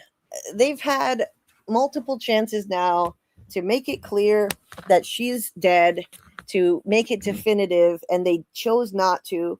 So I maintain, like I always have, that Eloise is a Chekhov's gun plot device waiting to go off. They left it ambiguous on purpose. They left it open as to what happened to her in season 2. Victor didn't say anything about what happened to her. And in season 3, all of a sudden he said she died, but now he says, "I think it's her body." Come on. There's just no way. She's alive.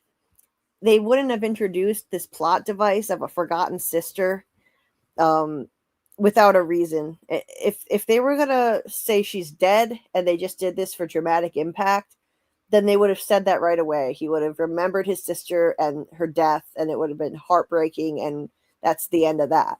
But they left it open. They left it open for us to theorize about and wonder about.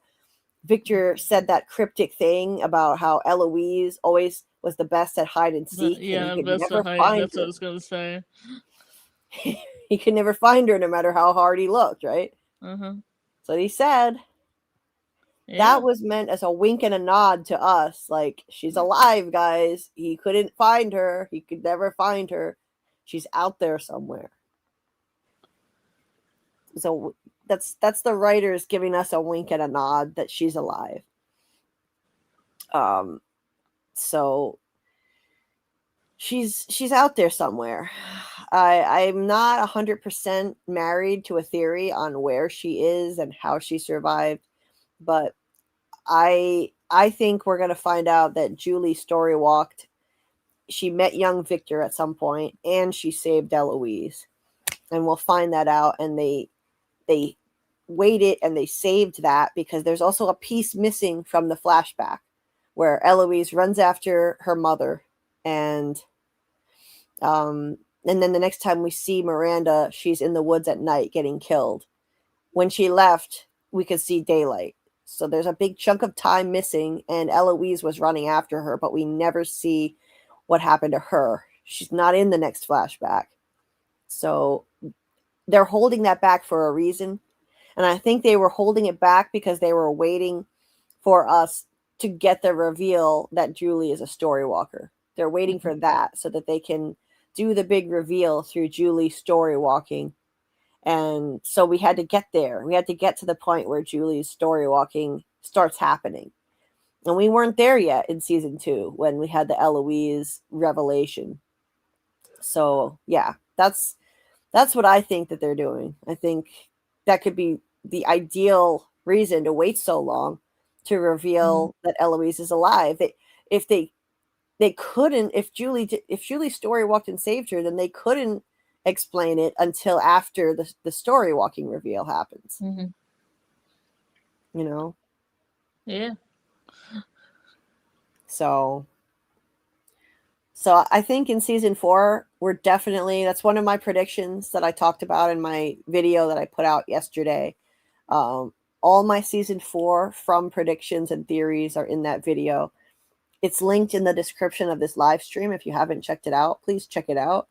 And one of the predictions I talk about in there is that Julie's going to save Eloise, and that she met young Victor, and that's why Victor was so comfortable with her when he met her as an adult.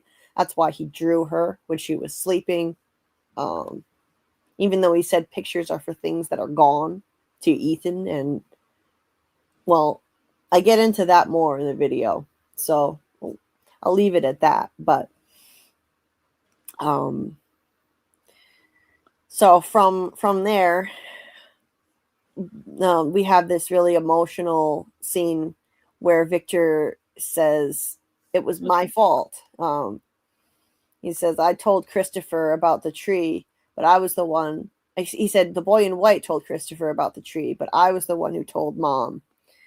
I told her the tree would bring her to the children. I was the reason she left. I was the reason that she died. If I'd just not said anything, she would still be here. Eloise would still be here. He says, I should have died that night too, and you should pretend that I did. And you shouldn't, and you don't have to be my dad anymore. Oh, I mean, just awful, devastating.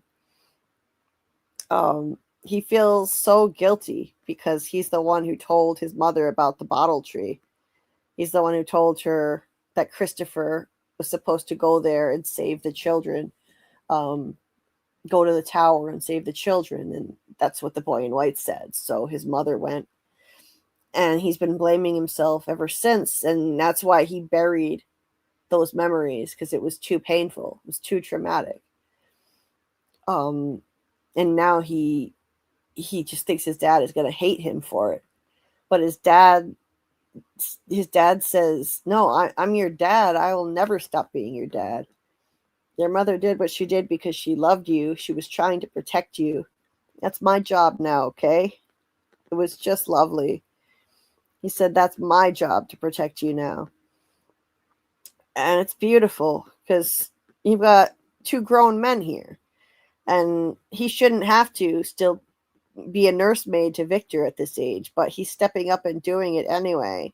He's recognizing, like, this is a little boy in a man's body, and I have to treat him as such. And he's stepping up and doing it, and not every man could do this. And I really have just so much respect for this guy as a person and as a father. The way he's treating Victor, he's recognizing and accepting Victor for who he is. He's taking Jade's advice and not trying to fix him, and he's just accepting, like, he is stunted. He is emotionally a child, and he needs to be treated like that. He needs to be taken care of and protected. And it's just a beautiful thing. After all those years of being apart, he's falling into this role so naturally. And not many people could pull it off like that. Not many people could be that strong and do that. And with this man who's towering over him, he's taller than him, and and yet Henry is treating him like the little boy that he really is inside. Oh, it's lovely. And I really hope nothing happens to either of these characters, because that would be absolutely devastating. I don't want to see anything happen to Victor or to Henry anytime soon.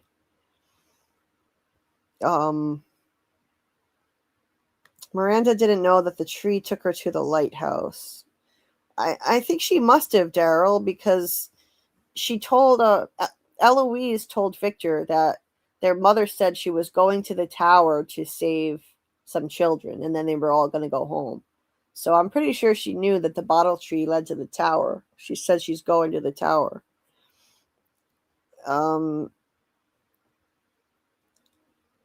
Let's see.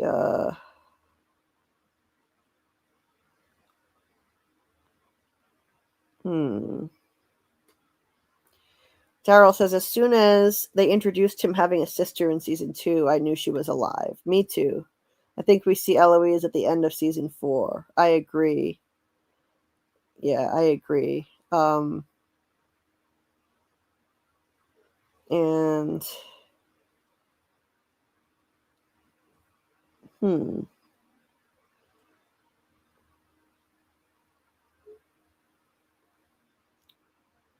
Yeah, I'm missing something in the chat here. I'm going to go up a little higher because I'm lost. Randall was also all alone in the forest when he got by the cicadas. It's true, MG. If From feeds on fear and hope, then Randall, Marielle, and Julie are being haunted by all of the hopes and fears of the people that have died there at the hands of the nightmare creatures. Nice, Jay. I like that. See. Says Randall had it tough. Only person to get tortured and left alive. That's for sure. Randall trying to give himself ECT, using electroshock to get rid of hallucinations. Right. Kimono lady is an abume in the Japan tradition, a woman that died during pregnancy or childbirth. She may be linked to the man in yellow. Yes, I think so too. Kimono lady killed Elgin equivalent when they were done. That's possible.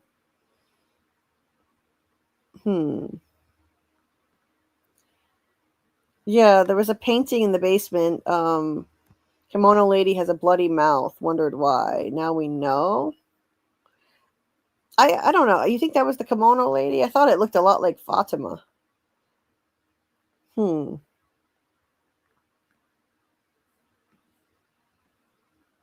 Anyway,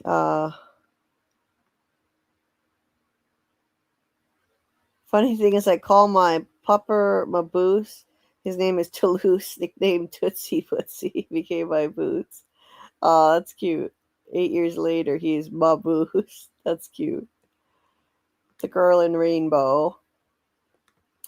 I'm so sure Victor made a deal with whatever entity that controls his place to survive, and Victor blocked out all the trauma. Yeah, I've heard that theory, 112. You never know.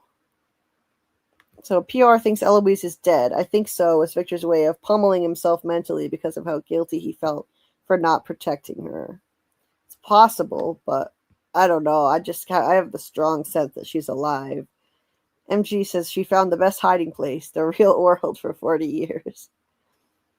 It was easy for the 8-year-old to hide from the 10-year-old, but that means nothing to an adult.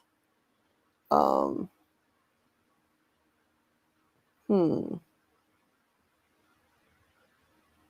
the man in yellow must have been the one pointing out where everyone was so that everyone was killed that night.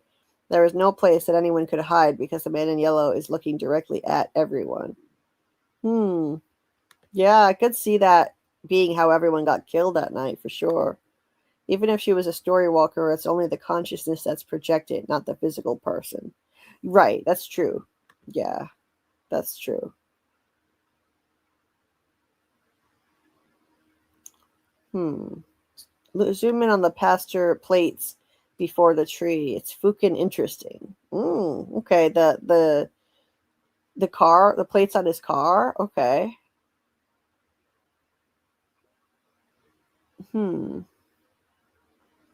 Victor is mistaken for thinking that he told Miranda something that he knew very well about already, blaming himself for something he didn't do.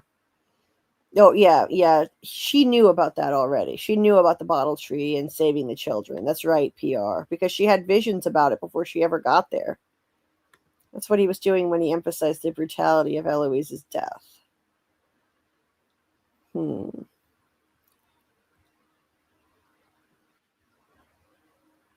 Miranda did know. She realized that all this before she ever went to that place, and she told Eloise about it. Right. Yeah, I agree with that. Jade and Tabitha could be the original from the ritual. Doesn't mean other people can't be reincarnated from different periods. That's possible. True. Okay, I will do that incognito. Give me a sec. Kimono lady makes me think of the entity from the movie Mama. Yeah, Debbie, I think so too. Kimono lady, it's her kimono with the red shoulder in that painting. Okay, I'll take another look at that, Michael. Doug, hey Doug. It is Doug Hughes in the chat. You kids turn out the light and go to bed. I don't want to have to come up there. We're gonna go to bed sooner than the last couple times for sure, Doug. Nice to see you as always. Can I stay up for 15 more minutes, please? Cement in yellow, run for your lives. Doug, I hope it's strip time in episode 1. Oh, that's funny. That's true, Daryl. I don't think Miranda knew that she could go through the tree to get to the lighthouse till Victor told her. Dropped 2 pictures and images video on Discord showing kimono lady versus painting. Thanks, Michael. I will take a look at that. Daryl, go take a cold shower for Christ's sake. Doug, I heard that Daryl wants to see you get naked. Oh, that's great.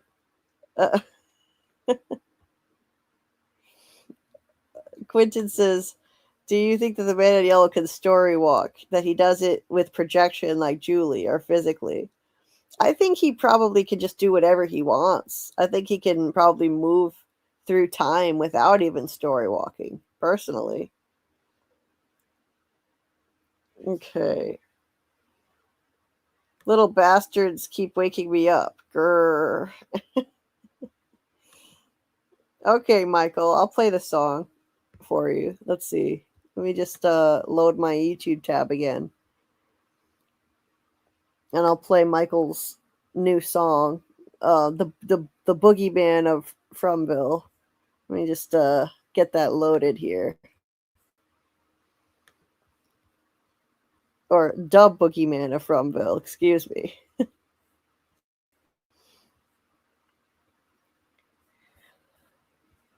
Let's see. Just loading that right now. And while I'm loading that, let me move on to the next scene with Tabitha, Jade, and Jim in the peach truck. And they're going over. They're right in front of the goddamn map, and they're still not really looking at it. I swear to God, the writers did this just to troll us. We have been wanting them to notice and pay attention and analyze the peach truck map since we first saw it in season 2. And they put Jade, the smartest person in town, right in front of the goddamn thing. And he doesn't even really look at it, or he doesn't comment on it. He doesn't say anything about it. I mean, how do you not, with Jade's genius mind, how do you not start analyzing the hell out of that thing? Damn. Oh my God. That just drives me nuts. Drives me absolutely nuts. Daryl says Doug's inner red and yellow coming out. Be careful what you wish for, Daryl. Nice. Okay, so I've got the link to Michael's song, The Boogeyman of Fromville. I'll play that before we go on. Let me just load up that page. It was just frustrating, you know. We had the 2 Chromonockles, Jade and Tabitha, finally in front of the peach truck map. And when we were waiting for this episode to come out, new pictures dropped, press photos showing them in front of the peach truck map. So we were so excited, thinking they're actually going to start analyzing it and using it. But once again, it got overlooked. Thank you, Incognito. I will check that. I will check the license plates over at the Discord after we play the song. I'll while the song's playing, I'll start looking for them. Debbie says, I think Man in Yellow is a 4th dimensional being, and our concept of space and time is just different. We're paper dolls to it. Interesting. Doug being the big bad in From. That is a huge honor. It sure is, Daryl. Yeah, Doug, you're the big bad. You're the big bad of the show. The creators confirmed it, and I knew it. I knew it from the beginning that it was going to be the Man in Yellow as the big bad. I just could tell that's where the writers were going with this.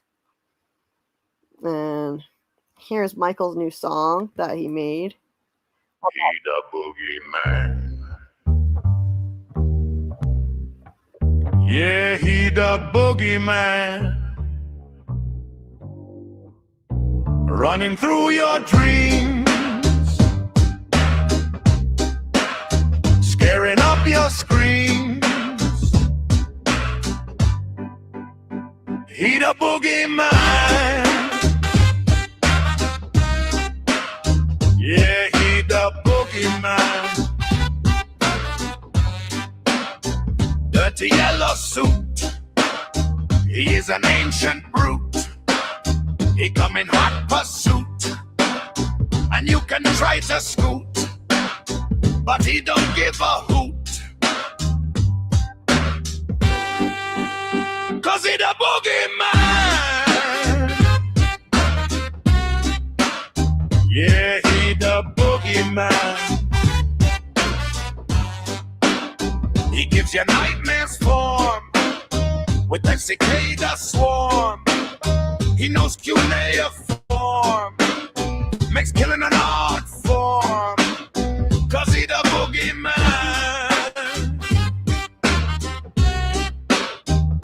Yeah, he's your boogeyman. He'll touch, he'll break, he steals. No one here is free. He came for 3, but now it's you and me. Right now we got to flee toward that bottle tree.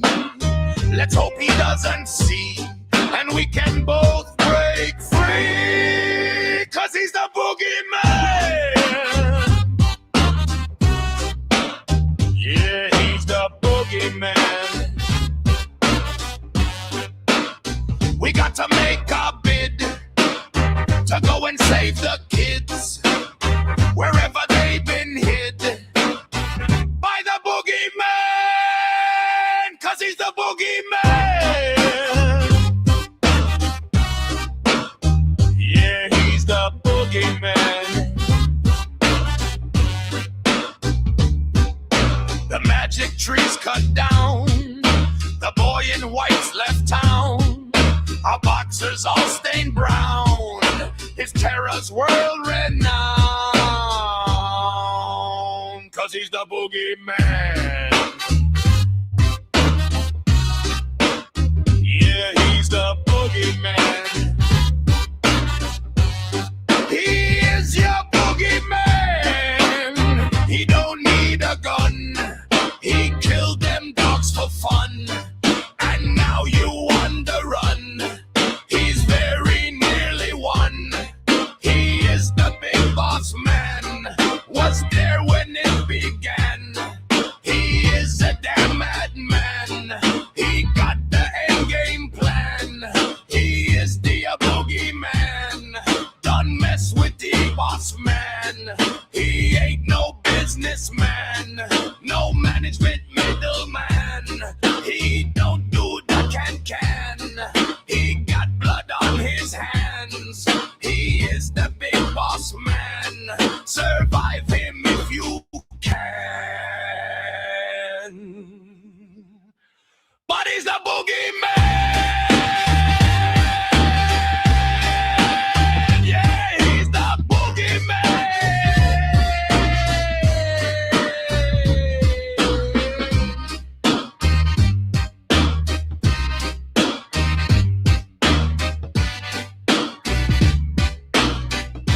He, the boogeyman.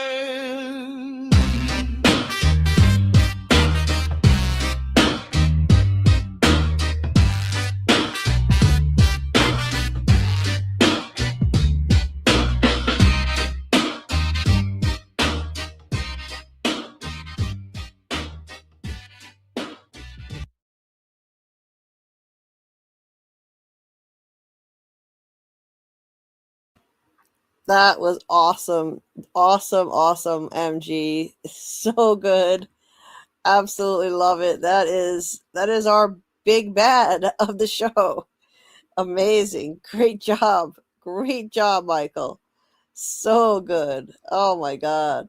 Yes, I agree with AA. Your song sounds like it should be in the show. This is fire. Yes, this is fire. Absolutely agree. All right, good night, Scarlet. Good night. We'll see you tomorrow night, I'm sure, at the watch party. Man in Yellow needs to tell us what happened to the hotel. Yes, maybe the Man in Yellow knows. Yep. That was so good. So good, MG. So good. Doug said, I wonder if this comes with a raise. Yes. You're the big baddie. Doug is our big baddie. A new icon in horror? I think so. I think so. That is a huge honor. It definitely is. Since we now know Man in Yellow is the big bad from the interview with a Hollywood Reporter. Yes. Oh, so good. I'm happy with it. I think he's an excellent big bad. The man in the yellow suit is going to soon become something or someone else. That's true, I think, incognito. But no matter what, I think we'll see Doug in flashbacks because I think we're going to see Doug's origin story of how he became the man in yellow, the original man in the yellow suit who the shapeshifter entity whose form he took, basically. Do you think that the man in yellow is impersonating Victor's dad and he was responsible for bringing Tabby back? I don't think so, 112. I think Henry is way too genuine to be faking. Henry's emotion is just so raw and so real. Oh, Debbie, yes. Debbie released a video earlier today, too. So good. Debbie, you should drop the link to your new video that you premiered Friday, and then people can check them there. My From video theme song from earlier today sounds like a broke down music box. That sounds awesome. Excellent.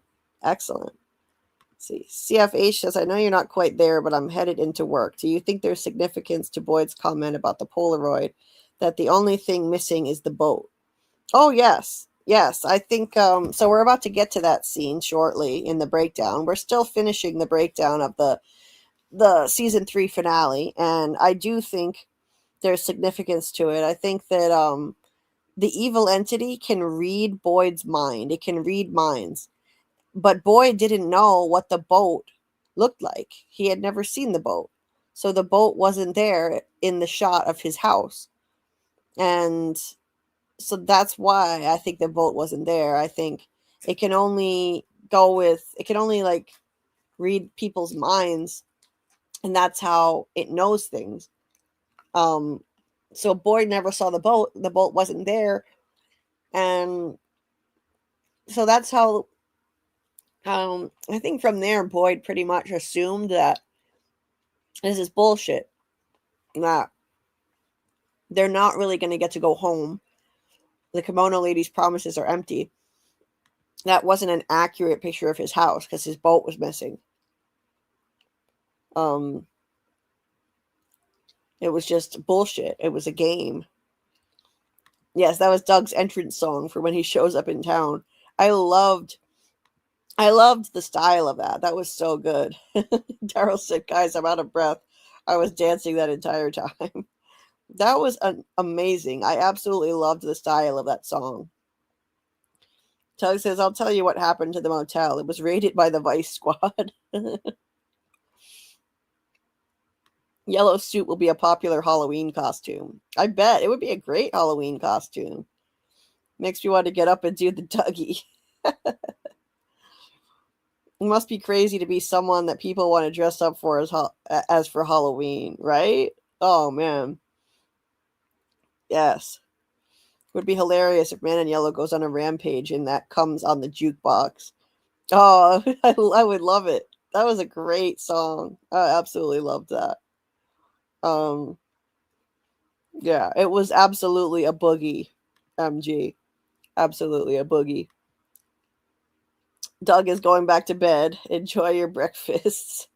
Yeah, sleep well, Doug. And we'll see you soon.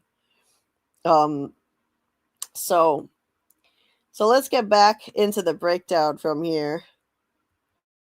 So Jade is saying that he's gone through everything he can possibly think of in terms of analyzing the numbers in the bottles. The Fibonacci sequence, astrological, mathematical, numerical calculations, everything he can think of, but there's nothing there. And Jade says that if those kids made the tree, then those numbers in the bottles have to mean something.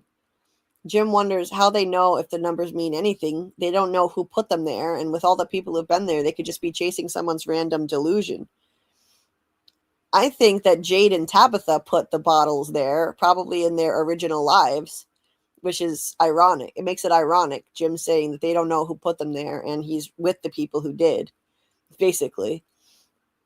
Tabitha says Miranda knew they were important. She had a replica in her backyard, so they have to be important. That bottle tree.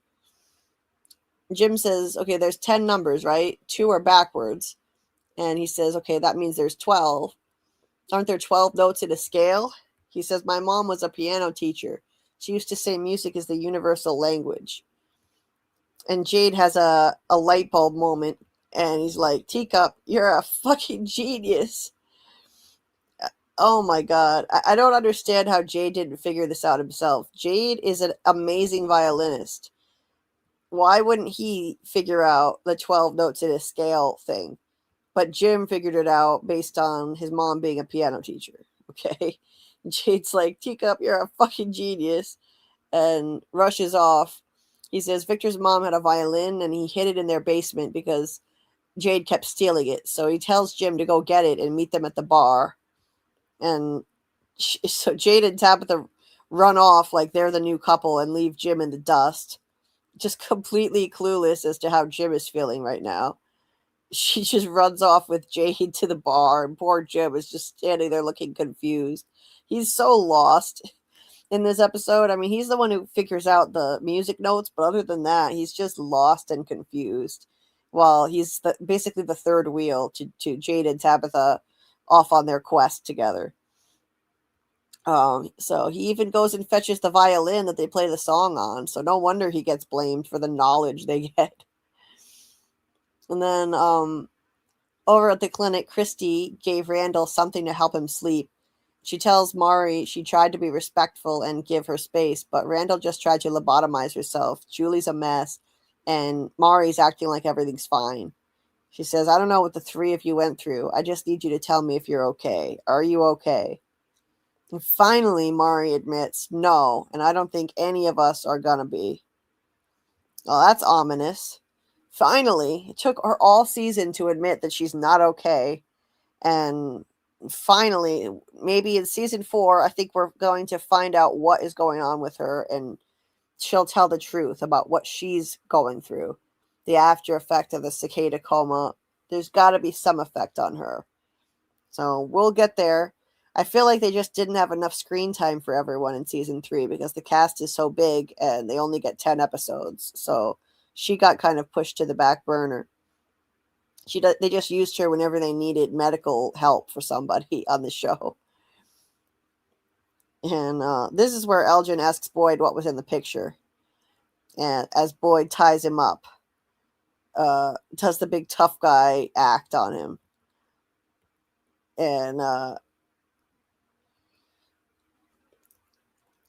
And Boyd says that it's his house that he bought when he retired, and they were going there when they ran into that tree in the road.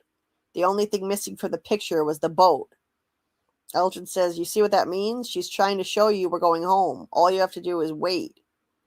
And he tries to talk Boyd out of doing whatever he's going to do as Boyd lays out a bunch of tools to intimidate him. He says he would never hurt Fatima. He says, everything I'm doing is for her to help us if you just give it a little more time. But Boyd is like, we don't have any fucking time. You took my family. You took someone I love and you put her in danger. And we're not going to wait. You're going to tell me where she is, or I am going to hurt you, and I am not going to stop hurting you until you tell me what I need to know.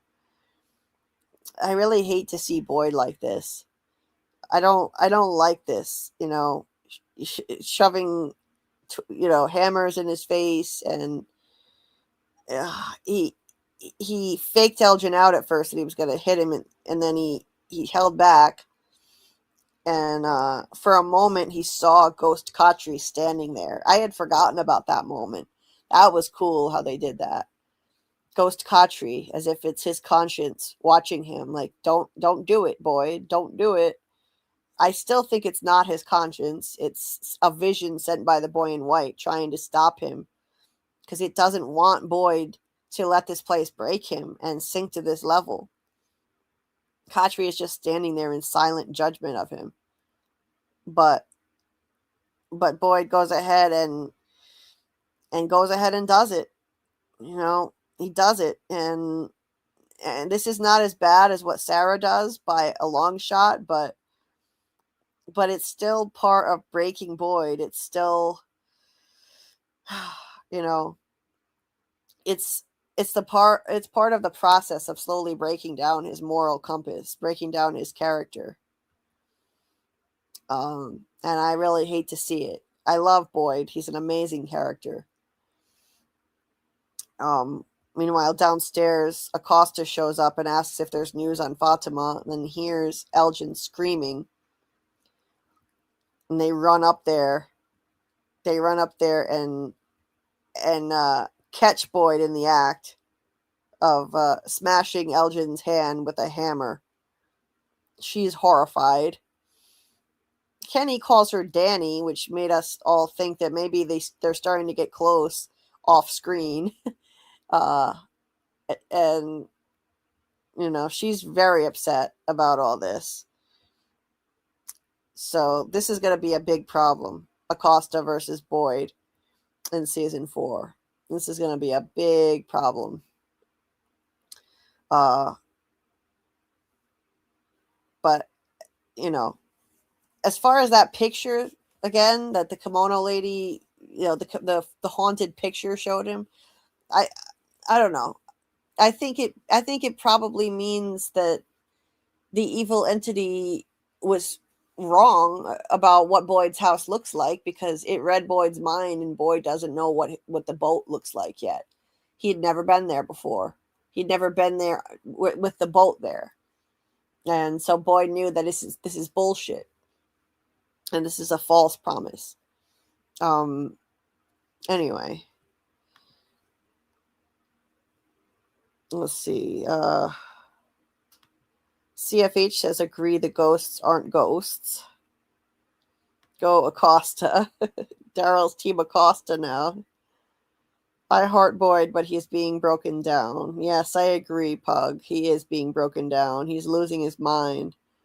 I don't like this. I don't like this side of Boyd. I agree, Daryl. He kind of deserves to lose his power in season 4. But I really hope that I'm always Team Boyd, but he screwed up here, and I really hope that he gets back on track by season 5. This place, I don't think this place has completely broken him, Daryl, but I think it's in the process of breaking him. Tam says Jade and Tabitha can't help but gravitate together. It comes naturally to them. Oh, absolutely. Yeah. Big, strong Elgin is tied to an antique chair with a thin cord. He could literally stand up and walk away. Yeah, Debbie, he could. He could literally stand up and walk away. It's ridiculous. And he let Boyd just tie him up like that. He didn't even fight back. Elgin is pretty strong, and he just let Boyd do it. It is ridiculous. Oh, Incognito, I'm sorry. I didn't mean to forget. I'll open up those pictures right now. Hey there. Is that KP? I think that's KP. Nice to see you. Nice to see you, as always. Let me just go through the chat here. I think there are a couple more things. The answer is 12, bitches. That's right. Jim said the answer is 12 in season 1, and it was. It was 12 notes in a scale. Jim cracked the code.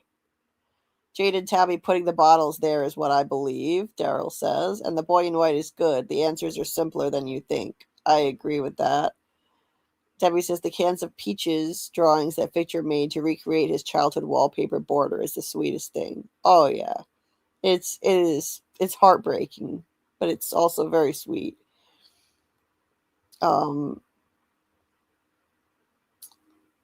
Let's see. I really want Christy and Marielle to break up. Me too, Daryl. Christy and Kenny belong together. Maybe Marielle is bisexual and she could be with Randall. I like them better together. But let me go over to the Discord and look at the license plates that Incognito was talking about. So these are the plates. So this is apparently the plate that was on the car from the trailer, Alabama. And so I'm confused though. So this image here was cleaned up. This image on the right was cleaned up. But why is there an X missing? There's 3XOLOI5. And then this one is just missing the X here. And it's Alabama and it says stars fell on. Okay.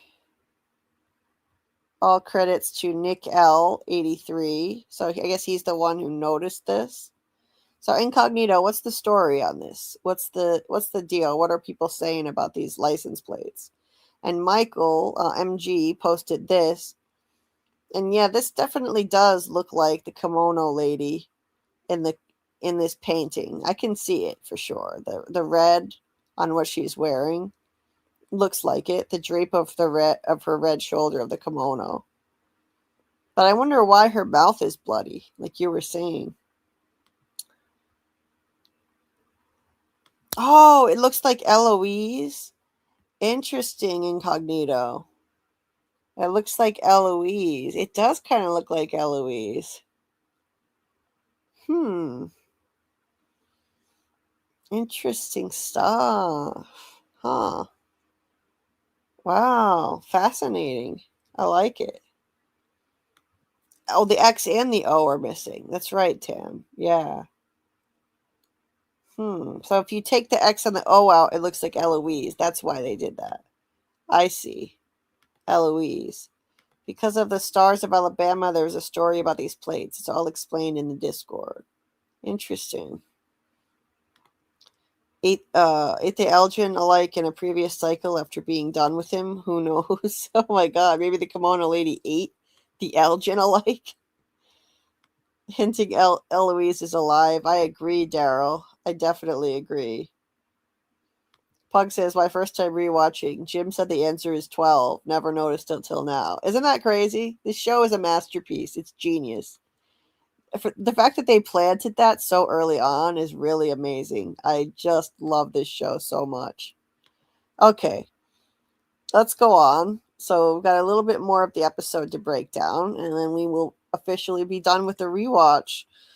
Over at the bar, Jade is interpreting the numbers into chords and melodies, and he starts figuring out the notes and humming a melody pretty quickly. After just looking at one slip of paper, he's already like getting a song in his head. Once he was told that this corresponds to music notes and he started looking at it, it started magically coming together in his head easily. And he can hear the music, even though he's never heard it before. So he starts humming it, and it's a magical thing, actually. He starts humming the melody that he later plays, which is, they call it Eternal Lullaby. Jim comes in. So Jade is just in a trance almost, humming this song. It's a remarkable, really cool scene, watching him connect to this song from his past lives. And Jim comes in and asks what they're doing. Then Jade says that he just looked at the numbers, the notes, and he could hear the music, even though he's never heard it before. And Jim is like, wait, stop. Because Jade keeps humming. And Tabitha's sitting there entranced and smiling at him like she's already in love. Jim is like, stop. I'm not so sure this is a good idea. Jade is kind of clueless in this moment, saying, what are you talking about? You cracked the code. Jim says, yeah, and this music just magically popped into your head. Doesn't that strike you as odd? Jim is actually talking sense here. Jade says everything about this place is odd. And Jim responds, and this place is trying to manipulate us, to hurt us. Jade is very naive, saying, how is playing a song going to hurt us? And Jim responds, are you forgetting what Boyd said about the haunted music box and how it nearly killed everyone? Or the jukeboxes in the diner that magically turn on by themselves? I mean, he's right. There's precedent for music being kind of evil here. And that, like, the jukebox turning on with celebration for Kenny after his mom died, and the haunted music box that followed Boyd around and almost killed everyone with killer dreams. So they should be wary of this creepy song that just, I mean, it's a beautiful song, but it just popped into Jade's head too easily. And Jade is like, oh, are you suggesting we just ignore this, forget about it? And Tabitha says, no, we can't. Maybe we just shouldn't play this here in town just to be safe. Jade says, I don't know if going out of the woods is going to do much good. I don't know the blast radius on an evil song. I like that line. And Tabby says, well, the message was left by the tree, so maybe we should play it there, which is very smart, actually. They should play it by the tree anyway, because the message was left by the tree, the music notes in the tree branches, in the bottles. And yeah, I don't think going out in the woods is going to help. It's not going to help. Whatever's going to happen is going to happen no matter where they do it, whether it's in town or out in the woods. In this place, if this song is evil, then they shouldn't play it anywhere. Jim is right in this regard, but it had to happen. It was necessary. It was necessary for them to get their revelations that they need to finish the quest. So over in the root cellar, Fatima is just about to try to cut this thing out of her with broken glass when the kimono lady appears to her, takes her hand and holds the glass up to her neck and then says, it's coming, and her water breaks. Right? Maybe Smiley is coming. Nice. And over in the diner, we have this pivotal conversation between Julie and Ethan. This is where Ethan lays out the story walking rules. Now, in an episode so laden with immensely important scenes and action, it might be easy to overlook a scene like this and not put enough significance on it, but we should really pay close attention to this scene. This is where Ethan lays out the rules of story walking. And also, this scene, they definitely want us to compare this scene with the first scene of the Matthews when they were on the RV, and Julie and Ethan were sitting across the table from each other then as well. Now, I talked about this in my Ethan video, but I'll just bring this up again now. They want us to directly compare the two. I'll go through what they say first, and then I'll show you how it compares to that other scene. So Ethan's worried that they're going to forget what Tian Chen was like because she died, and he's starting to forget what Thomas was like. So he's starting to feel sad and depressed, having lost somebody he cared about so much there. So Julie then pivots, saying, I have to tell you something. When we went to those ruins, when we walked inside, I didn't just have a dream. I think I went somewhere. I don't know how, but suddenly I was in a chamber, and I saw me and Marielle and Randall chained to a wall. We were screaming. I think that's where we were when we couldn't wake up. But then I left the chamber, and I was in the tunnels, and I heard Mom, and she was talking to Victor. I think I was actually there, like I somehow went back to that night. Ethan sits there listening to this whole thing and then says, you're a story walker. Someone who can visit chapters of a story that already happened. He just says it so matter-of-factly. Like, Ethan is just our little narrator here to tell us the rules of how all of this works, how this story works, how the quest works. Julie says, so if I go back to those ruins, do you think I can do it again? He says, maybe. Why?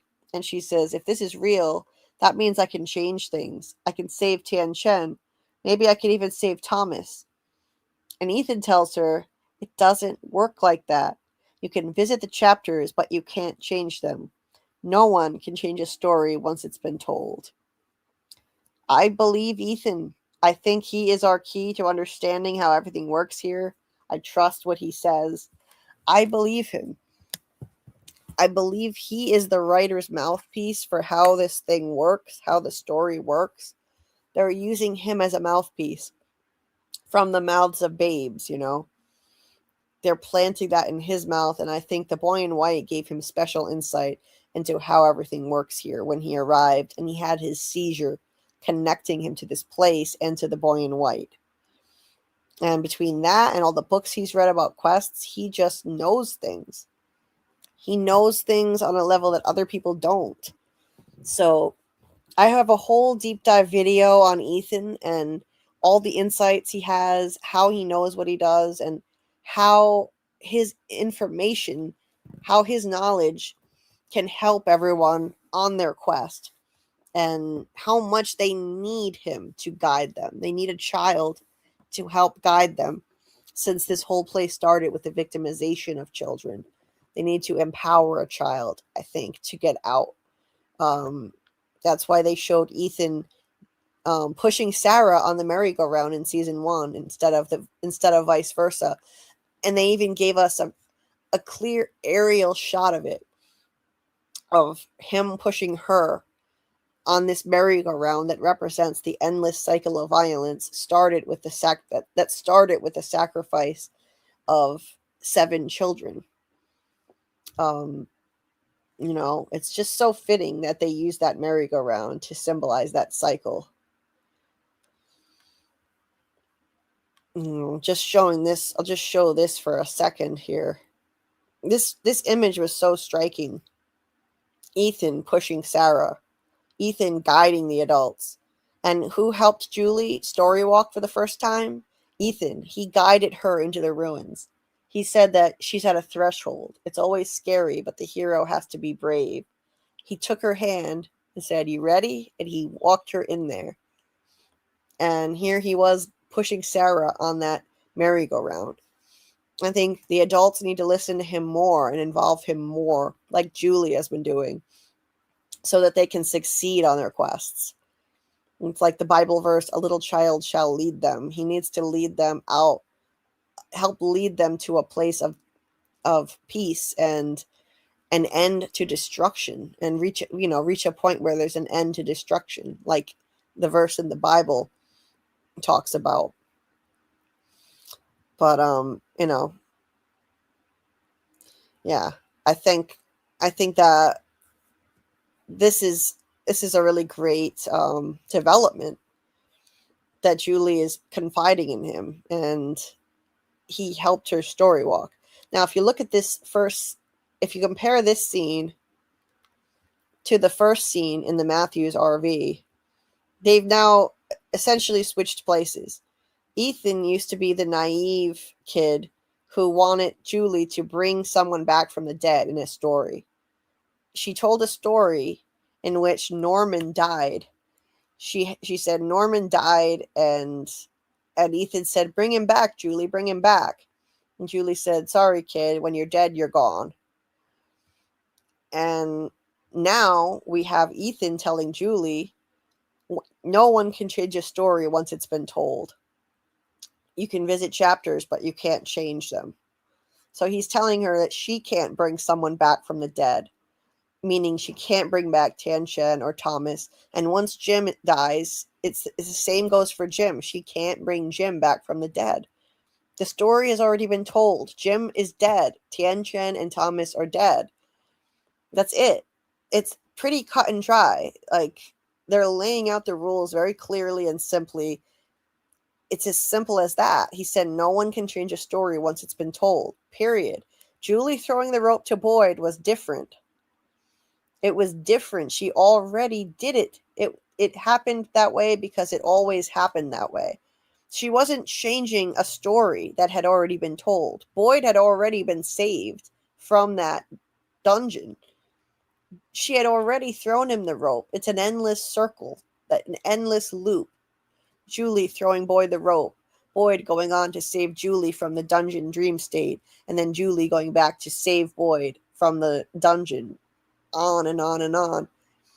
Boyd couldn't have saved Julie if she hadn't come back and saved him, and she couldn't have come back and saved him if he hadn't saved her. It's a paradox. And that's different than this. That is not changing a story. This, like saving Jim would be changing the story. We've already seen Jim die. That's it. It's done, period. But I think this is really, really cool how they definitely set this scene up with Julie and Ethan sitting at the diner across from each other in the same spots. Ethan on the right-hand side and Julie on the left, so that we could have a direct comparison. And if you look, the shots are even similar. They're framed in a similar way. See how the table is on the left side of the screen? It's oriented that way. Toward the left, Ethan is sitting toward the left side, and there's a big space to the right side of the shot. It's the same with this one. They want us to have a callback moment to that scene. This scene is important. It's not a throwaway. This was the first scene we ever got of the Matthews family in the very first episode of the series. It's not just a bunch of nonsense, a girl bullying her little brother, telling him a story. It's so much deeper than that. It foreshadows and lays out the rules for how story walking is going to work. It foreshadows Jim's death and the fact that Julie won't be able to bring him back. And now they've effectively switched places, and Julie is the one naively wanting to change the story and save someone who's already dead. Even though they haven't changed places literally, they're sitting on the same sides of the table. They've changed places, in terms of their ideas on how things can work. And look at the change in Ethan. He's grown up so much, not just physically, but psychologically, and understanding this place. Ethan was just a naive little kid. This is before he connected to Fromville. This is before his seizure and connection with the boy in white. He's now full of wisdom and insight. He's changed a lot. He's grown up a lot. And when he speaks, listen, mark my words, write down what he says. When season 4 comes, continue to do it, right? When you do rewatches, write down what Ethan says. For every new episode, pay attention to when he talks about quests and stories and how they work, because he understands all of it. Every once in a while, he gets it wrong and he's in a hopeless mood. Like when he told Boy that he doesn't, what if there isn't a way out, he said. And, he didn't think his mom was alive, even though she was. He didn't think his mom was alive because he was a kid who thought that his mom was dead. And so he had a period where he lost hope. But for almost all of the time, we can trust what he says. We can trust his input. And so check out my Ethan theory video if you haven't watched it already. I do a really deep dive into all of this and more regarding Ethan and how he knows so much and why the adults should listen to him. So that's linked in the description of this video. You can find it down there. And I appreciate everybody who supported that video. It really meant a lot to me. I worked so hard on that one, and I have always been really into my theory on Ethan. And so it was long overdue that I finally made a video on it. So let me go over to the chat. Yes, Pug. Ethan knows. Ethan knows. And in season 4, Ethan is a full-grown teenager. Yes, incognito. He sure looks that way. Hey there, Soapy. Nice to see you. Julie is my hero. You like Julie on the show that much? I mean, she's a cool character. I like her. Julie catching the parallels, you smart cookie. Thanks, Daryl. I was pretty pleased that I noticed that. I was like, oh wow, this is really like 1-to-1 direct comparison that they're doing between these two scenes, and I love it. This is just a brilliant show. I rewatches just underscore what a masterpiece this show is every time. Daryl says Julie not being able to accept will cause Thomas's death. Very tragic. That's a time travel trope.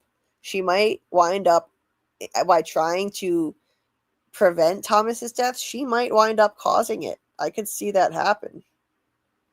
Oh my god. So apparently Ayush is saying that somebody leaked images of episode 1 on Reddit. I'm sorry about that. Yeah, sorry about that. That sucks. Why do people do this stuff? I recommend, I'm telling you guys, stay off Reddit. This is why I've been recommending you stay off of Reddit, because Reddit is a place where a lot of people post spoilers. Her actions in the past are already baked into her past to get to her future point where she goes back and does the things she already did, closing the loop. Exactly, MG. That explains how she threw the rope to Boyd. Yes, Adam. Still streaming. Gonna be done soon, though. Gonna be done soon. Yes. Yeah. Like anything that you see that might be a spoilery thing, though, make sure you don't tell us about it in the chat. Just make sure you don't tell us. Can you tell at what time it will be uploaded according to Indian time? Let's see. MG says India is 9.5 hours ahead. So that would be like 9:30 a.m. East in India. Yeah, thanks MG for letting him know that. If Julie can go to the real world, the entity also can. That's not fitting to the story. Well, yeah, I find it a little far-fetched that Julie could actually get to the real world. So I'm with you there. I find that hard to believe. Pug says, such a great show, and you're a great YouTuber here. I'm not just saying that. I really love listening. Thank you so much. That really means a lot. Thank you. Sometimes I wonder if it's boring for people to just hear me talking alone here. I used to be, when I first started my channel, I was afraid to stream alone. I was terrified, but now I'm not scared anymore. I just hope it's not boring for people when it's just me here by myself. But I'm fine talking to you guys. I could do this all night, and I have. Thank you so much. It means a lot to hear the kind words. Samuel says that's just good advice in general, not just for spoilers. Just stay off Reddit. Yeah, that's pretty good advice indeed. Incognito says the entity, because of the incomplete ritual, is stuck. It's searching a way to finish the job in the town and maybe taking over the real world. Yeah, it could be something like that. That's an interesting theory. I like it. I like it a lot. So Shasta McNasty? I've never heard of that, Adam. What in the world is that? Is that a show?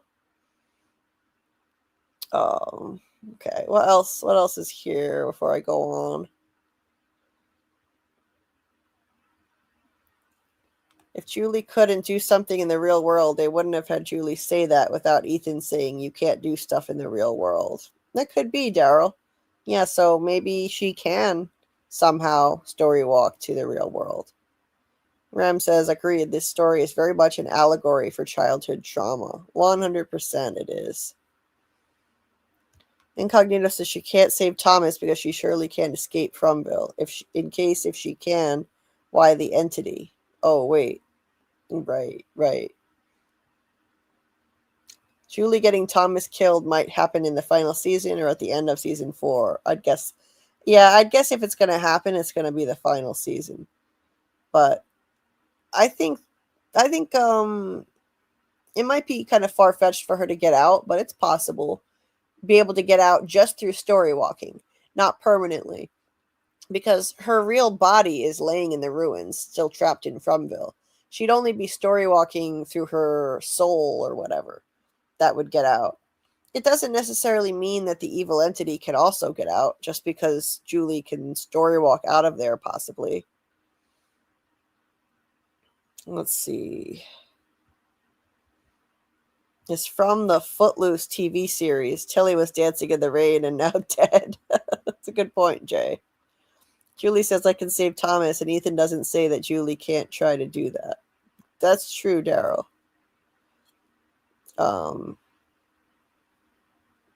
Okay, Jim was the most clever to decipher this mess. Of course, the man in yellow wasn't happy about that. True, Incognito. PR says, but the jukebox played Blue by Joni Mitchell. Jim can't be totally wary of it. Good point. Good point. Sometimes I think it's controlled by a good entity. I don't think it's always the evil entity controlling the jukebox. I think that playing Blue was helpful. It made Tabitha and Jim communicate with each other openly for a moment there. John Griffin says, we will find out why the man in yellow showed up when Jade and Tabby remembered. Nice, Daryl. I want to see that.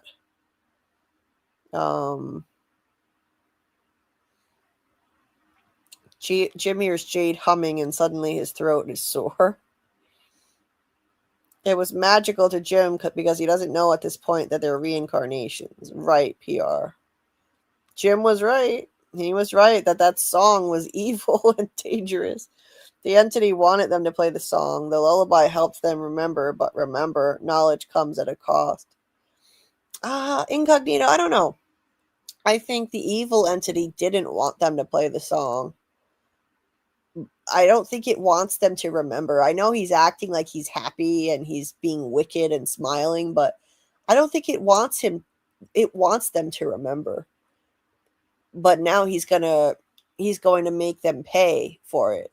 And so he does enjoy, torturing people. But I think them remembering is key to them getting out of this place. And that's not something that the evil entity wants, I don't think. But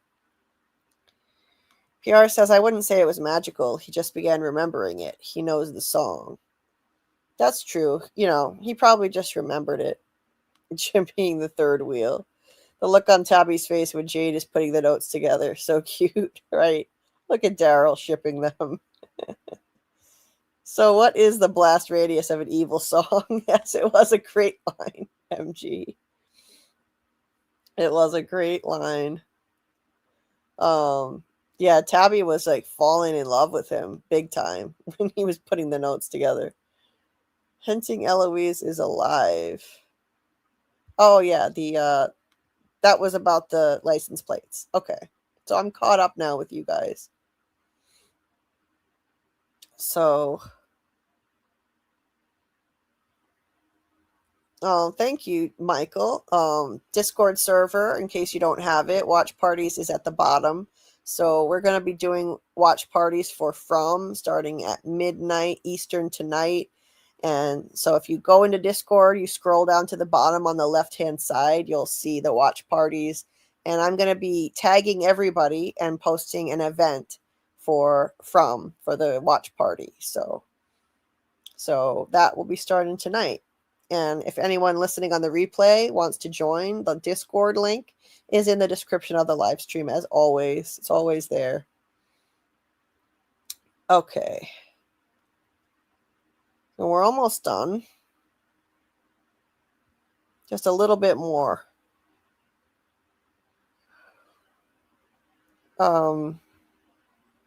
So moving on, let's go on from this scene.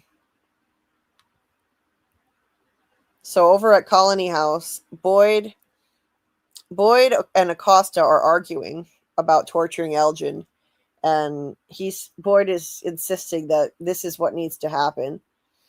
She says that this is wrong what he's doing. Meanwhile, poor Elgin is suffering with a badly mangled hand, and Sarah comes in to make things a whole lot worse. She says that, he says he can't tell her, and she tells him she understands. She says, that first day when I saw you in the church, my heart broke for you. I thought he seemed so sweet, so kind. I was like that once. I think maybe we're exactly what this place looks for. People who just want to help. Ding, ding, ding. Correct. I think that is absolutely right. I think this evil entity looks for people who want to help and tries to corrupt them, tries to break them, turn them into monsters, turn them into people who will harm each other. That is what it wants. It tries to break helpful people the most because why? It doesn't want helpful people there being able to make sure people survive and potentially escape this place, break the cycle. So helpful people are a problem for the evil entity. So that's why they're targeted like this. That's why they're targeted, and that's why people like Sarah and Elgin wind up in situations like this. They only just wanted to help, both of them, Sarah and Elgin. And this place is all about turning good, helpful people into figurative monsters, just like it turned the original townsfolk into literal monsters in the beginning. So Elgin asks her to please ask Boyd to stop. They just have to wait a little longer. And Sarah says, I know that you think that you're saving someone. Boyd doesn't understand how far he needs to go to make you tell him. He's a good man, and this place has taken so much from him. I won't let it take his soul. I've already given it mine. And as she's talking, the camera pans down to that screwdriver, Sarah's favorite weapon of choice, on the floor. It's the same thing that she, I think she stabbed Toby with a screwdriver. It's her favorite thing. I love that line that she won't let this place take his soul. She's already given it hers. Wow. He's a good man, and this place has already taken so much from him. Yeah, she's right about that. So she took one for the team. She already gave up her soul to this place. This place already broke her. So she saves Boyd from having to do something even more horrific to Elgin. And she steps in for him. And the next thing we know, we hear screaming while Acosta's threatening to tell everyone what Boyd is doing. And they all run upstairs. I'm going to skip by that quickly because YouTube doesn't like gore. And Sarah's gotten the job done. She's covered in blood, saying she's in the root cellar. So there you have it. That was a crazy, crazy scene. Unbelievable. Wow. Yeah, love how the episode starts with Sarah sitting in the church. The same thing she was doing when she first met Elgin. That's a good point, Daryl. Nice connection. Samuel says Sophia might be a person who wants to help and get taken advantage of. Number 3. Yeah, that could happen. We never saw Sarah do anything to Elgin. She's innocent in the eyes of the viewers. No Sarah slander. I'm pretty sure she's guilty, Jay. Hey, welcome, Jen. Taking a break from the hay rodeo here in Australia. Can't stay long, but this is a blast. Aw, that's nice, Jen. Glad you're having a good time. Nice to see you. Sarah, be good. Poor Sarah, doing what she had to do, but not what she wanted to do. She's been through a lot here. She really has. Yeah, it's really an amazing, sad, tragic story what Sarah has been through here. Now, this is the pivotal scene here with the revelation coming up. Jade asks if anyone's having second thoughts, and then he gets started playing the eternal lullaby. Absolutely beautiful. He can play that for real. That's really David Alpay playing. And she looks around and waits.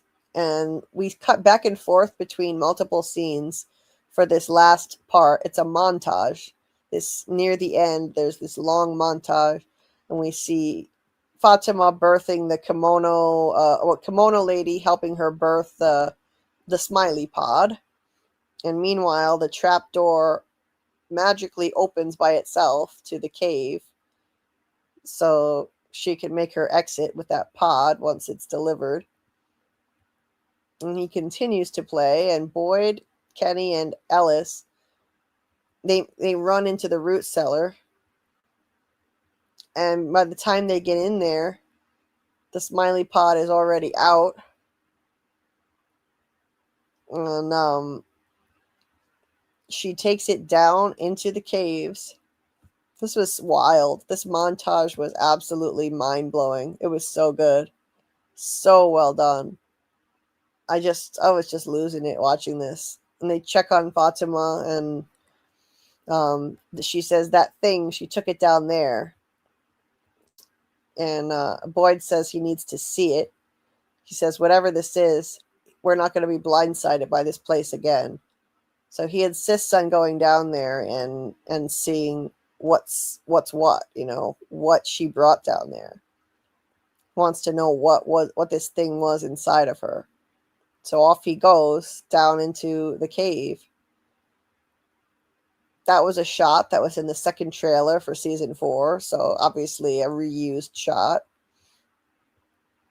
He brings his lantern down there, and then we cut back to Jade and Tabitha again. And the Ankui kids start appearing from every direction.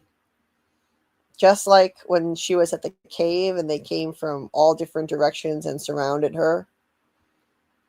And Jade is able to see them all. Tabitha and Jade can see them all, but nobody else can.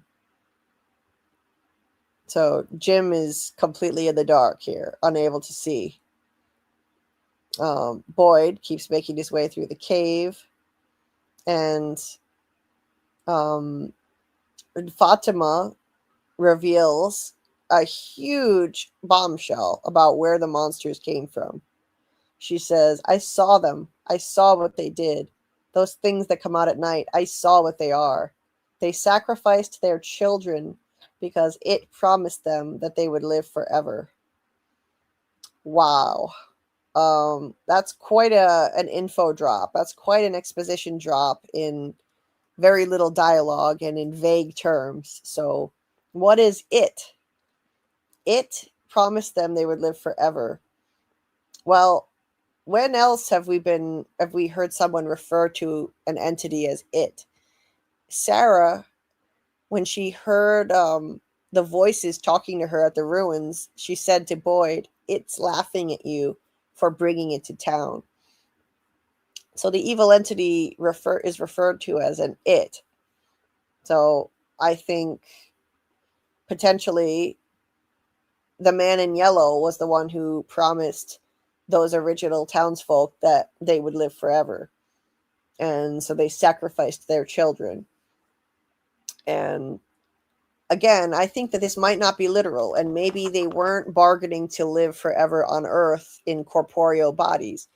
Maybe they thought they were sacrificing their kids to God, and in return, they would get to live forever with the Lord, with God, once they die. Like Abraham once was told to sacrifice his son by God, and at the last moment, he was stopped. But in this case, this wasn't really God talking to these people, and so nobody stopped them, and they went ahead and sacrificed their children. That could make more sense and explain how a whole town full of people was willing to sacrifice their own kids, because that's really hard to wrap your head around. But if it's a reason like that, at least it could be a little more comprehensible.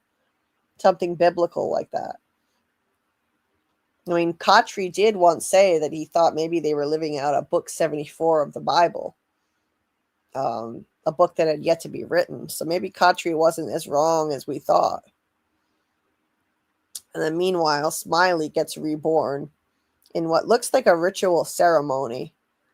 Kimono Lady lays the pod down with the monsters all gathered around. Not all of them. Some of them are missing, like the bride monster and a few others. But these are 12 monsters all assembled around in a half circle. And Where have we seen this kind of thing before? I'll show you in a minute where we've seen this kind of thing before. So Boyd is watching from around the corner as Smiley bursts his way out of this membrane. He stands up as the monsters look on, smiling because they're happy to see their friend is reborn, I guess. I interviewed Jamie Maguire back when season 3 was just finished, and he said that it felt pretty weird wearing all this prosthetic stuff on him. It was very cold and clammy. Now this thing right here looks like the cave painting. That looks like the mural, and I think that it's definitely meant to be that, and the people are arranged in a half circle around him like a ritual. I think this is something that's been done before. It's probably been done in previous cycles. And so in previous cycles, other people killed a monster, I think. And this has happened before. This looks like a ritual. This looks like a ritual, and just par for the course here. It's happened before. And then, let me see. I need to find a picture of the cave painting because that looks just like the red blob from the cave painting. Let me see. I think it was in this episode. Well, in another tab I'm just looking for. No. It was in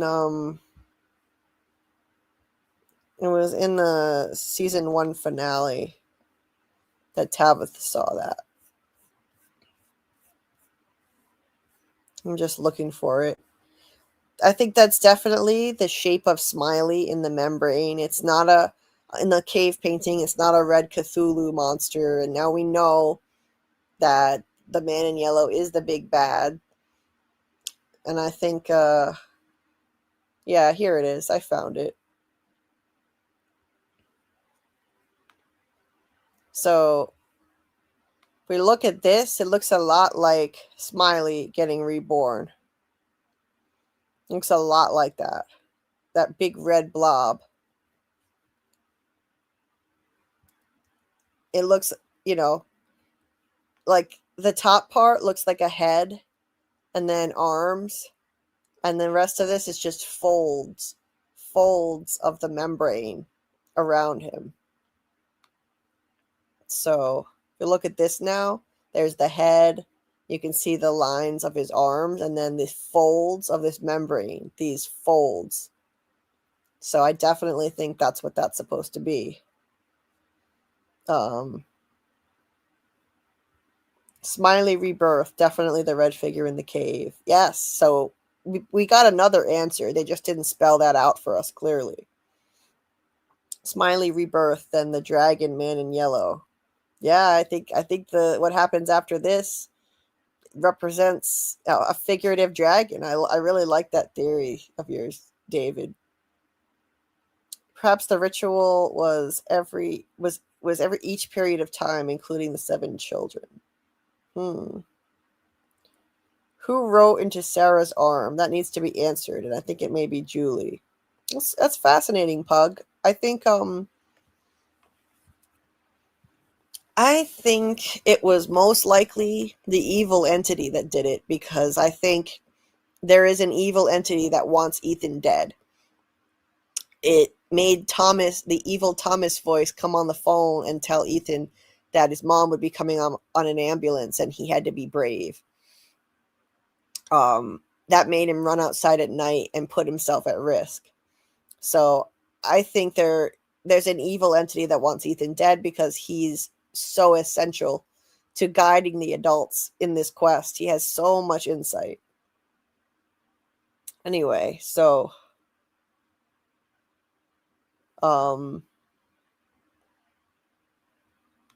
Jen says, I think it is exceedingly creepy that so many of the monsters resemble people you would naturally like or trust.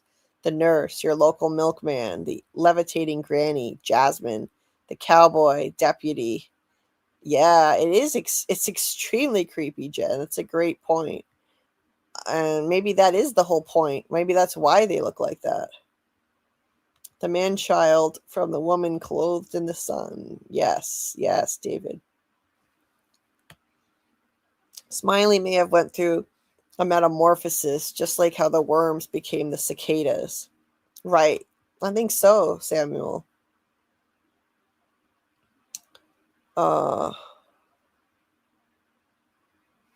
Daryl thinks that the children being sacrificed happened once and that a monster being reborn has happened before. Yeah, I agree. We don't know for sure, but I agree. MG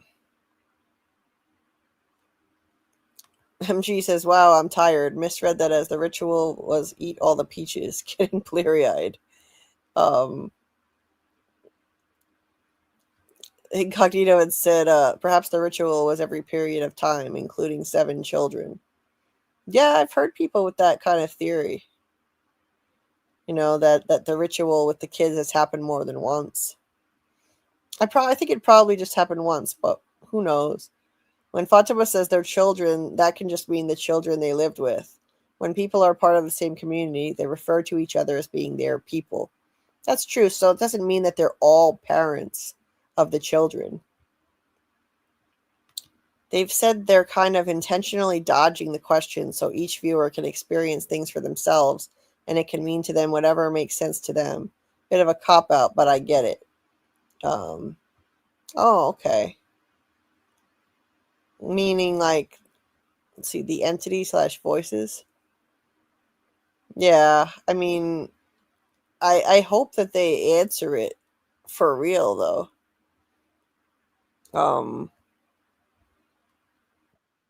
Oh. The low battery noise on my Chromebook startled me.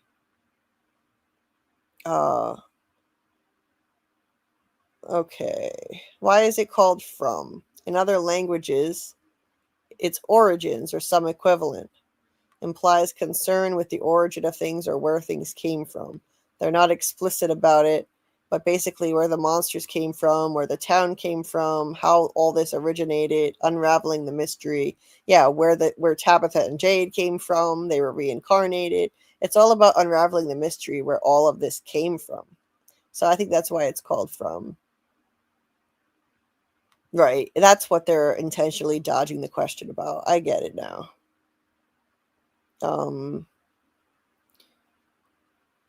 Let's see.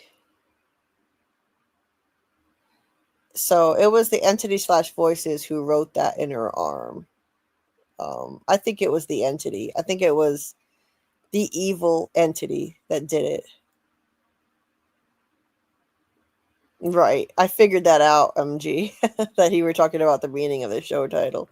Yes, I love the theories too. Love, love, love the theories. Just an example, the children born in the dark and killed in the dark versus they have to be rescued from the tower.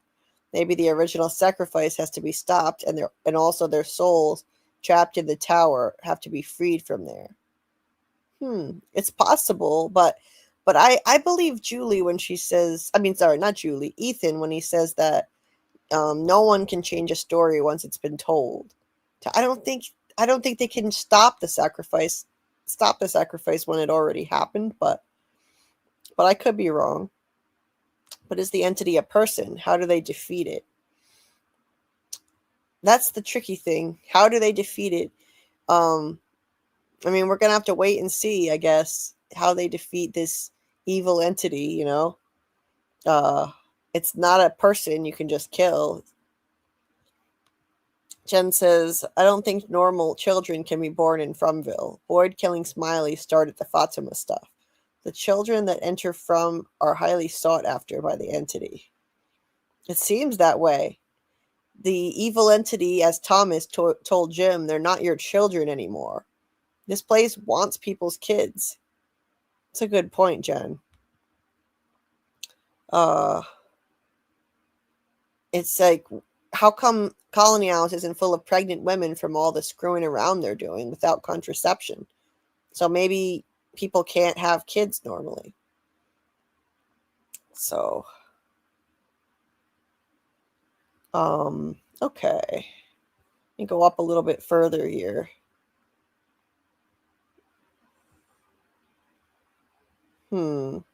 Sarah is lucid about her status. She's ready to sacrifice herself. Yes. Elgin just kind of tripped over her screwdriver 7 times while tied up. Oh yeah, that's a likely story. MG. Elgin is clumsy. He keeps falling on screwdrivers.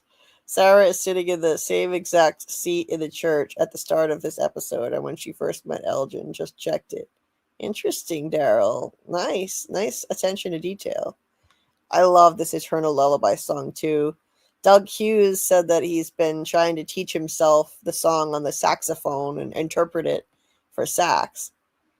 Right on his eyeball too. What are the odds? Absolute worst luck. Elgin needs to be more careful. You guys are funny. Eloise is chilling in the church basement eating all the peaches. That was her favorite place to hide, the church basement.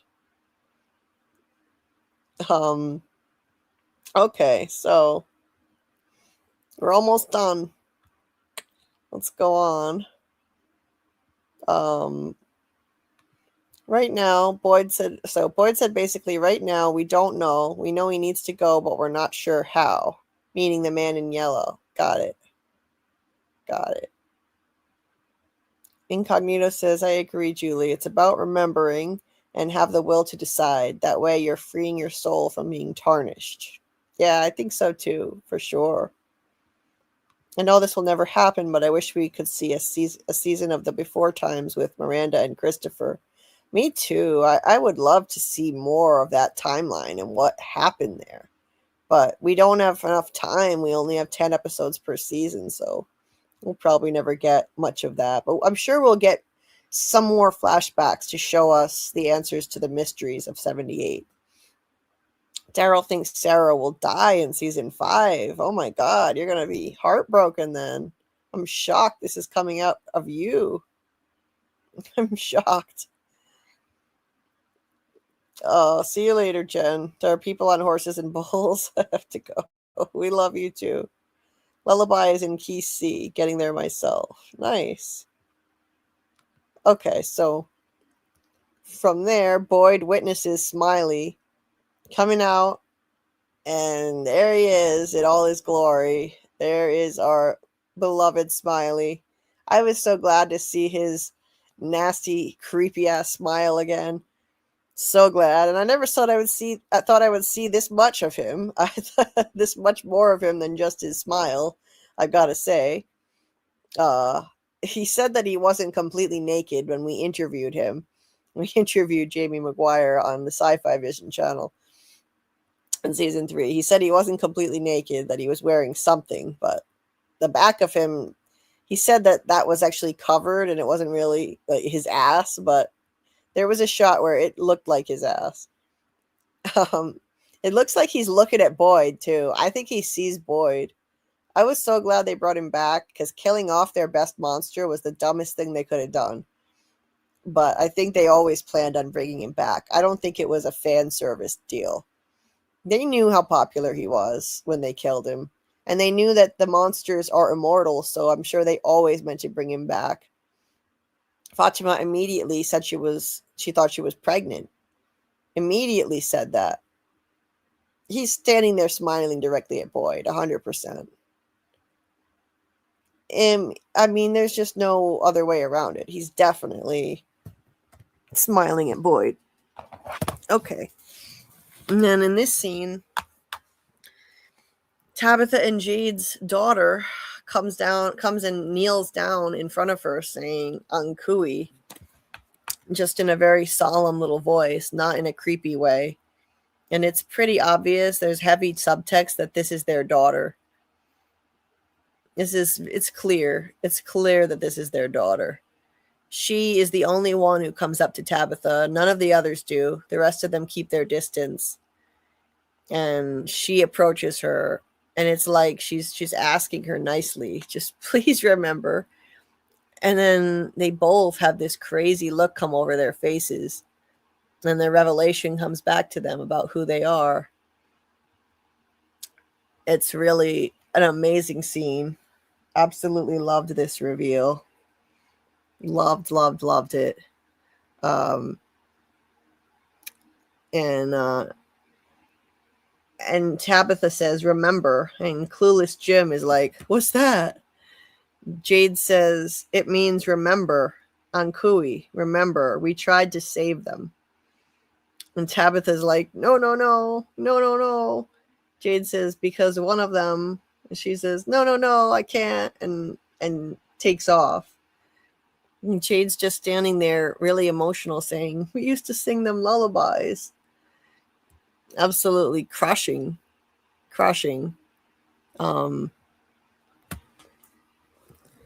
Wow, what a scene. Excellent acting from both of them, from both David Alpay and Catalina. So this is the moment I was just cheering because I knew they were reincarnated. I was convinced that they were reincarnated since episode 6 of season 3, but I suspected it since episode 3. And I put out a theory video saying I thought they were reincarnated after episode 6. I was just positive of it. And so it was awesome to have this confirmation. Finally, to have this confirmation of something so major, to have answers. It was just fantastic. Absolutely amazing reveal. And they both look so emotional. He looks like he's going to cry. And Jim is just so confused and so lost. I feel sorry for him. And Tabitha, so Jim asks Tabitha for answers, and she's like, no, I can't. And she says, I know why I see those children, why Jade can see them. It's why there was more than one bracelet. I kept making them. Somewhere deep down, I remember. And he's like, I don't know what the fuck you're saying. I don't understand.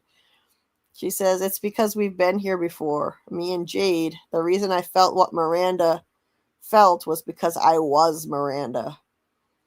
And there it is. There it is. I was Miranda.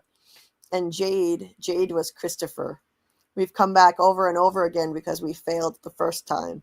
Jade and I were here in the beginning. We tried to save the children, set them free, because one of them was ours. She was our daughter. It's true, I feel it, and I need some time. So then she leaves him alone. She just walks off and leaves him alone. She'll have some guilt. She'll have some major guilt for that. For walking off and leaving him alone. Poor Jim. He's just so lost and confused. He doesn't understand what's happening and why he's going to be killed for something that he didn't even do. I mean, he helped unlock the code so that Jade could figure out how to play the song, but he didn't deserve the end that he got. But I just love I love this revelation, the way they made it clear. They confirmed it. They didn't leave anything dangling. They confirmed it that she was Miranda. They came right out and said it. They didn't leave it ambiguous at all. I was really pleased with that. We got some really definitive answers. And of course, the answers led to more questions, but that's the nature of any great mystery box. It's ever expanding. And so the bracelet thing, she just kept making the bracelet in multiple lifetimes because some part of her remembers somewhere deep down. And, so the bracelet, she just kept making them, even with the unique flaw in it. She kept making the same unique flaw in past lives too. It wasn't a time-traveling bracelet, so much for all those theories people made about time-traveling bracelets. It wasn't to be. And only she and Jade can see the kids because they were there in the beginning. And And she said specifically they failed the first time. So they've come back over and over again. They were there in the beginning. So they tried to save the children and set them free. I thought it was kind of weird, the line, because one of them was ours. So if one of the kids wasn't yours, you wouldn't have tried to save the children and set them free. You would just let them be sacrificed and neglected, horribly neglected. I don't know. I just think the writing of that line came out a little weird, but and when she says she was our daughter, that makes it even more clear that that little Ankui girl who knelt down in front of her was their daughter. That's who she was referring to when Tabitha said she was our daughter. So that's the same little girl who appeared to her in the past too. That's the same little girl who appeared to her in season 2 in that vision where she was holding the hand of a little boy. That same Ankui girl. So nice continuity there. Yeah, great scene. And now we only have one scene left, and it's our man in yellow scene. Pug said I suck at YouTube. By everyone. Oh, what happened? You don't suck at YouTube. Don't leave. You're fine.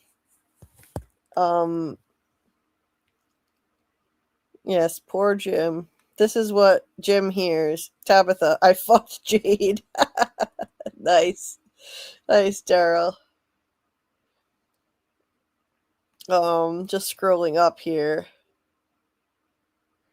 Yesterday, Nick L. told me a theory about the monsters, the talismans. It was pretty cool.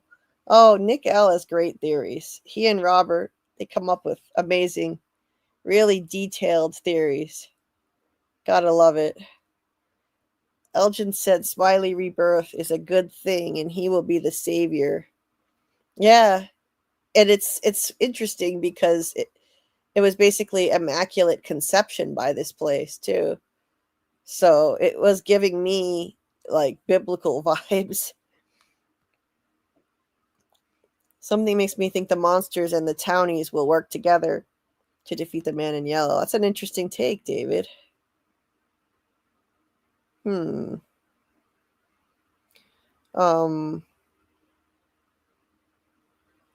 Okay. So Daryl doesn't think Smiley was looking at Boyd. Okay, Boyd would have gone off running if Smiley saw him, and by the pic from season 4, episode 1, does not look like Boyd is running away. Looks like he is listening, and the scene itself never showed any sign of Smiley looking at Boyd. I don't know. It appeared that way. But, I mean, the monsters have seen him before and gotten up close before, and Boyd didn't run away, and nothing ever happened to him. The monsters don't seem interested in killing him. I'm fucking doubtful about the talisman. It's okay.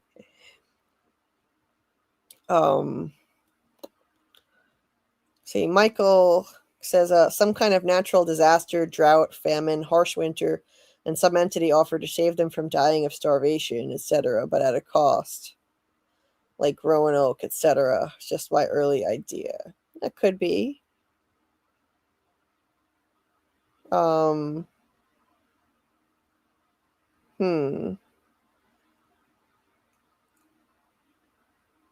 Maybe the talismans are trapping the monster's souls. Ooh. Could be. Jim staggering off and gets eliminated before he can even rationalize what's happening. I know, that sucks. Sucks. Poor Jim. Let's see.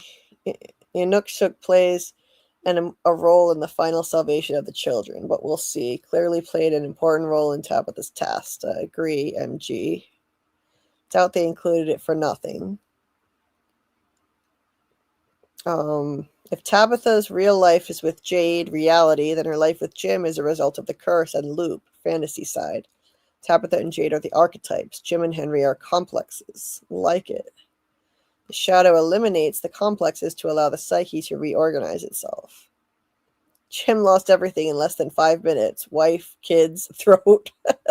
Yes. Incognito, yes. Oh, poor Jim.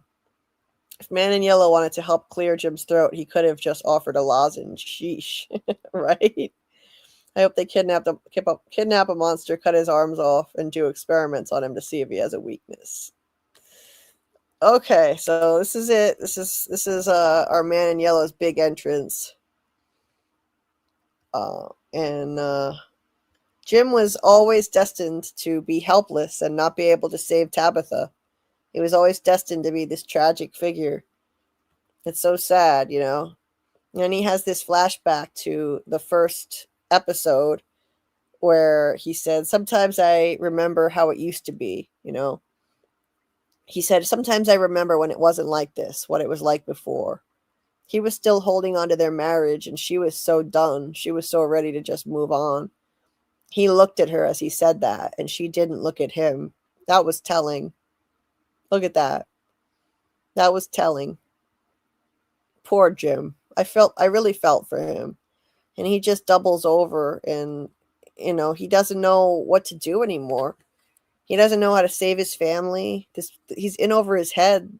This place was always going to be too much for him. And ever since he first got there and he was pinned in the RV by a tree, unable to reach his wife who was knocked out unconscious, she was always going to be just out of reach for him. He was never going to be able to fix anything for them, to save his family. It just wasn't meant to be. He was just in the way. He just got unlucky and married the wrong person, the woman who was reincarnated over and over again and brought back to this place. So then future Julie runs up saying, "Dad, can you hear me? Dad, you have to run. You need to get to town right now. You need to listen to me. It's not safe. I think this is when it happens." And then she says, "I need to change the story, Dad, please." There are cuts on her face. She has that really bad wig, the bob wig. She's wearing different clothes, so different style to her. So she's saying he's got to run, he's got to get to town. She thinks this is when it happens. So at some point in the future, she figures out how to control her story walking and is able to actually find the place where he got murdered and not just go to random places like she did the first time with throwing the rope to Boyd and the cave, and 2 different points in time in the cave and 2 different points in time in the dungeon that she visited, all over the place. But she's learned how to control it at this point. So when do we think this is going to happen? Is she going to story walk and look like this by the end of season 4? There was a behind the scenes shot, a little clip that Hannah put on social media with her and Ethan, her and Simon, that is, and she had a little bob haircut. So I think by the end of season 4, she's probably going to start looking like this and cut her hair. So she wants to change the story. She still doesn't believe Ethan that she can't change the story that's already been told. She should listen to Ethan. It's just a futile effort. I'm telling you, she can't change the story. Mark my words. When all is said and done, mark my words, she will not be able to save Jim. She will not be able to change this. It's determinism. It's a bootstrap paradox that allowed her to throw the rope to Boyd, and this is different. She already failed to save him, so this is just not meant to be. She's not meant to save him.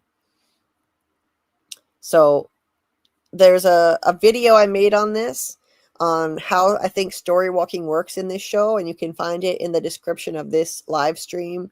If you scroll down, eventually you'll see it. It says, "Can Julie save Jim? How story walking works," or something like that. And I released it over a year ago, and I still believe everything that's in it. It's current. I still think that it's how everything works in terms of story walking.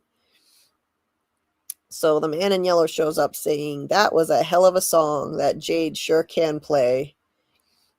So a little bit of humor at Jim's expense. That little bit of sly, you know, kind of sinister humor.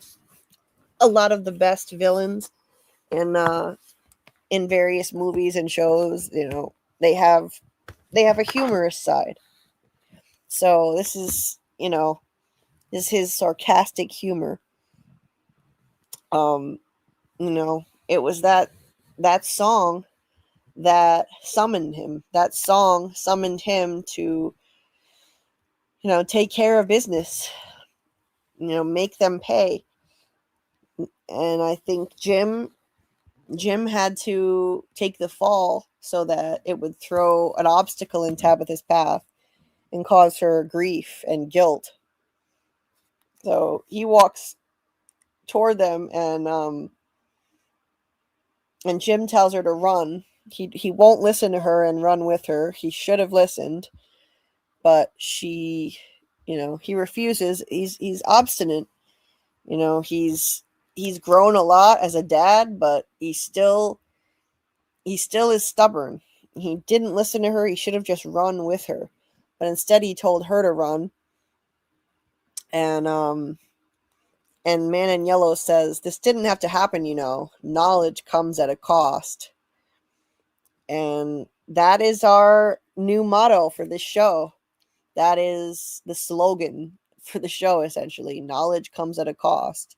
That is going to be the theme of season 4. Now the whole town is going to have to pay for Jade and Tabitha's revelations. It's not just going to be Jim who paid with his life. Knowledge comes at a cost. They basically transgressed all along, all of them, seeking knowledge, trying to make the radio tower work. Boyd and Sarah going into the woods looking for a way out.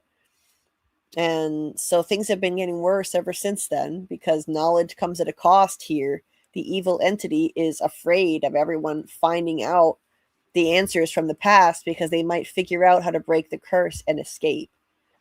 So it has to punish them whenever they acquire knowledge.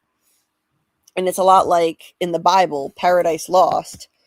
Once they start seeking that knowledge and tasting of the forbidden fruit, then they're cast out of paradise, and they don't get any more eternal summer in Fromville. The crops dried up, no more endless supply of good free food, and everything changes. Everything starts getting worse. And then Jim picks up a stick and tries to fight him. He shoves Julie away really hard, and the two of them kind of go toe to toe with the stick. Man in Yellow grabs him by the neck, saying, "I did try to warn you," and then pins him to the RV and shoves Julie aside as she tries to intervene. And then the iconic line, "Your wife shouldn't have dug that hole, Jim," and slashes his throat open. I don't know why I have extra pictures of Julie, but yeah, that's the end of that scene. Slashes his throat open, and that's the end of that. Your wife shouldn't have dug that hole, Jim. Absolutely amazing callback to the voice on the radio saying, "Your wife shouldn't be digging that hole, Jim," in season 1, which was, prior to this, that was the best cliffhanger on the show. And now this definitely has that beat. I think this topped that. Amazing. Basically effectively confirming that he is the voice on the radio. And yeah, that's the end of Jim, and Julie's left on the ground screaming in horror. And that's the last thing we see as season 3 ended. And that is the end of that. So, amazing end to an amazing season. Jim has balls fighting for his child. Yes, he does. Jim has had quite an eventful few minutes of his life. Yes, he did. Yes, he did, Daryl. Jim's death, the cost of Tabitha remembering her real life with Jade. That's right, David. Jim's head must have been spinning. His wife and Jade hallucinating children. His daughter with a new haircut and scratches. Then Doug. Yeah, that's a lot. That's a lot, Recon. That is a lot to absorb in a few minutes. Doug, our man in yellow. Yes. Yes. Enter Doug. Enter Doug, our good friend. Who would have thought we'd make friends with him? It's wild. Maybe Jim started story walking and this last scene is in a different time or place. It's an interesting thought, Recon, but I have to agree with MG. Nah, he did. Julie is from the future. He's from the couple minutes after Jade and Tabby played the song in the present. I have heard other people theorize that maybe this is happening at some other time when he's near the RV, but I'm pretty sure this is right after he talked to Tabitha. Everyone forgets about the "I did try to warn you" line. Well, I'm not going to forget it. I write down every line of important dialogue in this show, so I'm going to, of course, bring that up. He's telling us he was the one who tried to warn him. Exactly, Daryl. And I don't think it was just the voice on the radio. I think he also tried to warn him through the lights using Morse code.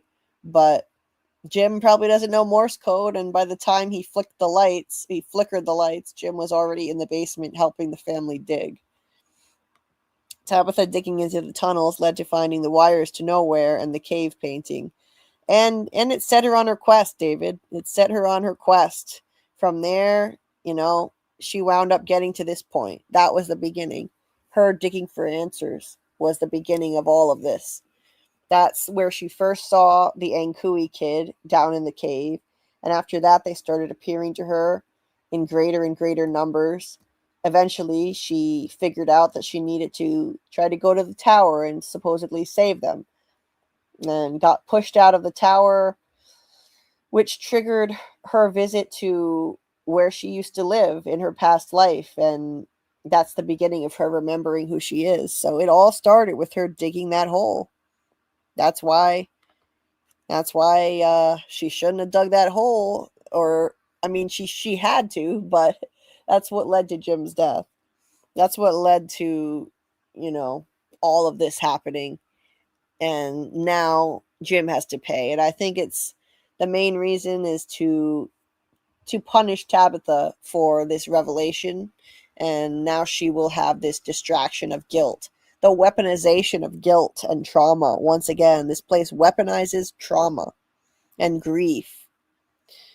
And grief, big time. Yes, Rewatch is so valuable for this show, Pug. Absolutely. Absolutely. Poor Jimmy, poor little Jim. He was trying his hardest to be a good husband and he cracked the code. Yes, indeed, Samuel.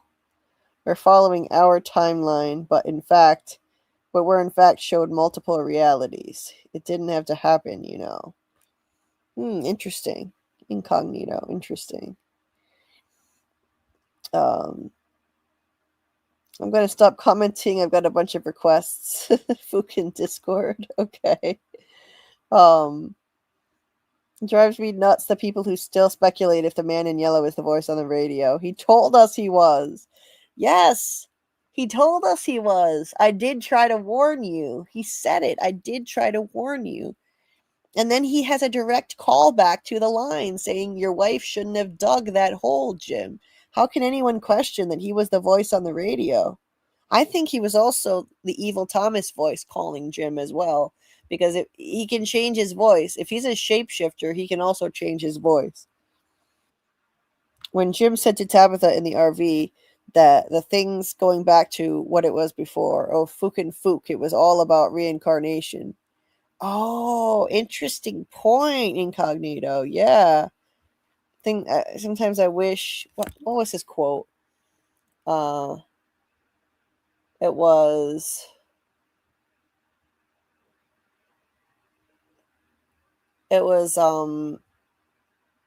Sometimes I remember when it wasn't like this, what it was like before. And Yeah, what it was like before was reincarnation.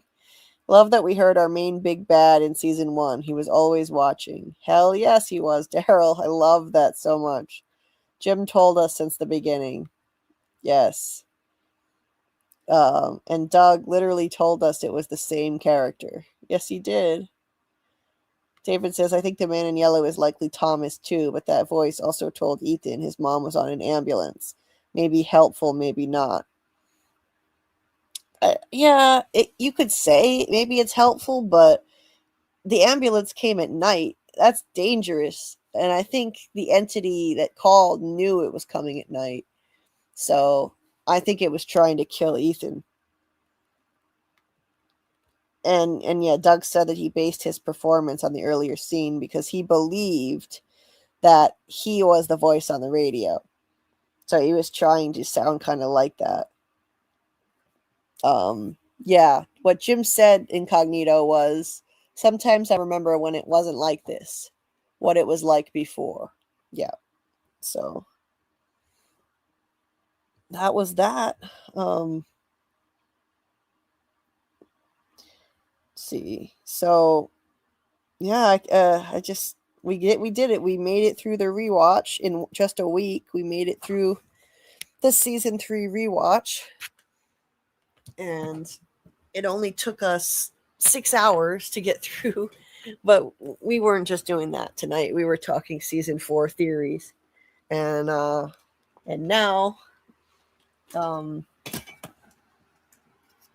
now we just have a little bit of time left, and then we're gonna be dissecting a whole new episode. And I just realized I should have been on the treadmill all this time. Shit. I got a little carried away.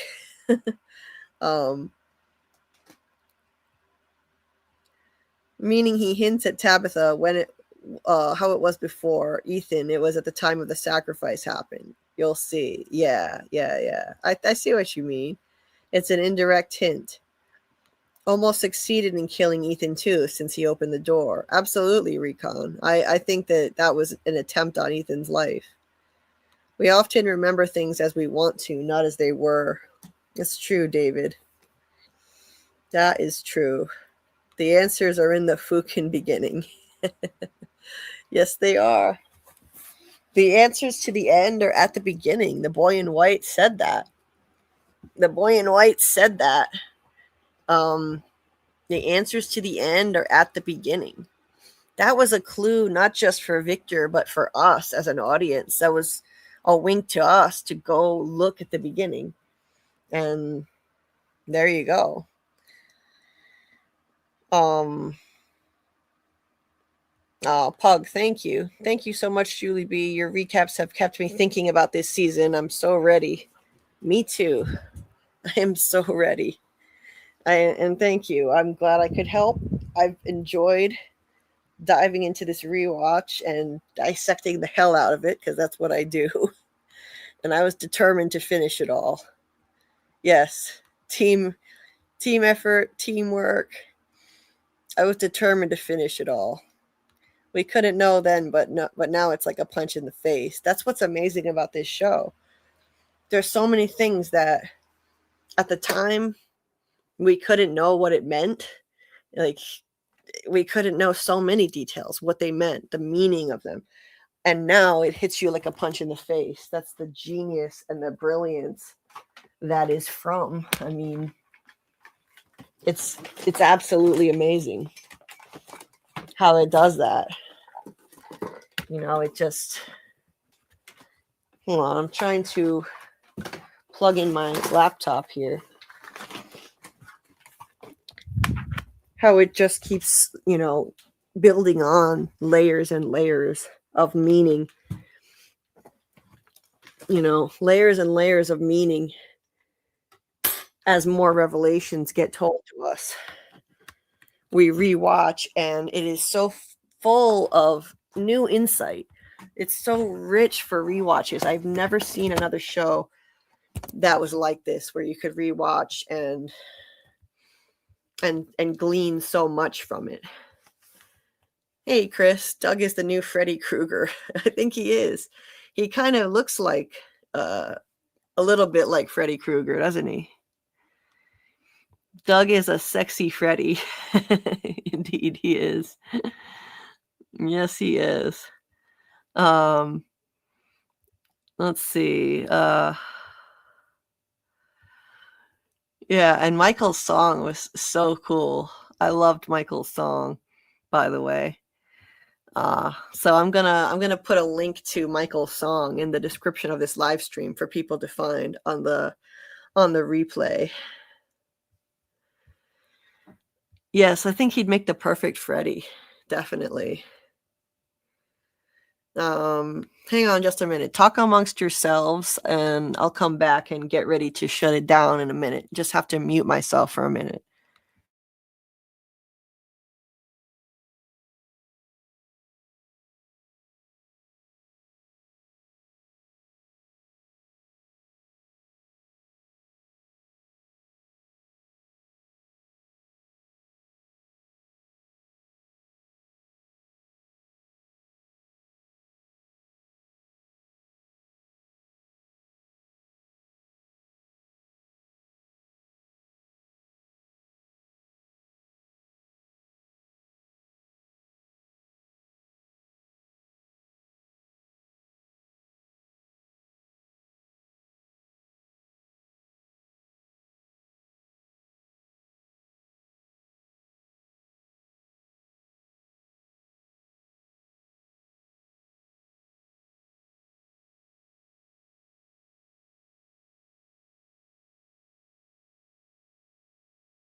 Okay.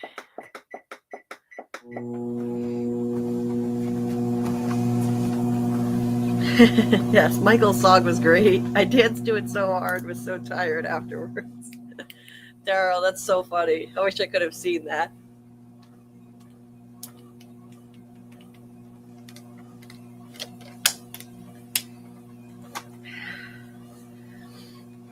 Incognito says, I'm disappointed that the man in yellow is also the boogeyman. Why the showrunner gave that away in the interview. Yeah, I don't like that they gave that away in an interview. I wish they hadn't.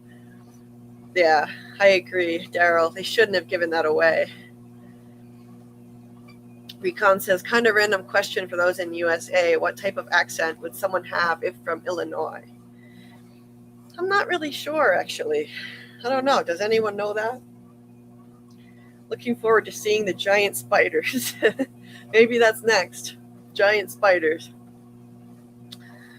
I honestly, I wouldn't put it past it. I would not put it past the show now to give us giant spiders eventually.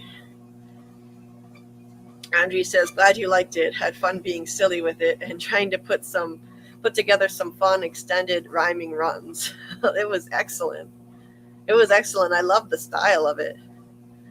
And the lyrics, it was perfect. I wish they would use it in the show. Was it Victor that drew the crayon drawings of the flood, or Miranda or Eloise? The one with people on the roof as the water rises, or the one with rain and spiders?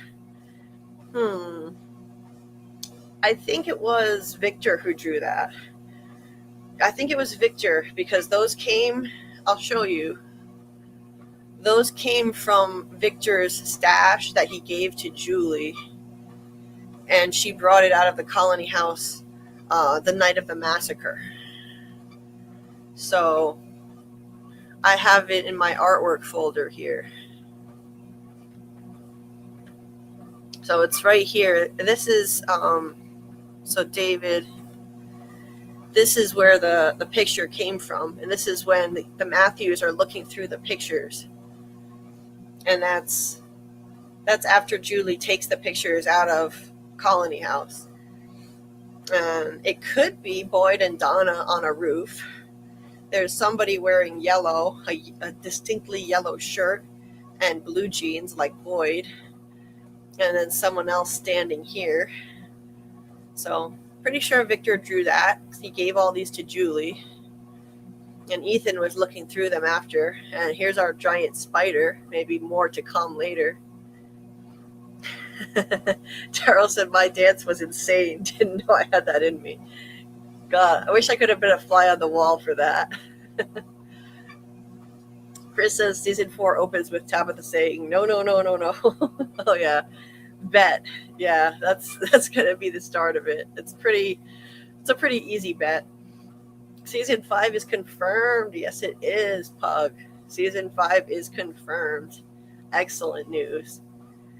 What it was before. Didn't think a simple sentence will have this effect. I know. That's once again, the show is genius. Every time you rewatch, you notice new layers of meaning based on the new revelations we've gotten. If they show Clara in the first episode, she is the man in yellow. Well, I guess you never know. Clara seems to be people's most popular choice for mole theories now. I don't know. It's kind of a toss-up between Donna and Clara for those theories, I guess. I suspect the same for the man in yellow drawing. Yeah. Suspect the same what, Samuel? You suspect that Victor drew it, I'm guessing? If Victor drew them, then that means he must have witnessed it, since he only draws what he sees. As far as we know, he only draws what he sees, but he said that Eloise drew not only what she sees, but also what stories Miranda told her. So I think Victor probably did the same. For example, I think Victor drew the Civil War soldiers just like Eloise also drew them. And that's a story. That's from a story Miranda told them. She saw the Civil War soldiers. Isn't that interesting? I think things were kind of flipped around. In the previous cycle, Miranda was the one seeing a vision with the Civil War soldiers. And Christopher was the one being told to go to the tree and save the children. This time it's flipped around. Tabitha was being told she should go to the tree and save the children, go to the tower and save the children too. And Jade was the one getting the vision with the Civil War soldiers. It's odd. First episode, Donna pulls out her hands from her pockets and files her nails. Maybe she finally pulls her nails out of those damn pockets.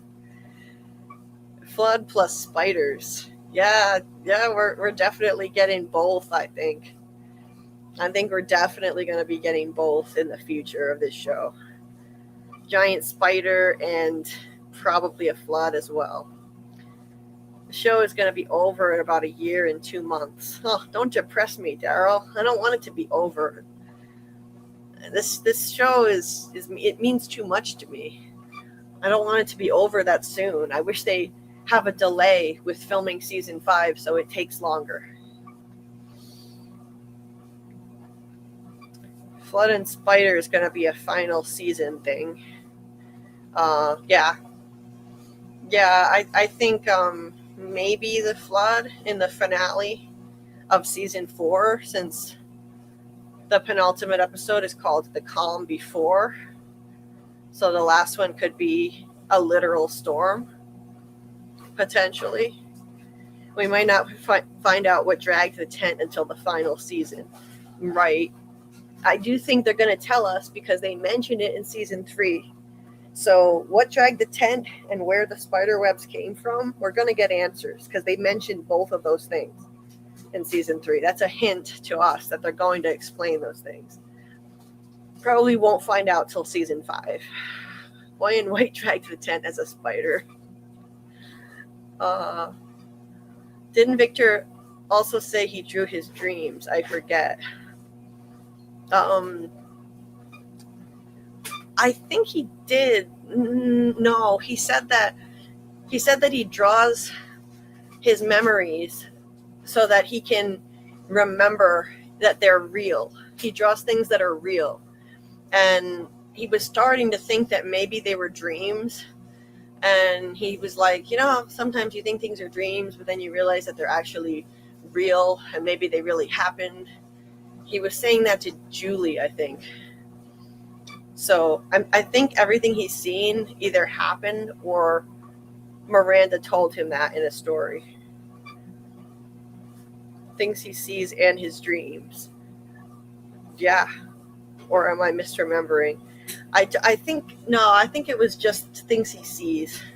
After just rewatching the whole show, I remember he said he draws things to remember that they're real. He was starting to think maybe what he drew just came from his dreams. So it's possible maybe he draws both, because he was starting to wonder if some of these things were actually dreams. Victor said, I'm starting to remember things that I thought were dreams. Yes, Daryl. Agreed. The showrunners don't need to tell us Man in Yellow is the big bad. We can figure that out for ourselves. Tell us through your work. Yes, I wish they had just done that. That was a mistake, Samuel. I think they shouldn't have revealed something so huge. I'm sad because after From, there won't be a show like that. Yeah, me too. There's never going to be another show like From and a fandom this special. I don't want it to end, so I hope they take their time filming season 5. I'm not in any rush, because in between seasons, we can still theorize like crazy, and once season 5 is over, that's it. There's no more. I mean, you can still theorize about what could happen after the events of the series end, but we'll never have any confirmation. We'll just have our own headcanon for those, so that's not the same.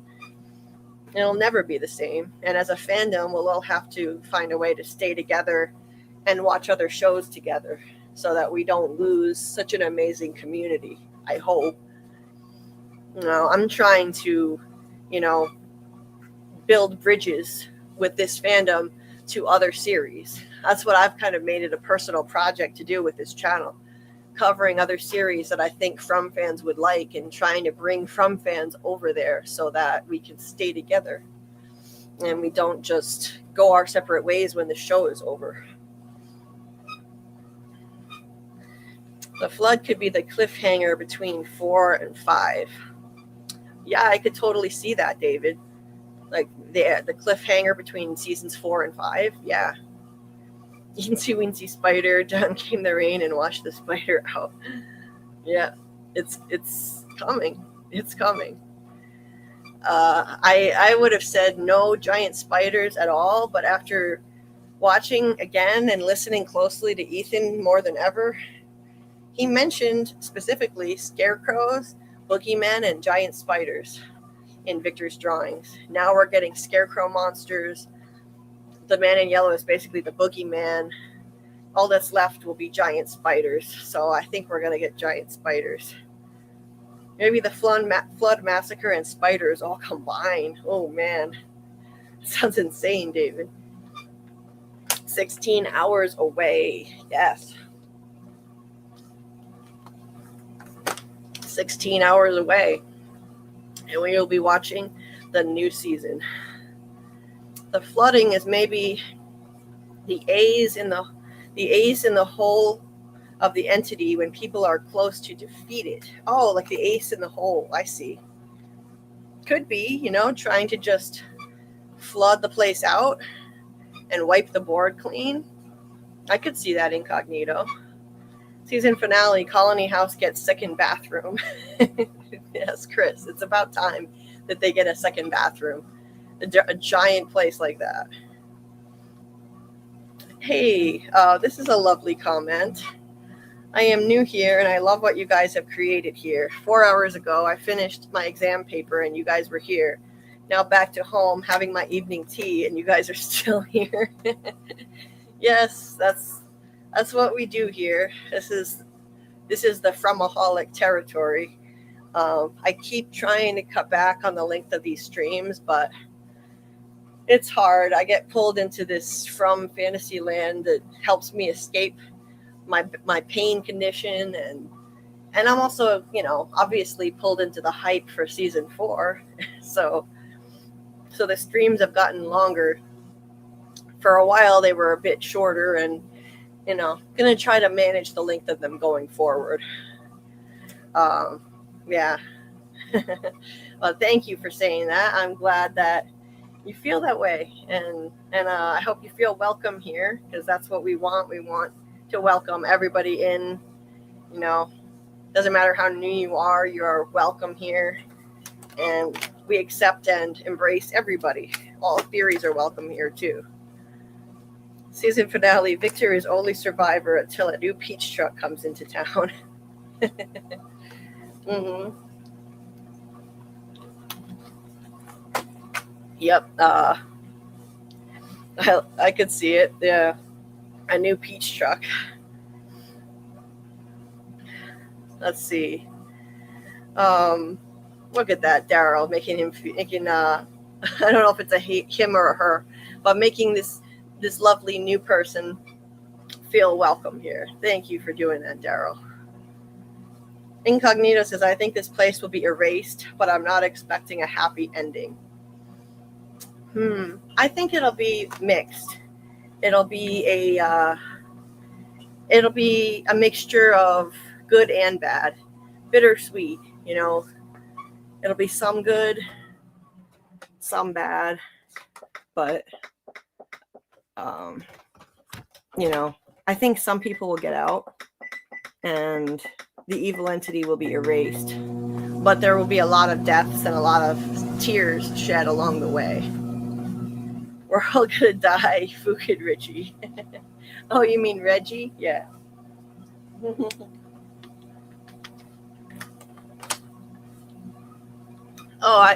Daryl took the words right out of my mouth, saying I'm expecting a bittersweet ending. Me too, exactly.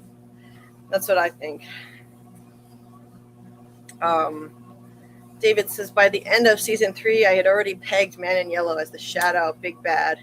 And that led me to look at Man in Yellow as the collective shadow, societal, and the gold in the shadow, unfulfilled greatness. Yeah, me too. I mean, I had pegged him as the big bad, absolutely. So I'm not surprised. And that's a great way to put it. It's very poetic. Julie, the spider is also above the drawing on the globe one. Right. Yeah, there's more than one spider. There are multiple spiders drawing, in these drawings. Martin says, I have hope. I didn't think I'd get a show like Lost again. Then From came about. I was, and I'm still so happy about it. Well, that's a good point. Lost was such a special show, and now, there are other amazing shows that come along. You just have to be patient and wait for them. The time it took between Lost and From was a lot, though. I hope we don't have to wait that many years for another show like this again. There will always be other amazing series. I know a lot of us in the From community love Severance, and Severance has only just done 2 seasons. I think they're going to be around for at least a couple more. So we've got that. We've always got Severance. We call the From Severance fan community the Fromverance community. So we can still come together around that, but it's not the same. It's never going to be the same when it's not From. Season 4 cliffhanger, we find out that Man in Yellow has a wife, and she's Donna. Nice, Chris. I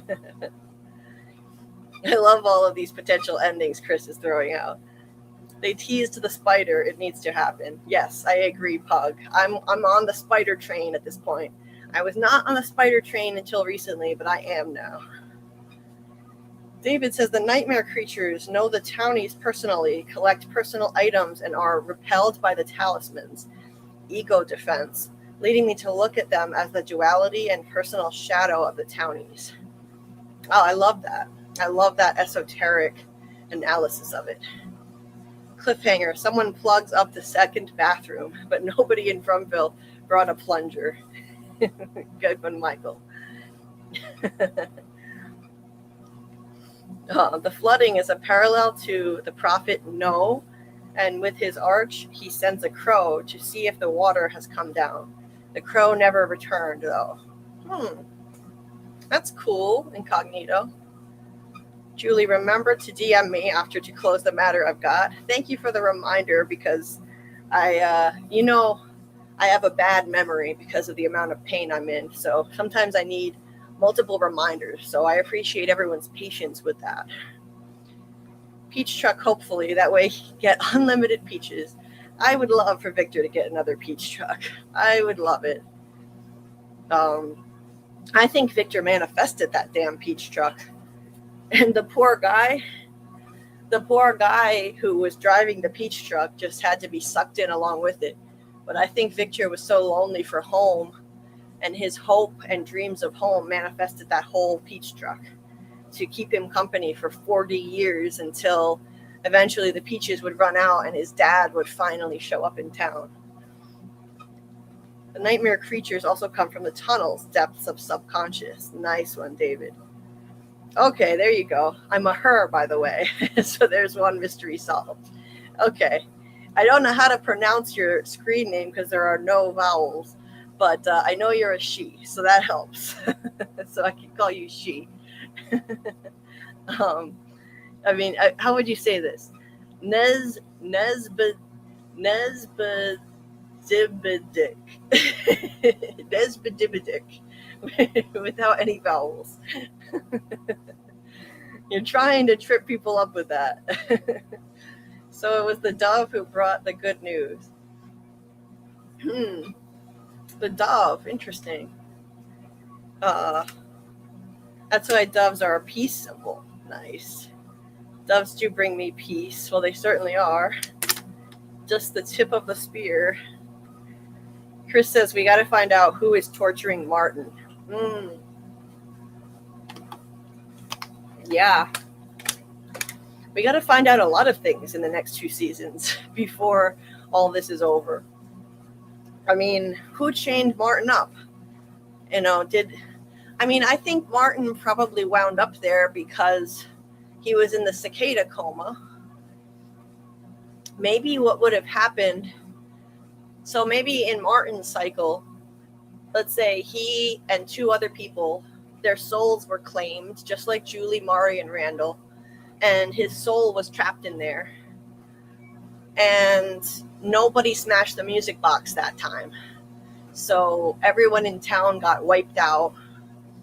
And 2 of the 3 just, wound up dying, wasting away in there. And one of them gets earmarked to carry the worms so that if anyone kills a monster in a future timeline, they can get infected with the worms and start the process of bringing the monster back. So maybe Martin being stuck there is what happens when somebody chooses not to smash the music box. And so one of the 3 would get stuck there. Maybe that's what it is. And the worms are the only thing I think that was torturing him. I don't think there was anybody else there. Nobody else was coming. When he said they'll be back soon, I think he just meant the cicada nymphs that are under his skin. As soon as the music box stopped, they flared up and took him over and made him attack Boyd and give him the worms. That's just my opinion. Pug says, I love Severance. Nice. Well, I cover Severance big time. Severance is my second favorite show after From. So whenever it is that Severance decides to come back, I'll be doing live streams for that, videos, you name it. So we always have Severance. Severance, Pluribus, and Silo are good shows. Yes, we'll have Pluribus too. I loved Pluribus, so it's another show that I'll be covering. So hopefully the Fromily can stay together and follow these kind of really thought-provoking series together. Lost was an adventure, From is horror. What genre should they do next? I would say more horror. I'd like to see a spin-off of From, do a prequel to From, because we need more in the From universe. Lost had a ton of episodes, and From, when all is said and done, From will have 50 episodes. I want more. That only equates to like a little over 2 seasons of Lost. Like maybe more, but I want that. Incognito says, Julie, I'm not talking about the spiders and the water drops, but the drawing of the snow globe representing the town. Right, there's another spider there too. I've seen a few different pictures of a spider. Let's see. This drawing of a snow globe representing the town. You mean that snow globe? Good morning, Trace. Let's see.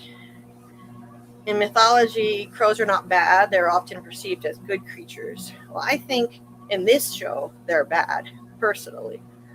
I really want to know if the crows are good or bad. Me too. I think they're evil, but we'll see. That's another unanswered question. The crow is Corvus, the boat is Argo Navis, and the dove with the olive branch is Columbia. And fact, the origin of the flood myth and Jason and the Argonauts come connected to Aquarius. Let's see. Daryl says we'll definitely see a younger Martin. I'd be down for a Martin origin story. Okay. No, now we've got your actual name. Nice. F it. My real name is Akshita. Is that how am I saying it right? You have like a so yeah, I guess I could try and remember that. I'll try and remember your actual name, because it's certainly easier to remember to say than that handle. I will say I'm bad at remembering names, so I might need a reminder a few times. But welcome. Glad you're here. Thank you for sharing your actual name.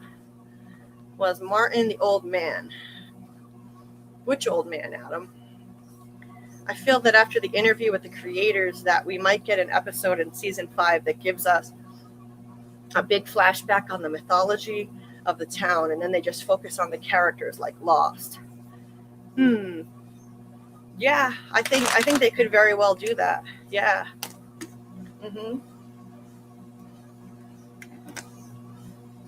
Yeah, CFH. I think they might do that. But I hope that there's a lot more mystery left for them to unravel. Julie, you let slip my comment regarding the snow globe representing the town. No, I didn't. I got it. Is this the one you're talking about? I was just behind the chat. That's all. Martin was not an ally. Let's see, just like Abby in the dungeon. I know Daryl won't agree. Yeah, maybe. I agree. I think Martin may have been part of the entity. I keep going back and forth, thinking Martin was either a story walker or he was part of the evil entity. CFH says, I liked the ending of Lost, but I didn't like that they gave us the episode with Mother and we're like, that's it. That's all you're getting. I always want more mythology. Me too. I like the mystery aspect of things the most. Imagine if Boyd still had those worms under his skin. What if he ended up like Martin? Maybe, What would have happened if Boyd hadn't given those worms away? Would they have eventually just, what would have happened to him? That's a very good question. I guess we'll never really know for sure. Let's see. Samuel says, whoever built or resided in the ruin/tower was torturing Martin, in my opinion, maybe previous residents. It could be, Samuel. What I want to see is something like a Men of Letters series from Supernatural. Also, a truly Lovecraftian epic series. I've never seen that, Daryl. I think From episodes are longer than Lost episodes. Yes, they are. So at least we get a longer runtime. That's a good point, Daryl. It's still not nearly as many hours of TV as Lost had, though, as Lost gave us. Season 4 in Lost celebrated its 100th episode. Yeah, they had a lot of episodes. Is it true that the show is ending after season 5? Yes, Trace. It was announced in an Instagram post. Or was it Instagram or was it just an interview? That it was going to be the final season. I think it was an Instagram post.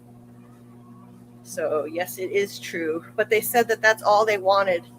That gives them what they needed to finish the story the way they wanted to. So that's excellent news.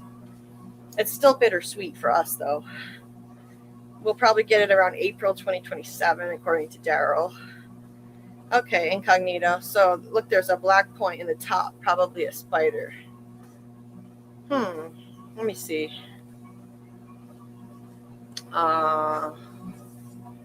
Oh, yeah, I see what you're talking about.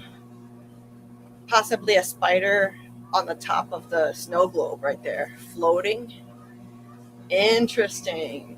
Very interesting. Yeah, I saw that once before and I forgot all about it.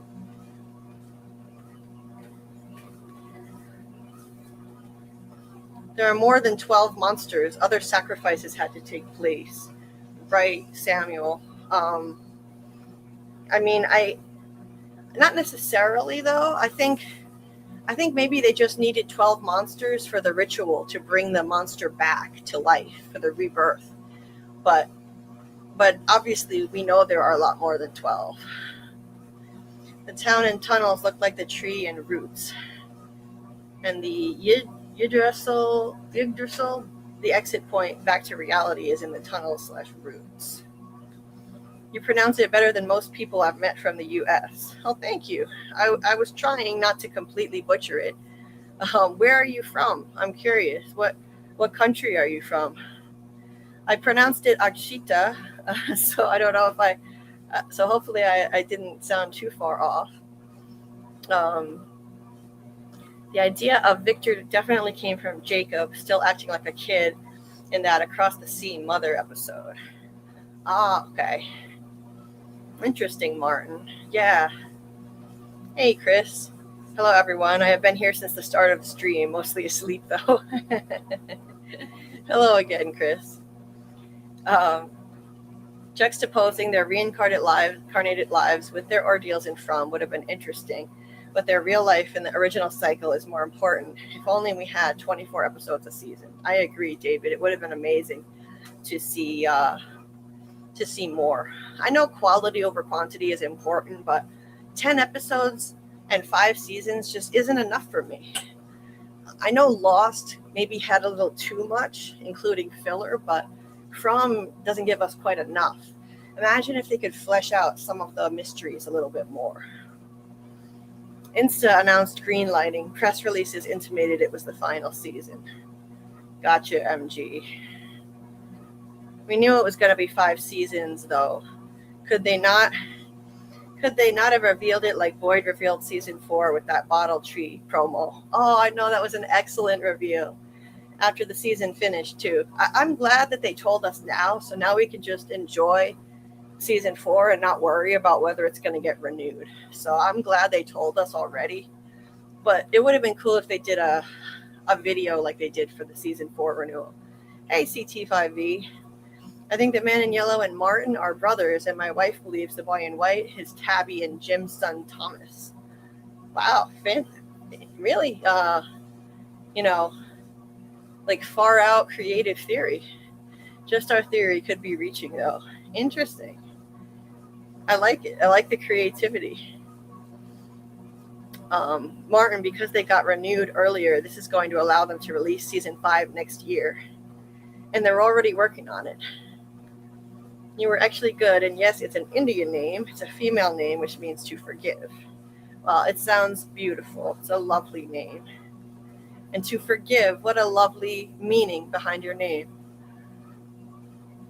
Let's see, Insta season 5 green light. Thank you for that, Michael. I'll pull that up. And then I'm going to get ready to close it down in a minute or in a few minutes. I'm just finishing up my walk on the treadmill, and then I'm going to go get some sleep in a little bit. Let's see. Just kind of load the chat so that I can pull up that link.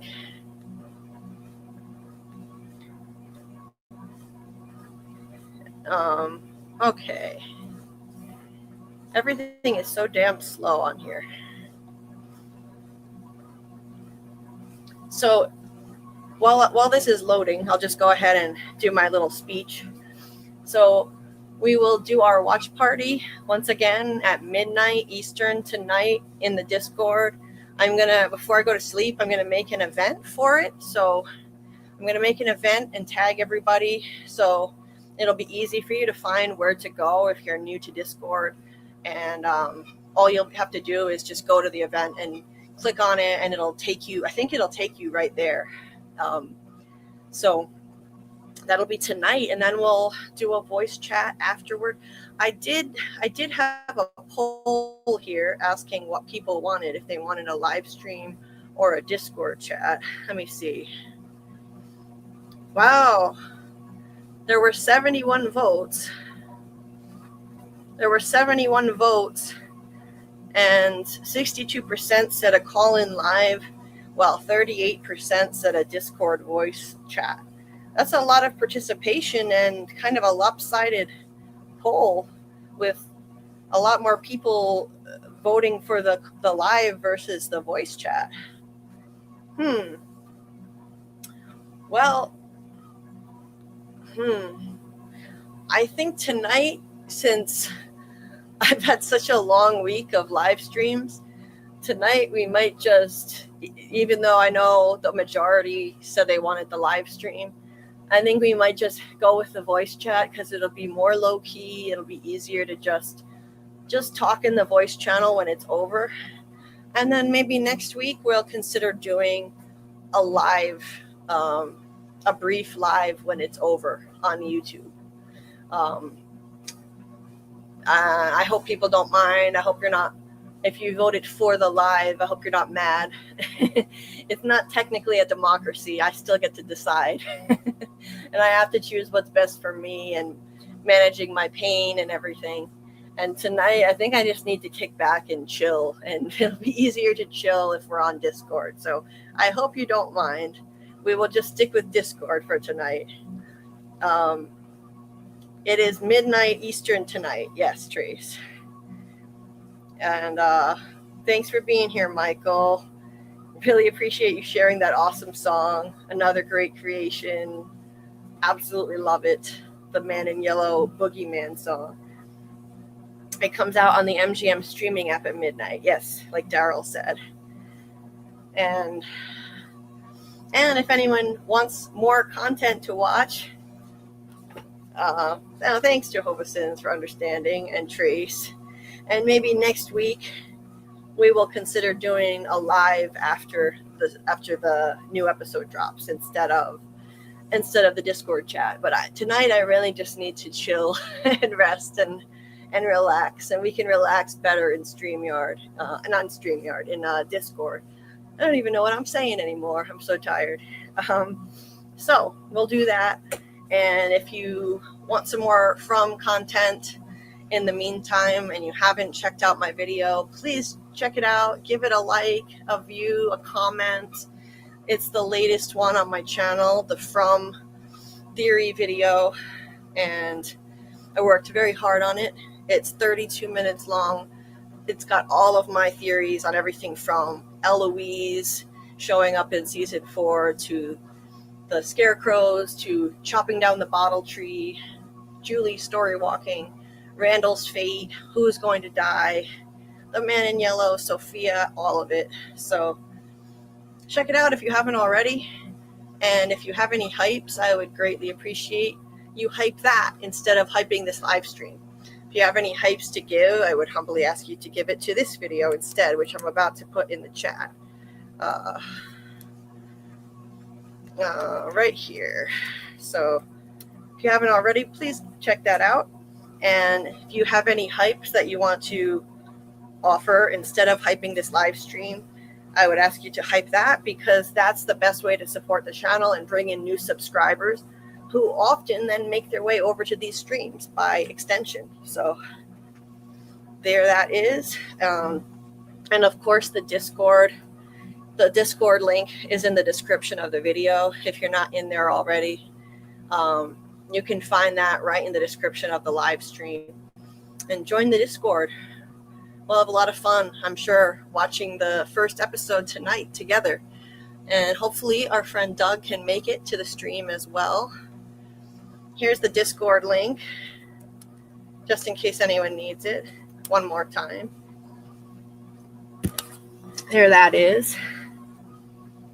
Yes, Saturday night going into Sunday morning. So basically, it's kind of confusing. The way I explain it best with midnight start times is it's Saturday night going into Sunday morning. It's technically Sunday, but don't wait until it's literally Sunday night and be like, oh, I'm going to watch it now. No. It's, think Saturday night going into Sunday morning, that midnight, that's when it drops. Hey, Annie, been listening. I thought I'd have it go on, let's see, I'd have to go it on Monday morning, my time. Oh, go pirate it. What a surprise. No, you don't have to pirate it. You can join us in the Discord. I've been screaming it from the rooftops for weeks. I don't know how you didn't hear me before. We're going to be watching it in the Discord, so you don't have to wait and pirate it. You can watch it with us tonight. And, you know, there's other ways to watch it, but if you want to watch it right when it drops, this is a way you can watch it right when it drops, and you don't have to wait until it hits those pirating sites. Can't believe that season 4 is finally near. Me neither. It is coming. It is coming. You're welcome, Annie. It is coming tonight. The time zone stuff can confuse people. So yes, tonight, this is it. I'd love to come over, Julie. Well, incognito, if you want to watch with us, then come watch with us tonight. The episode should get out for me at 3 a.m. So 3 a.m. your time. Okay, cool. Can't believe we're so close to season 4 after all this time. I know. It's hard to believe. It's coming. It's coming. We're gonna see, you know, finally what is going on with the man in yellow transforming, and all of the insanity from the trailer. We'll finally get to know what is happening, and I can't wait to see. So we made it through our rewatch too. It was not easy, but we got through the entire rewatch and didn't miss a single episode. So this is the episode we're going to be seeing tonight. We've got our disheveled man in yellow looking at somebody down on the ground. Boyd and Kenny in the cave. Boyd and Donna at Colony House. So that's our little glimpse into episode 1, and it won't be long before we get to see the whole thing and lose our shit, as Doug said that we would. So cannot wait. We're going to get to see exactly what he turns into. My money is still on Sophia. So yeah, it is only a little bit longer before we get to see this amazing scene in all its glory happening tonight, with Doug transforming so gleefully into this, you know, whatever it is he's turning into, and shedding all his clothes to do it. Absolutely epic. It's going to be an epic season premiere. I can feel it.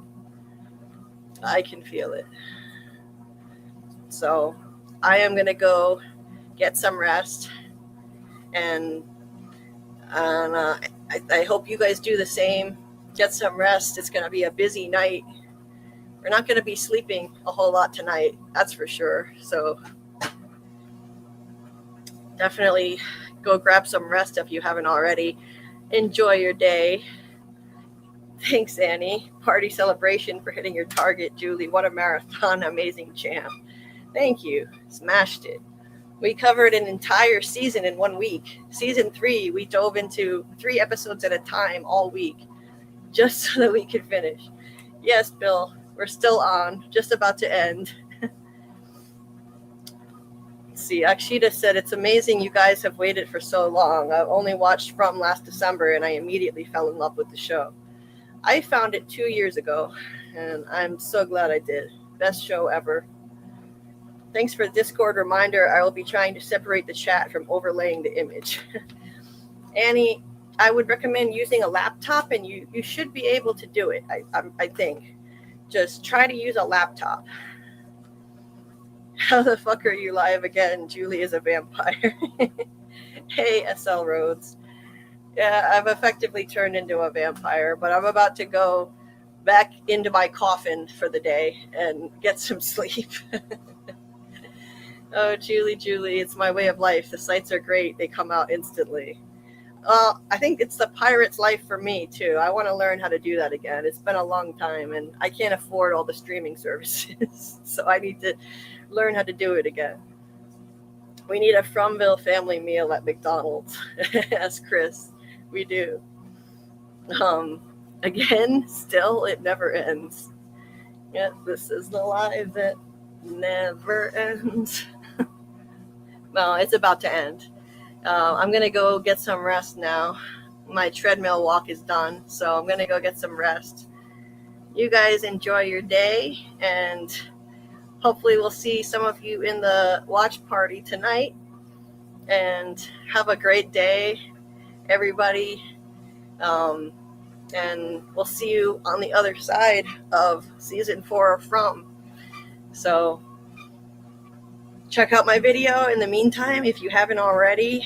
I'm going to put it at the top of the comment section of this live stream to make it even easier to find. And our next live will be Monday night at roughly 10 p.m. Eastern, maybe 10:30, depending on my pain level. We'll see. Just keep an eye out for notifications on when the live is going to actually be, if it gets postponed. But definitely Monday night, we'll be diving into the new episode. But until then, we'll be watching in the Discord tonight and having a nice voice chat with everybody. So thank you guys so much for being here, as always. Love you guys. This is my favorite part, the heart. I thought you were about to say the end, and I was like, wait a minute. How do I take that? Have the best day. Rest. Yes, I'm going to go get some rest. Love you guys too. See you soon. Yes, I'll say hi to Carl Trace, and I'll get some good sleep. Thanks, Daryl. Been an awesome stream, family. Romilly. The treadmill went to bed. Yes, it's time. You go sleep now. Yes, I will. And you do the same. And I will see you guys next time.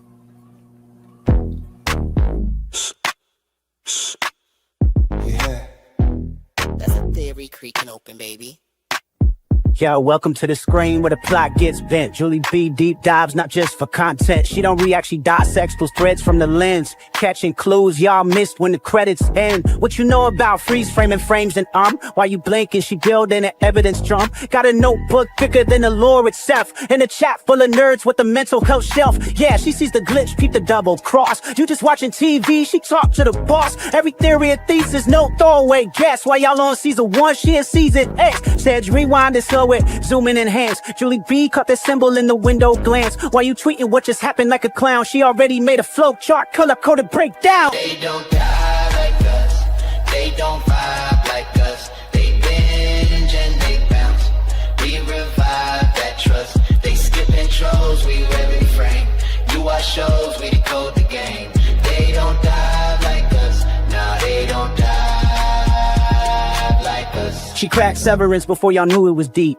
Predicted the Last of Us deaths in her sleep. When the camera pans, she ain't blinking once. Catch a ghost in the glass, call it theory punch. Watch parties lit like apocalypse nights. Call-ins while they bringing alien rights. Hey Julie, I think the trees are spies. Well, I have a spreadsheet that confirms that, guys. Zoom in, boom in, she moving through clues. Spinning Discord in the courtrooms, Lord of views. Got mods with receipts. Time stands with heat. Every rewatch turns into a Reddit elite. You stuck on the surface, we beneath with maps. Cross-referencing lore with the rector's caps. If your fave show got secrets, don't be dumb. Julie got the chalkboard out in From's where it's from. They don't dive like us. They don't vibe like us. They skim the edge. We inside that crust. They zone out, we zone into pain. You say plot twist, we say nope, you chain. They don't dive like us. Nah, they don't dive like us. What's that? That ain't a blooper, that's a plot thread. You thought it was a shadow? She thought it was a coded message from season 3. And she's probably right. Step this way if your mind's unbent. Step that way if your theories pay rent. Say Julie B. Deep dive queen. Now zoom, scroll, theorize, pull. Ain't no rabbit hole safe once she got the clout.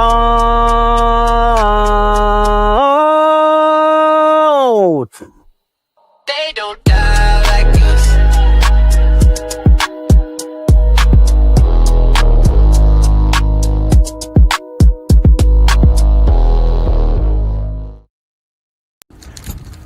Julie, hi. It's me. Why am I screaming? It's me, David Alpay. Hey Julie, it is also Julie here, name twin. Hi, JulieBDeepDives. It is Avery who plays Sarah on From. I just want to say thank you so much for watching and supporting the show, and I also want to give a shout out to your co-host, Scarlet of Many Names. Hey Julie. Julie, hi. It's me. Why am I screaming? It's me, David Alpay. Hey Julie, it is also Julie here, name twin. Hi, JulieBDeepDives. It is Avery who plays Sarah on From. I just want to say thank you so much for watching and supporting the show, and I also want to give a shout out to your co-host, Scarlet of Many Names. Hey Julie. Hi, Julie B. Julie B. Scotty McCord here. How are you? Hi. Finally, I get to connect with Julie B. Deep Dives. Julie B. My child, it is I, Father Khatri.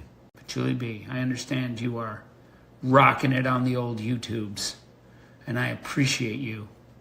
We, as a Fromily, appreciate you like you wouldn't believe. And we are so thankful for everything you do and all the love and energy that you put out there into the universe. Julie, you're awesome. You work so hard. I wish we were friends in high school. You could have helped me with my, literature essays, my critical essays, because you are so deep and thorough. Keep doing what you're doing, and I'll see you around. Thank you for what you're doing, and keep at it, and I know you got this. You know you got this. Keep at it. Take care. Congratulations to you guys on all your success of your YouTube channel, and I'm wishing you all the best in 2025. Anyway, Julie, I just want to say, keep going, keep on keeping on. You got this. Holding Julie B, protecting Julie B. With big muscle car hugs, there's a bottle tree. Keeping you protected. That's for you.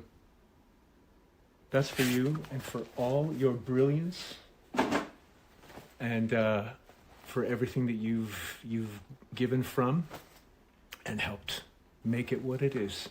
So, Julie B, thank you. Thank you. Thank you for season 4. We'll see you in season 4. It's coming. Hold tight. Maybe binge the show until we get there. Dive deeper. Julie B's Deeper Dive. You're doing great. It's amazing. Bless you. And we'll see you in season 4. Don't stream and drive. Father Khatri thanks you for watching. Sean Majumder, the actor, who couldn't be here right now, but he wanted to let you know he's very thankful. And I hope you feel better. I know you will. Keep your chin up. And I wish you all the best. Take care. Season 4 is going to be fucking bananas. Be well.